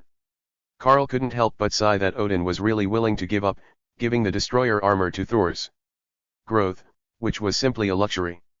What's wrong, Karl? Is there something over there? Tony saw that Karl was not eating and was looking in the other direction. He then went over but didn't ND anything. After Tony spoke, Thor, Jane, Daisy, Eric and others also looked at Karl. Only Red Tank was eating nonchalantly. Anyway, Karl would call him if there was anything, so he didn't care. It's nothing. There was a fluctuation in the Rainbow Bridge just now, and Thor's friends in Asgard are here. Karl explained to the curious crowd, and then everyone's eyes immediately turned from Karl to Thor, because that was the Rainbow Bridge, which none of them had seen before. Prophet, are you saying that Hogun and the others are coming? Thor didn't care about the looks of the crowd, but said to Karl with a look of surprise. If it was really his companions from Asgard who came, did it mean that he could go back? Karl nodded at Thor, then picked up the food in front of him and started eating. Every time he heard Thor calling him a prophet in a silly way, he felt extremely ashamed. It was so embarrassing. Maybe he knew a lot of things, but he couldn't know everything in advance. He was a half-true and half-false prophet. Only Daisy kept looking at Karl with a completely infatuated look. Karl didn't mind this careless girl. Last night, Daisy also apologized to Karl for her slip of the tongue, and Karl gladly accepted it. He didn't have any objection to this very talented girl. They were just friends. Now, if he wanted to sign in, he had to add another one to his harem. But would the strength of this harem affect the number and quality of sign-ins? Karl himself didn't know, he could only let nature take its course. If there was a chance, it would not be impossible to marry this wealthy girl. Karl was more of a casual person, and he still liked powerful women. Hey, Thor. So you are here, we nearly found you. After Hogun and others came to the door and saw Thor, they excitedly patted the glass and shouted to Thor inside. After hearing the voice, Thor looked up and immediately saw Hogun and others. He immediately walked out of the restaurant and hugged his friends. Hey guys, it's great to see you. Come on, let me introduce you to the friends I met in the atrium. This is Carl, the prophet of the atrium. He knows a lot of things. This is Red Hulk. He's really good at drinking. I lost to him last night. I must have a GHT with him when my abilities come back. This is Tony Stark. He seems to be a genius, but I don't know how much of a genius he is. This is Jane. She saved me after I fell in the atrium. This is Eric. He's some kind of scientist, seems very powerful. And this is Daisy. Thor excitedly pulled his friends to introduce the friends he met in the atrium, while Hogun and others just glanced at Carl and didn't show much interest. In the eyes of these mortals, they are all gods. How could they care about people like them? They only look up to those who are called prophets by Thor. Carl also looked at the three so-called Asgardian warriors and Sif. Fandral was a blond man holding a rapier, who looked more like a French gentleman, with a more elegant and sharp temperament. Another one with a larger body was Volstagg, holding a giant axe. It seemed that he had followed Odin to GHT when he was young, but now he was not brave enough. Although I don't know if it's true, he should have a good appetite. After that was a man with his hair falling back. He was Hogun, one of the three warriors. The other is Sif. In her original Norse mythology system, she was Thor's wife. Even her hair was not black as it is now, but should be golden. This was because when she was a child, Loki played a prank and poured a potion on her head, which made her lose her golden hair.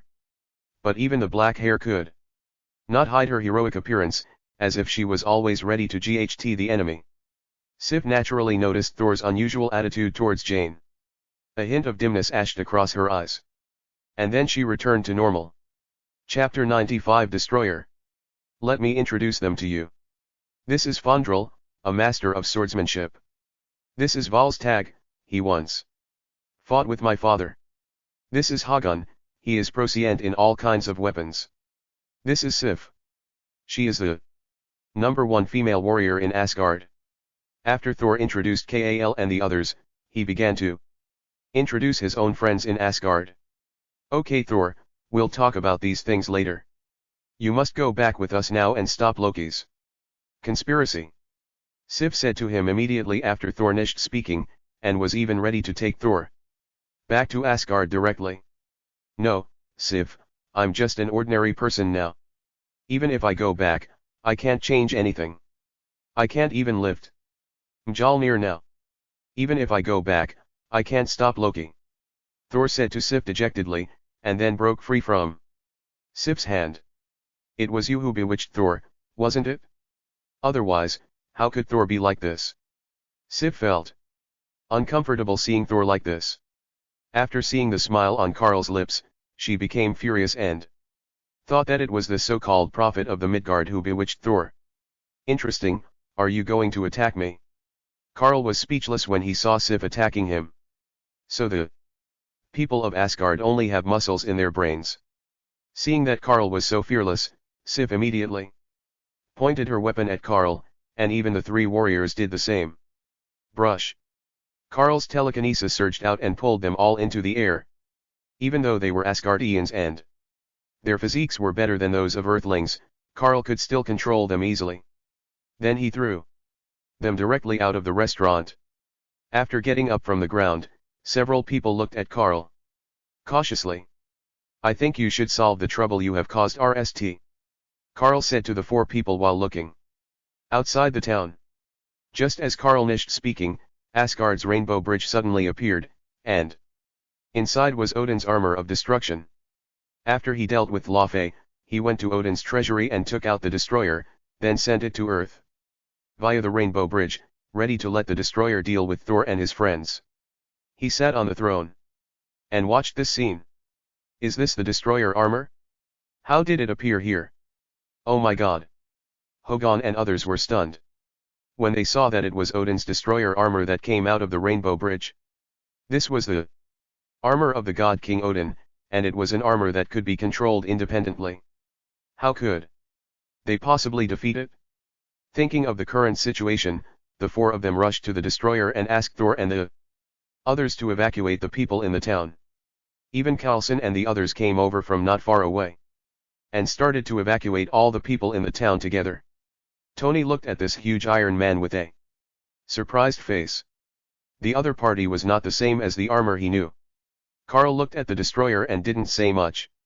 Instead, he took out Tony's suit from the system space, and then used telekinesis to help him put it on. Then he walked out with Red Tank. He was ready to see how strong he was now. Boom. Boom. The three Asgardian warriors were knocked away by the destroyer in just a few moves. Carl asked Red Hulk and Tony to wait for a while and let him see how strong he was now. After that, he disappeared from the spot and blasted the destroyer's body with a circle of bullets, which only made it retreat a few steps, and the part that was hit was deformed. The destroyer's mask dropped, and two airy red energy rays shot out from it towards Carl. The next moment, Carl disappeared in front of it and appeared behind the destroyer, and began to attack the destroyer with all his strength. Boom. Boom. Boom. Carl has the normal strength of Hulk, and the destroyer is not much weaker than Carl. Carl took the lead in sneak attacking the destroyer and directly knocked it away. Although its body position had been deformed, it returned to its original shape in less than a second. He even rushed towards Carl at a speed several times faster than before. The two of them exchanged punches, and it seemed that they were evenly matched, but Carl's arm was actually a little numb. The destroyer at this moment was not the strength controlled by Loki in the timeline. Now it should be the God King Odin who took over the control, and Loki didn't even notice. Advertisement. Advertisement. You'll also like Duluo. Imprisoned for T. Chapter 79. 4 hours ago. Duluo, start with the 10,000. Chapter 162. 4 hours ago. Duluo, Bibi Dong. Imprisoned, Gu. Chapter 160. 4 hours ago. Duluo, when they all become. Chapter 87. 4 hours ago. Peerless, I became. A titled Duluo. Chapter 161. 4 hours ago. Duluo. Reincarnation of. Chapter 89. 4 hours ago. Duluo, 7. Azuras. Chapter 129. 4 hours ago. Duluo, God level. Choice, breaking. Chapter 169. 4 hours ago. Duluo, Wuhan. Naruto Divine. Chapter 192. 4 hours ago. Konoha, start by signing in with. Chapter 250. 5 hours ago. Select font. Previous next. Your fanfiction stories hub. Sign in search categories tags updates. The destroyer was much more agile than before. The laser on its head and its body attacked Carl together. The three Asgardian warriors and Sif were completely stunned. This was the destroyer, and this Midgardian was getting it on equal terms. It was incredible. Carlson recorded a video of Carl getting the destroyer. Red Tank looked eager to try, and Tony swallowed his saliva, watching Carl, who looked like a humanoid monster, attacking the humanoid Iron Man repeatedly, but was beaten back by it and was directly knocked out. Boom. Carl was careless and hit by the destroyer, ying backwards 10 meters. He tore off the remnants of his clothes, revealing a slender and perfect body with golden proportions. His muscles were not as thick as those of a bodybuilder, but were evenly distributed, strong and explosive. His 8-pack ABS, mermaid line, and every muscle were clearly visible.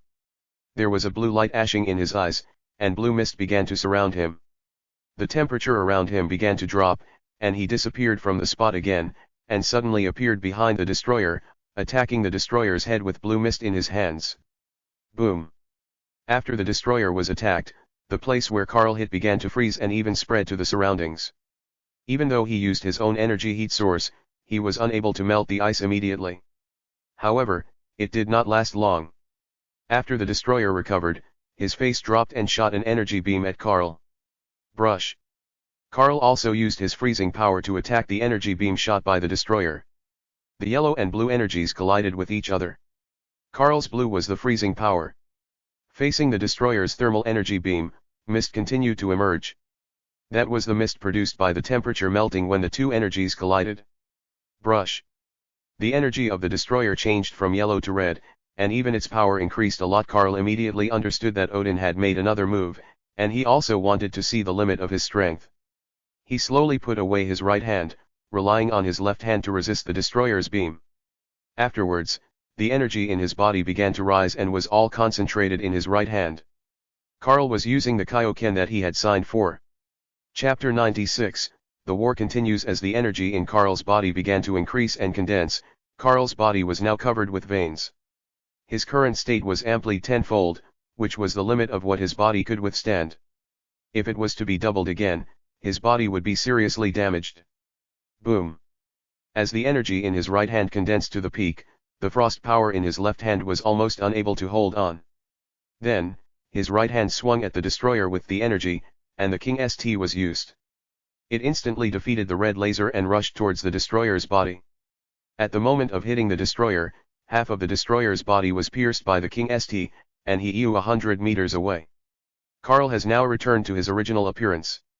His body was just a little tired and he was breathing heavily, but there was no big problem. The destroyer on the other side was not directly destroyed after being knocked away by Karl and even pierced through his entire body. Loki, who was sitting on the throne, even stood up in surprise. His face was not looking good. He didn't expect that Thor had only been in the atrium for a few days and met such a strong man. Even the armor of destruction was pierced through once, but fortunately, the destroyer was not defeated so easily. At this moment, Loki hadn't even realized that it was no longer him who was controlling the destroyer, but Odin who was controlling it in the hibernation chamber. Not long after, the destroyer stood up again, with no signs of injury on its body.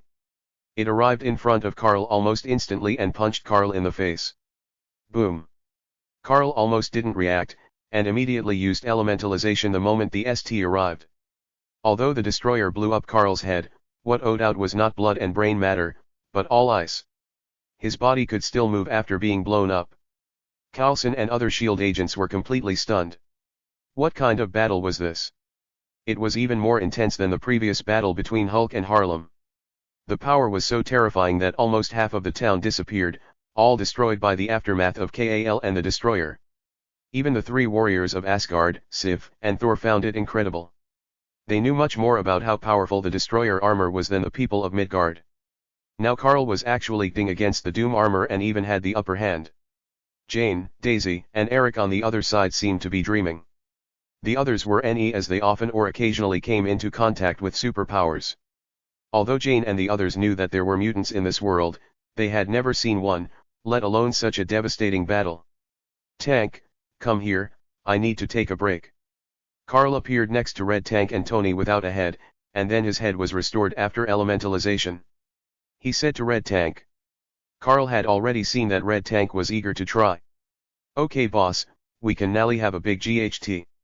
Red Tank turned his head and said to Karl, then started running in the direction of the destroyer. Red magic power then began to emanate from his body, and as he ran more and more, even the impact force began to increase, and the ground was shaking slightly. Oh my god. This big guy is so strong that even you can't beat him. Doesn't that mean he is invincible? So Red Tank is going there, right? Tony said to Karl, who had returned to his original state. His expression was very solemn at the moment. If the opponent was really invincible, then Red Tank was going to die. This big guy might even threaten the safety of the Earth. Relax, man. This thing was originally controlled by Thor's brother, but when I was getting him, it was actually Odin who was controlling it. That is to say, I just fought with Odin in disguise. You don't have to worry about Red Hulk. He is more terrifying than you think. If his potential is unleashed, I won't be able to do anything to him. Karl looked at Tony's solemn expression, patted Tony on the shoulder, and explained to him. Well, in that case, I'll go up and play too. After all, I've come here. Tony was relieved after hearing Karl's explanation. If he was really that powerful, he didn't know how to deal with him. Then, Tony took off the mask of the Iron Man suit and flew towards the direction of the destroyer and the Red Tank. Boom! The Red Tank crashed into the destroyer with a huge impact force. The destroyer was hit by the Red Tank and flew backwards again. The metal in front of its body was deformed, but it did not suffer serious damage. It recovered after a while and even stood up directly. Boom. Boom. Tony Yu above the destroyer and read the weapons in his iron suit at him. The effect seemed good, but there was no substantial damage. At most, it just left some marks on the destroyer's body. The destroyer looked at Tony's position, a red light appeared on his face, and he read at Tony, and continued to shoot as Tony kept dodging. Boom. Red Hulk knocked the destroyer away again, but at the last moment the destroyer's energy beam still hit Tony's suit, causing his eye system to malfunction, but fortunately it just brushed past and did not penetrate Tony's suit. Otherwise, even if he was injected with the Super Gene Serum, he would have to stay in the hospital or at home for a few days. After Red Tank knocked the destroyer away this time, the destroyer grabbed his arm and threw him into the ruins of the town.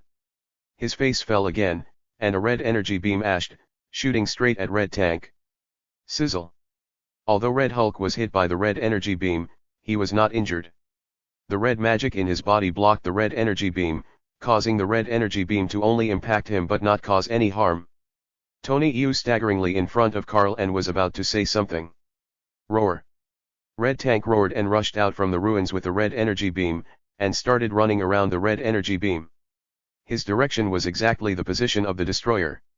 Naturally, the destroyer would not let him do as he wished and kept interfering with him with red energy beams. But this was still of no avail. The red magic power on Red Tank's body was now several times thicker than before. In his current state, almost no one could stop him at the scene. Every time he took a step, the ground would tremble slightly. Then, he slammed into the body of the destroyer, and it couldn't even dodge. Boom. Chapter 97 The Return of the God of Thunder. This time, after the destroyer was knocked away by the Red Tank again, half of his body was destroyed. After the destroyer stood up this time, his body began to recover automatically. Golden energy began to ow on the metallic surface, barbs began to appear on his shoulders and arms, and his body became more massive and solid, and began to exude a terrifying aura. Seeing this, Carl thought to himself that it was not good. Could it be that he had gone too far and pissed off Odin? This little old guy was not so stingy. The previous attacks were no problem at all for the real armor of destruction. Odin was able to wear it and GHT against the gods alone, so how could he be defeated so easily by Carl and the others? Odin probably wanted to play with them, but now the little old guy couldn't stand losing and got angry. According to the setting of the Celestials, they can ignore everything about spiritual matter, fantasy, concepts, and truth. Their strength seems to be at the level of a single universe. If the celestial level is divided into early, middle, and late stages, then Odin in his youth has at least the strength of middle celestial level. Wearing the armor of destruction, he can GHT against members of the Celestials and cut off one of their arms. Although he was defeated by a member of the Celestials with one blow, it can still be seen that the armor of destruction increases Odin's strength. When Thor saw the destroyer armor begin to change its form, he knew that the destroyer was serious. If a GHT really started, the earth would not be able to bear it. He could not accept it if he caused the death of his friends, or the death of a girl he had just met and liked. Enough, Loki, it's me you want to kill. No more attacking, since you want to kill me, just kill me. Thor walked in front of the destroyer and shouted loudly at him. He knew Loki could hear his voice. Then the destroyer paused for a while, and then turned around. Thor smiled when he saw this, and he knew that Loki didn't really want to kill him. But the destroyer kicked Thor, who was already immortal, away. Only then did Thor understand that Loki was not going to kill him at all, he was just accumulating strength. Boom. After Thor was knocked away, Jane came to Thor nervously. After they said a few affectionate words, Thor died. It should be a fake death. There was blood of the royal family of Asgard in his body. It was impossible for him to die so easily. The moment he stood up for his friends and the earth, even at the cost of his own life, to let Loki let them go, he had actually obtained Mjolnir's recognition again, and Odin's spell was also broken. When the destroyer saw that Thor was dead, he was about to turn around and leave. The next moment, the sky was covered with dark clouds, lightning, and thunder. Thor's hammer outside the town, Mjolnir flew into the town. Eric saw something ying towards Thor and immediately stepped forward to pull Jane away. Then, when Mjolnir was about to hit Thor, he suddenly stretched out his right hand to catch it. Mjolnir burst out silver-white lightning, which resonated with the lightning in the sky. Thor's entire body was bathed in thunder, and the lightning stopped after a few seconds. Thor appeared in front of everyone wearing a red cloak and armor. Jane's eyes lit up when she saw Thor like this. Thor nodded to Karl and rushed towards the destroyer. After seeing Karl's true strength, even if he recovered his power as the god of thunder, he did not want to challenge Karl. He thought he could not beat someone who could GHT to that extent as the destroyer. Boom! Thor hit the destroyer on the head with a hammer, and now the destroyer has returned to its original state. Karl's mouth twitched when he saw this scene. It was indeed Odin, ready to release him into the sea. After Thor knocked the destroyer away, he flew into the air waving his hammer. Afterwards, he used Thor's hammer to madly draw the power of thunder. And even formed a huge aerial tornado. The destroyer was blown into the air just like in the timeline, and then Thor struck the destroyer's head with the drawn thunder. Boom! After a loud bang, the tornado and thunder disappeared, leaving only a scrapped armor of doom lying on the ground. Karl didn't know what to think when he saw this scene. He even suspected that it was Odin himself who detonated the armor of doom, otherwise how could it be scrapped by Thor's hammer? Thor, do you have any objection to giving this to me? Karl said to Thor, who was being intimate with Jane. This thing is made of URU metal. Even if it is scrapped now, the metal must be a good thing.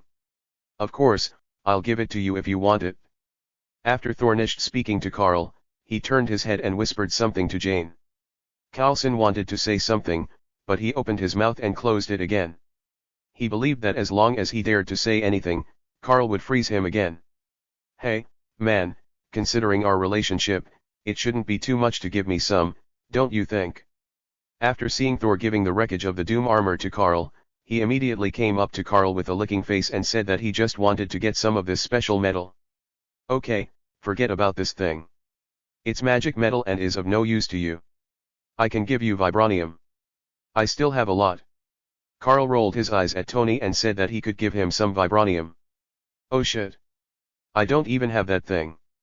How much do you have? Let's discuss it. Tony was shocked when he heard that Karl could give him vibranium. That thing was a priceless thing and he might not even be able to get it now. I have about 140 tons now, and I spent 20 tons to replace a body for Zoom. After Karl put the wreckage of the doom armor into the system space, he casually told Tony about his vibranium reserves. My god. 140 tons. 20 tons in exchange for a body. You are so unfair. You didn't even tell me that you had vibranium. You must compensate me. 1 ton. You have to give me 1 ton no matter what. Tony exclaimed directly, and said to Karl. He didn't ask for more. This thing is very expensive. People should not be greedy. 1 ton is enough. Saying more will make people dislike it. Sure, sure. Let's talk about it when we get back. You can't take it back even if I give it to you now. Karl agreed without thinking. 1 ton was nothing to him, not to mention that Tony was his good friend. Chapter 98. Gwen's invitation. Afterwards, Thor brought his Asgard friends to the place where they landed. There was a rainbow bridge sign on the ground. Karl and others followed. Tony wanted to see the legendary rainbow bridge. It was something that could be used to teleport between galaxies and planets. It was hard not to arouse his curiosity. Heimdall, take us back quickly. Heimdall, quickly open the rainbow bridge to take us back. Hogg, Sif, and others stood on the sign and called out to Heimdall, the gatekeeper of Asgard, but the other party was slow to open the rainbow bridge. Thor said goodbye to Jane on the other side. The two of them showed their affection regardless of the lives of the people around them, which was simply unbearable. Jane, I will definitely come down to see you after I go back, believe me. I believe you, Thor, I will wait for you to come and see me. Regardless of others' affectionate farewell, the two even kissed each other at the end. And kissed for a full 30 seconds. Sif's face turned black on the other side. Queen Frigga had already regarded Sif as her daughter-in-law, but Thor had no feelings for Sif. After letting go of Jane, Thor came into the mark.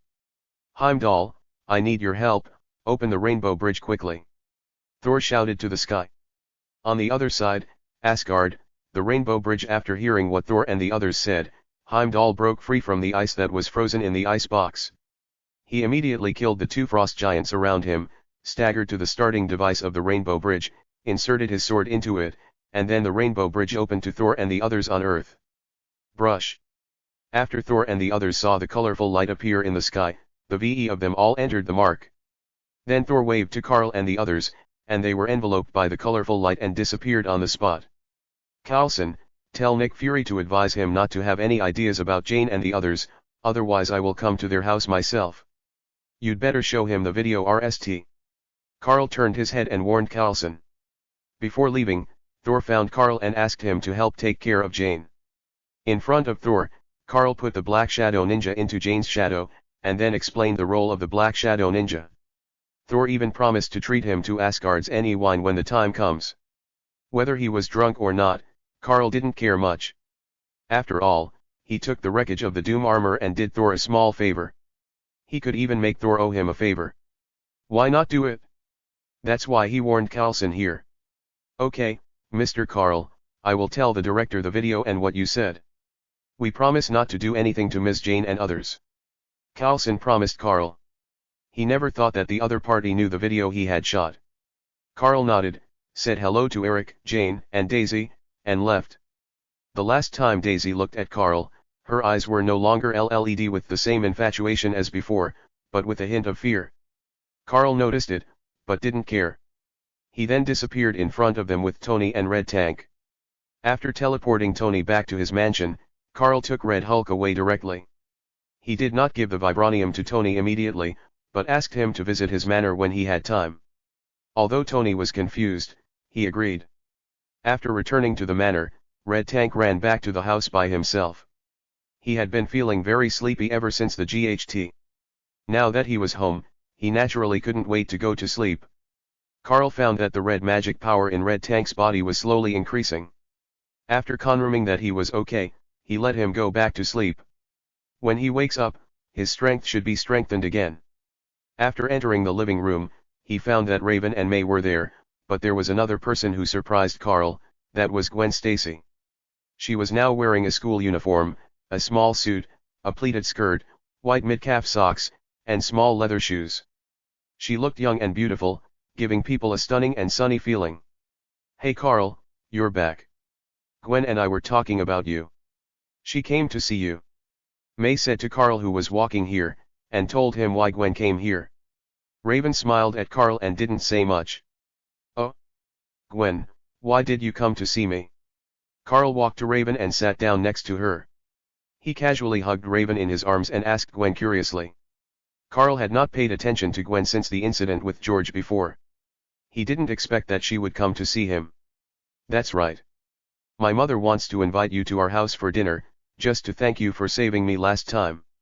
Gwen looked up a little embarrassedly and looked at Karl with her jewel-like eyes. She didn't know why she was embarrassed, as the other party already had a wife. Oh? Officer George probably doesn't think so. Let's forget it, so as to avoid unpleasantness for everyone. Karl smelled Raven's golden hair and said to Gwen casually. He didn't believe that George would welcome him. No, that's not true. I told my parents that I am Spider-Woman and explained why you saved me. My father didn't dare to refuse my mother, so my mother just wanted to thank you in person because you saved my life. Gwen explained to Karl a little anxiously, and then told the reason. Okay, tomorrow night. I'll come over tomorrow night. Karl couldn't help but smile as he looked at the anxious Gwen, but he didn't expect Gwen to tell her parents her identity. What Karl didn't know was that it was actually because of his words and the guilt about his father being dismissed that she told the truth to her mother, and then her mother went to tell her father. When her mother suggested that Karl come to the house for a meal, George didn't agree at RST, but Gwen's mother said, "Your face is more important than your daughter's life, right? If you don't want to eat, go out and eat by yourself, don't come back and get in the way." George immediately stopped talking, because Gwen's mother has always been in poor health. George never refuted her words, and took care of her meticulously, just to make her feel better and happier. Of course, after George knew that Gwen had risked her life to deal with the yellow monster alone, she was criticized for 3 hours. Even Gwen's mother did not stop her, because Gwen had indeed done something wrong and she almost lost her life for it.